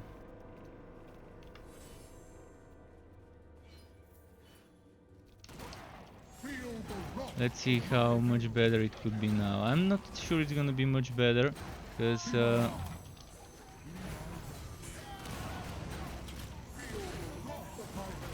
yeah, there's some more things I'm missing in the setup. I'm gonna figure them out later, but I'm just gonna have to finish this run and then see what was missing. Also, I need a Grudge Holder instead of Blade of Vengeance. After this fight, I'm gonna have to switch to a Grudge Holder. Be my arm. Be my weapon.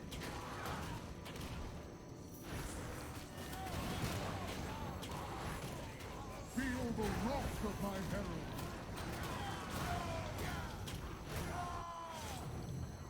I'm still not doing the damage I was doing before. I was doing 9 million with just my spacebar ability with this one. This is now doing 2 million. So whatever's happened must have been a ton of damage difference.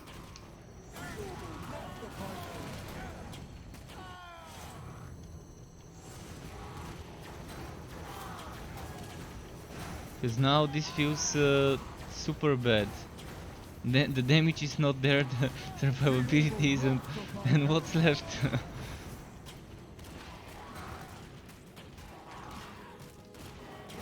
He can't even hit the enemy. Why can't he hit the enemy?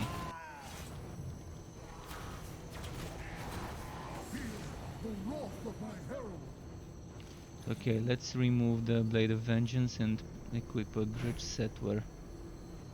Which, unfortunately, I can't even find. Oh, okay, there we go. Grudge Settler here. I'm gonna lose some HP, but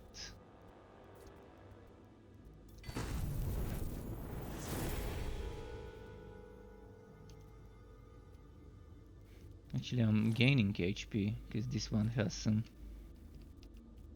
So I'm losing the cooldown, which on this build might be fine, I guess.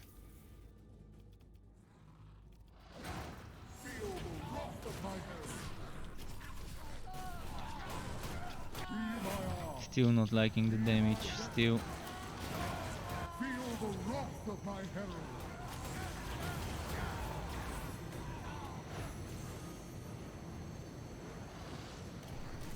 Feel the wrath of my herald. I mean, just by pressing my spacebar I can tell whether the damage is where it needs to be. 7, 8, 9 million was what I was getting with my spacebar before. Now much worse. Half of that at best when it does a good crit.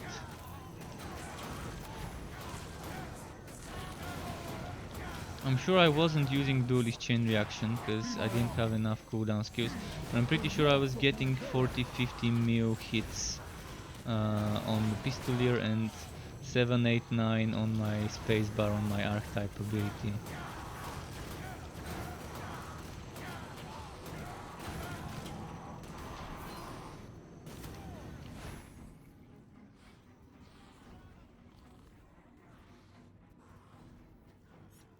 Feel the wrath of my herald.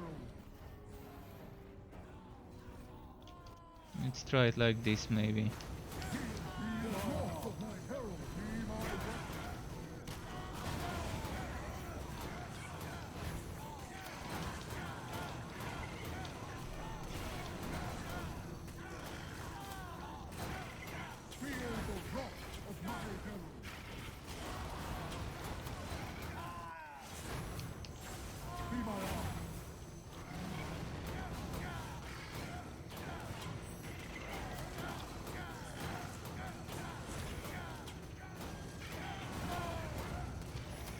Come on. Yeah, I'm gonna have to remember what I was using, but not now.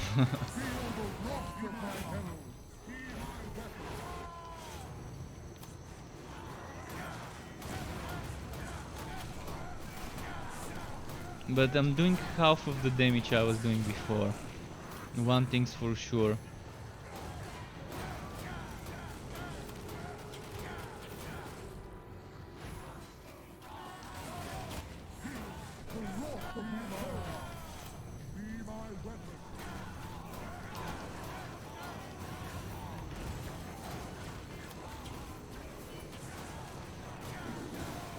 So 29 million is as far as I can get the damage right now.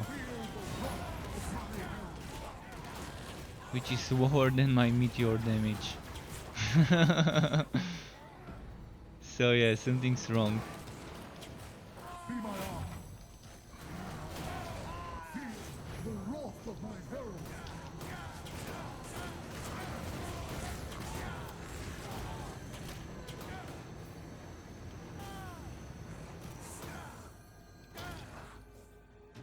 Right. Think the boss would be this way.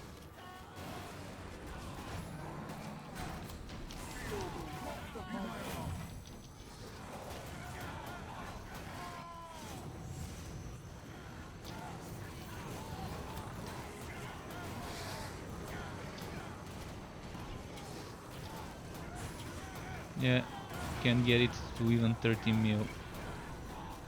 Feel the wrath of my herald. Try it with the taunt for max damage, with the bastion, the Sigmar's blessing and all of that stacking together.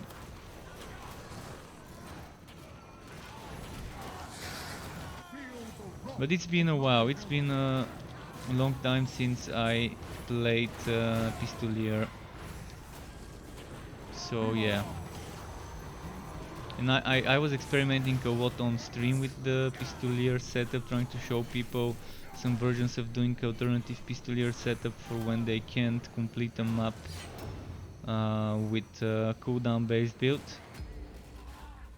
Like the Solent on the invasions back then. I was trying to like figure out a way that it might end up working well. And after that I forgot to probably return my build to the way it was. As you saw, half of the skills were missing and the passives. I think the God skill tree first of all is very wrong, and it's not the way I intended it to be for this build in the first place. We'll see. I'm gonna have to watch my own video to remember what I was using, just because I want to test the build exactly as it was on my build video before, and then after that I want to check ways to improve it with the new things. Just want to see how things changed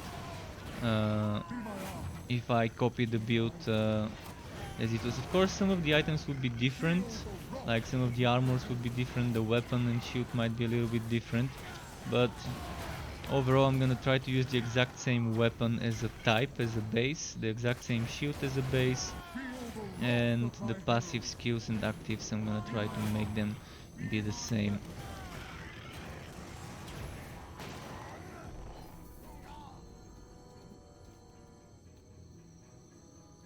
There we go, rest. Alright, the boss is around the corner if I'm not mistaken. Yeah, it's around here. Feel the wrath of my herald.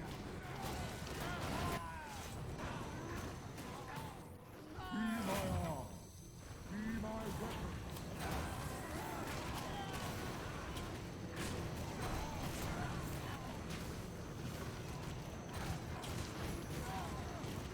And on this boss we're gonna have to kite a bit more.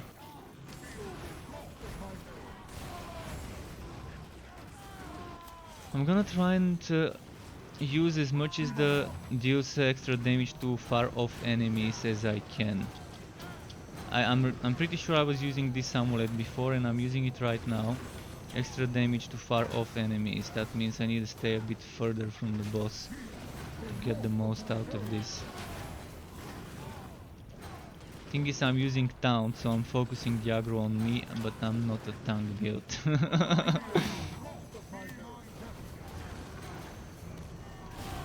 But I need the taunt to regenerate energy.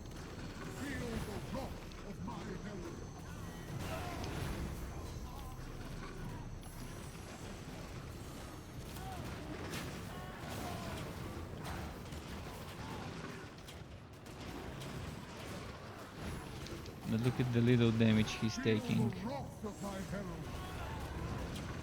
Be my arm.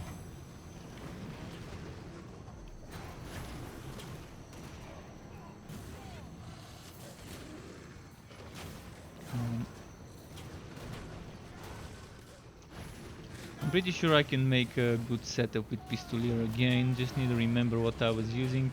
is I want to make a more defensive pistolier build that can still dish out okay damage, but survive easier.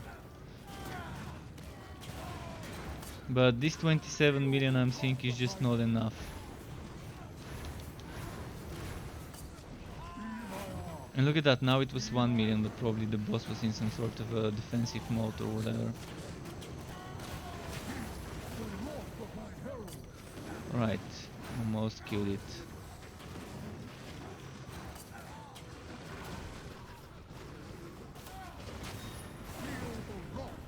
Phew, finally.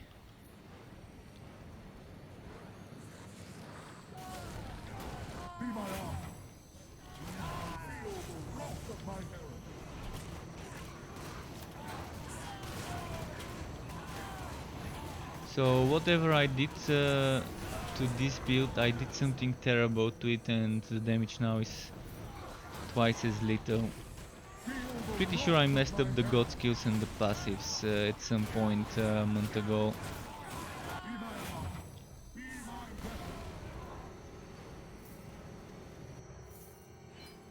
Grudge Settler.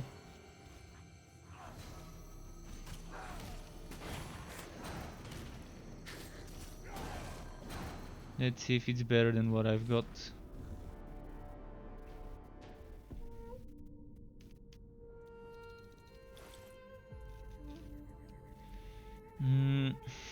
Oh, a Grudge Settler with cooldown. No armor piercing but has crit damage, flat damage. Doesn't have HP. Oh, it has HP. And it has health drain.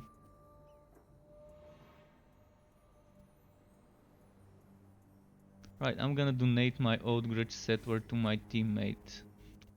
It gives me more damage than the current one, but the current one has cooldown and it has other stuff. I'm also gonna donate this one.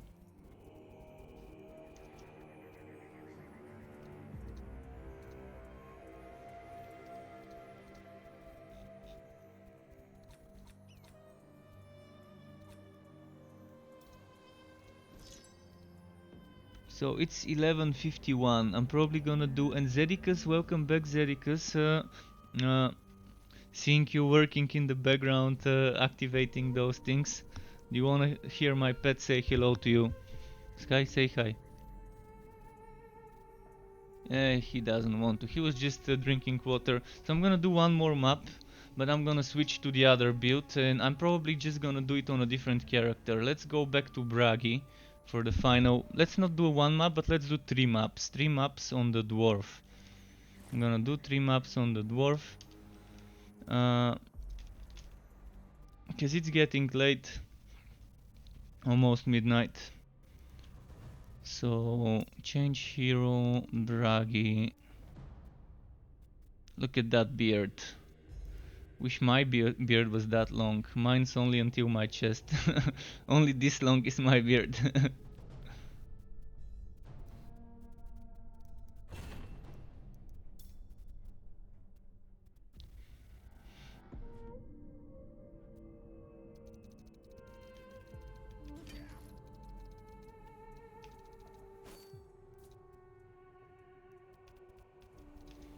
So, online game.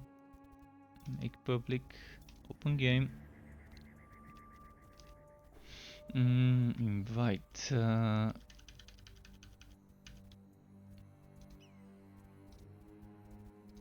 Alright.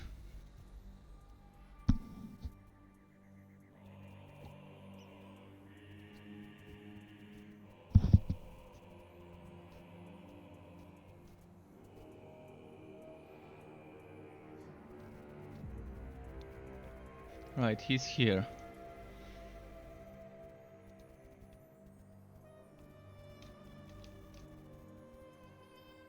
Let's do Chaos 10. Let's see how he can handle Chaos 10. I know I can, but I'm still gonna die probably if it's not a good map. Ooh, enemies becoming vulnerable. Oh no, please not enemies becoming vulnerable. Alright, this would work. We're gonna die, but... but let's do it. At least it's no invulnerable enemies. And it's not Act 3, Act 4. Chaos 10 is very good for XP. If you can clear trash mobs quickly, you can go in, clear some trash mobs, go out and go back in. And just do trash mobs and maybe champions if you don't want to be doing the bosses. Oh, he's having trouble with the damage over time. Let's I was gonna rest, but okay. See, I'm having trouble too. There's just so much damage over time and so little room to avoid it on this act. This is my main problem. It's just some platforms you don't have room to go left or right. It's only forward or backwards, and sometimes they just cluster around. Yeah, it's overpowered. Chaos 10 is ridiculously overpowered. Let's just give up. Fuck it. We're just gonna waste our money resurrecting here. fuck, fuck Chaos 10. Chaos 10 is for damage over time, damage reduction builds. You wanna be stacking a ton of damage reduction for it, and it's not for everyone.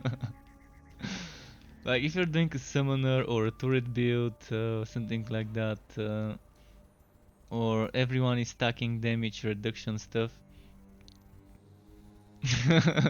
Yeah, I can tell you it's ridiculously powerful. Just the damage over time, and the thing is you can't dodge it. It's like on a small platform and there's no room to breathe. No room to breathe, so careful on this map, the skeletons can explode. Exploding skeletons, so keep that in mind. I think they explode immediately after they get killed, there's no delay. So I'm gonna see what we can do about this.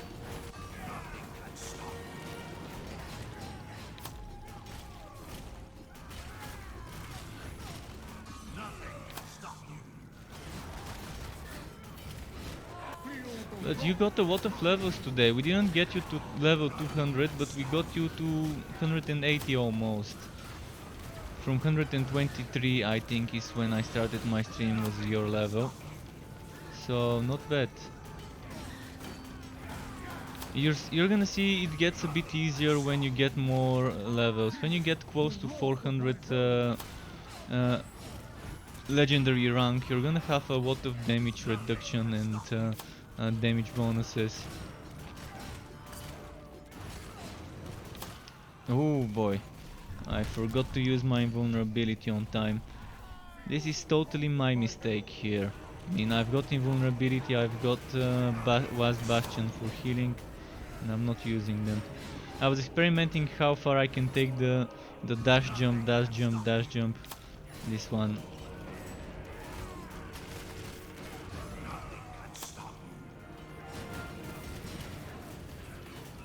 I'm trying not to kill them on big groups, because if I kill them on big groups there's a lot of exploding at the same time.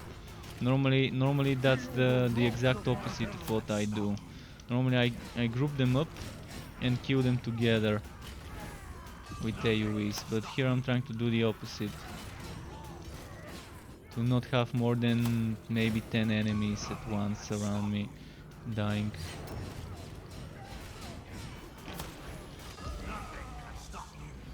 Feel the wrath of my herald. Nothing can stop you.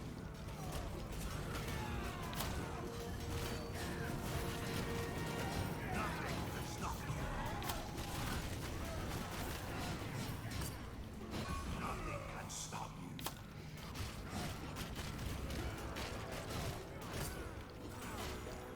Okay.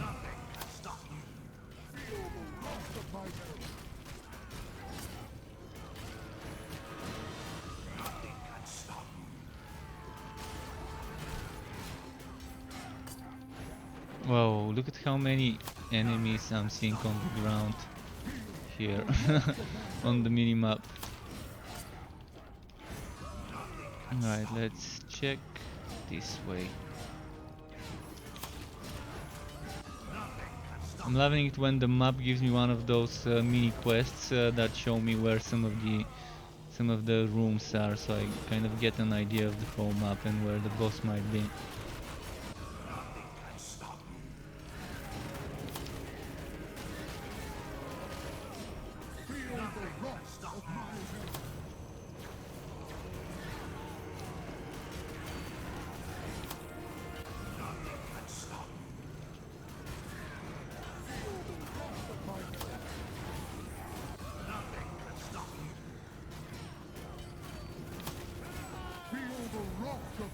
Okay, survived.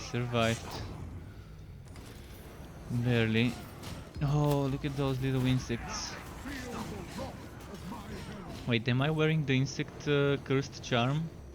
No, I'm not wearing the cursed charm, but there's a passive here that can spawn insects all the time around you. I'm thinking it's good when farming fragments. Not sure, never tested it.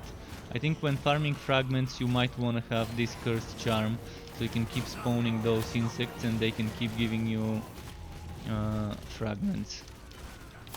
But when I'm farming for fragments, I change my passive to the one that gives me extra fragment wood chance as well. Even though it's just 5% more. Alright, 2 more maps is what I'm gonna do, as I said.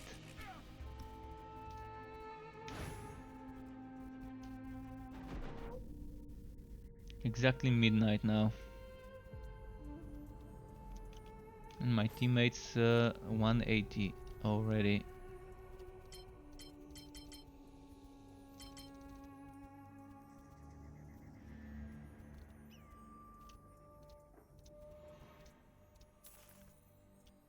Tomb King's invasion again.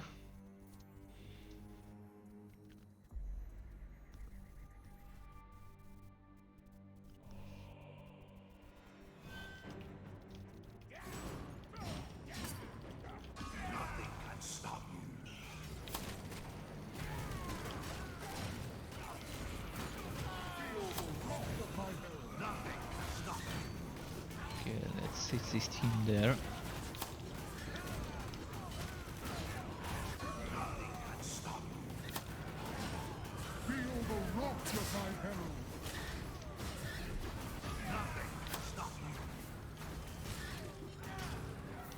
Okay, next.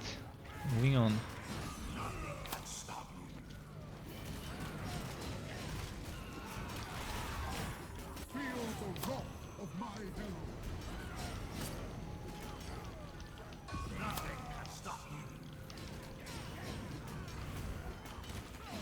Loving those numbers though, I'm seeing. I still think Bragi is probably my favorite. Bragi and Kiwa. Maybe right now the two dwarves are my favorite in regards to the playstyle they offer. I also love some of the things with the mage depending on what I'm doing. The Dragon Tamer is fun, and so are the other mage sets, especially the one for speed farming, easier content, the Belcuradris. And Dult 1 and Morvo are kind of like sets that I normally play more static. I play the Dragon Tamer static too though. And with the less of the summons definitely felt strong today, getting them to do over 60 million hits, 60 to 3 million hits was kind of nice.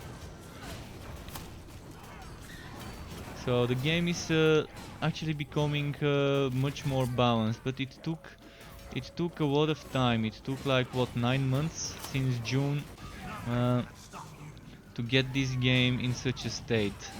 I'm hoping Wilson doesn't need 9 months as well.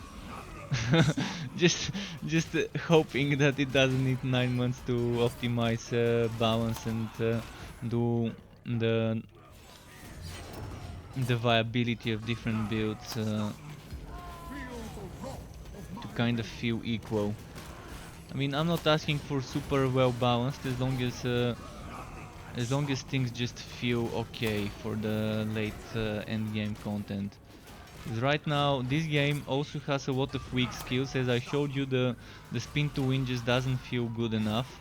But I'm gonna quickly switch to Laceration just to show you that Laceration right now feels okay.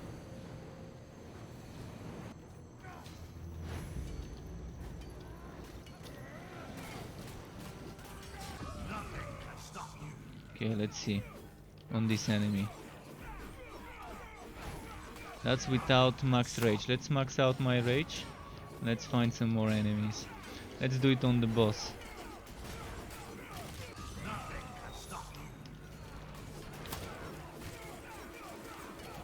But that's without a proper build, but I will be making a proper build for restoration.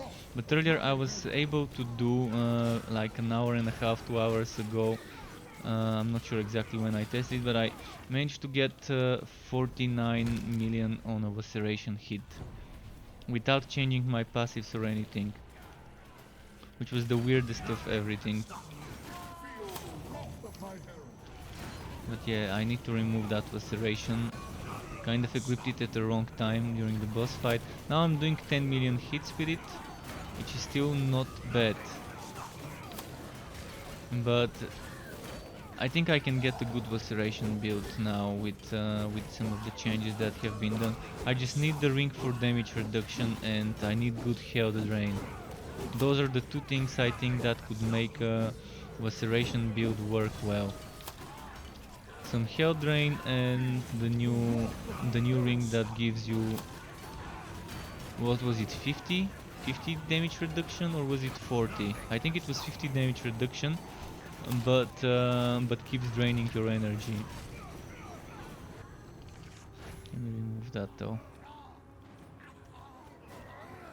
But the whirlwind is definitely still bad. The spin to win is still bad.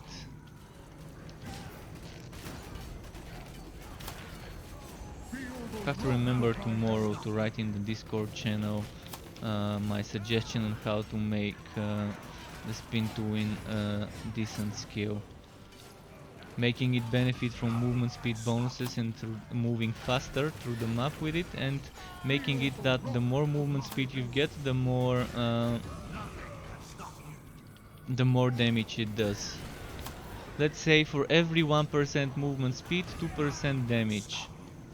Something like that. Or maybe for every 1% movement speed, 1% damage. From boots you can get what, 13%, so I think if you double that it would be nice. From a god skill like this one you can get 50% for 8 seconds with a 16-second cooldown, so you can probably get that cooldown down to, with procs from Mountain Pendant and Fiery Ring of Thor, you can get that cooldown, let's say, to 12 seconds, so let's say 30% of the time you're not gonna have that movement speed, and that's like 100% damage through 66% of the time roughly. So they need to make it like that, the spin to win benefiting from the movement speed bonus of a character. Then using that god skill and doing the spin to win combo with it would be amazing. This one's also a very nice skill, by the way. Very nice skill for health regeneration, especially when doing invasions. I kind of run this skill when doing invasions on the high ranks. The Chaos 564 invasions. I kind of changed this for that. It's amazing, because this gives you health regeneration. You can just be moving, you can still jump with it. Just start it and it keeps going. It's pretty fun skill. Alright, let's do another final map. I'm gonna play with this skill now, just to show people. Oh no, not Swanish. I want to end it on a Swanish. Cooldowns have a chance to increase. This is a counter to my build, but I'm gonna do it. It's counter to Conrad, so maybe let's not do this to my teammate. Or never mind, too late. Now I'm kind of getting a bit of a counter to both of our builds, because we're both using cooldown based builds. But it's fine, we can still kill stuff easy. Slightly longer cooldowns, but that's okay. For him it's a bigger counter because he relies on getting hit, but if he keeps getting hit he's gonna get bad cooldowns. But his set gives him cooldown when he gets hit, so it's kind of like a weird stuff for him to get this map modifier.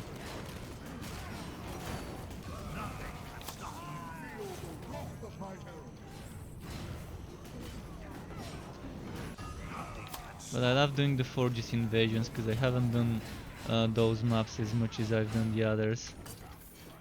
So it's still fresh for me.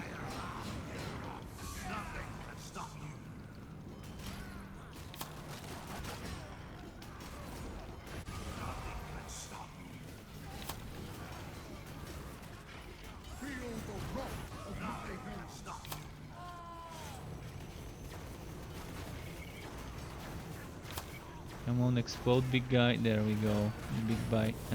Big guy bye. There we go. Wow, this one took a lot of damage. Like, he was taking only 6 million instead of 40, 50, 60. I think he buffs himself with some sort of thing.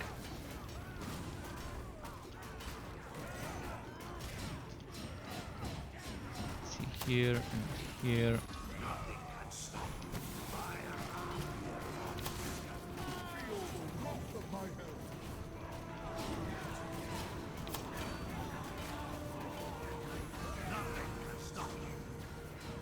Alright, but not this way.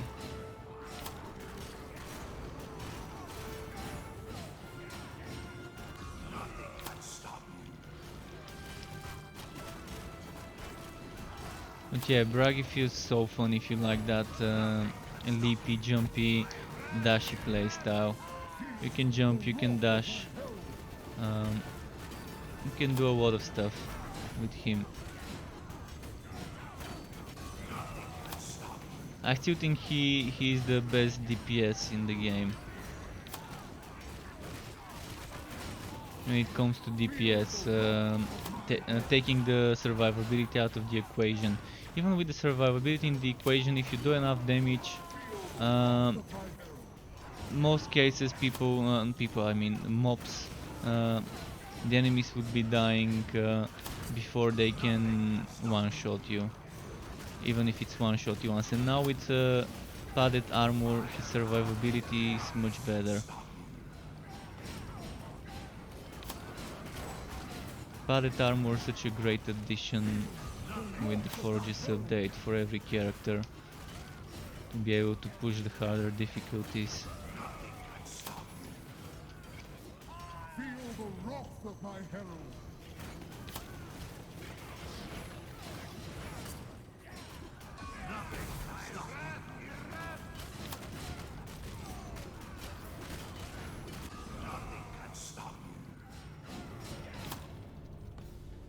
Wow, that's a long ass map. Haven't seen one as long as this one in the Forges, I think, so far. Or maybe because I had to go this way and I didn't take the shortcut, that's why it seems long. Could have taken the shortcut and reached the troll quicker.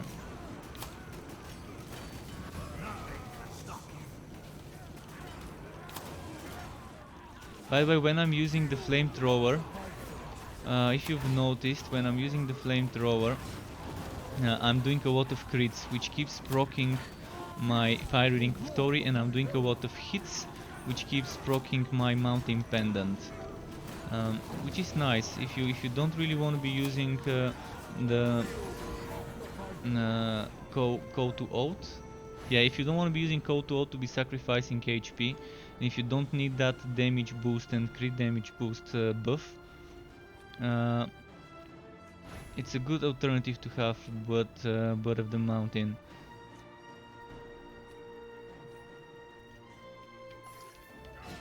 Right, let's check the relic chest. I still like Code to Oath the way they reworked it and gave it buff for the player, and I think probably the other people as well. Is it just for Bragi, this buff? Yeah, it doesn't say it's for the others, just for Bragi.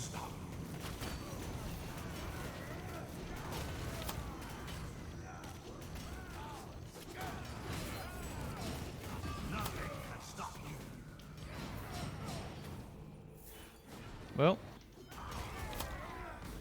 that would be it from me for tonight. More tomorrow probably. I'm not sure whether it's gonna be Wilson or this or another game. As I said, I wanna be playing a little bit of Borderlands, so maybe tomorrow I can do that. But thanks everyone for tuning in, thanks to my teammate for joining me and playing with me. Keep it cool folks, until next time, and goodbye from me.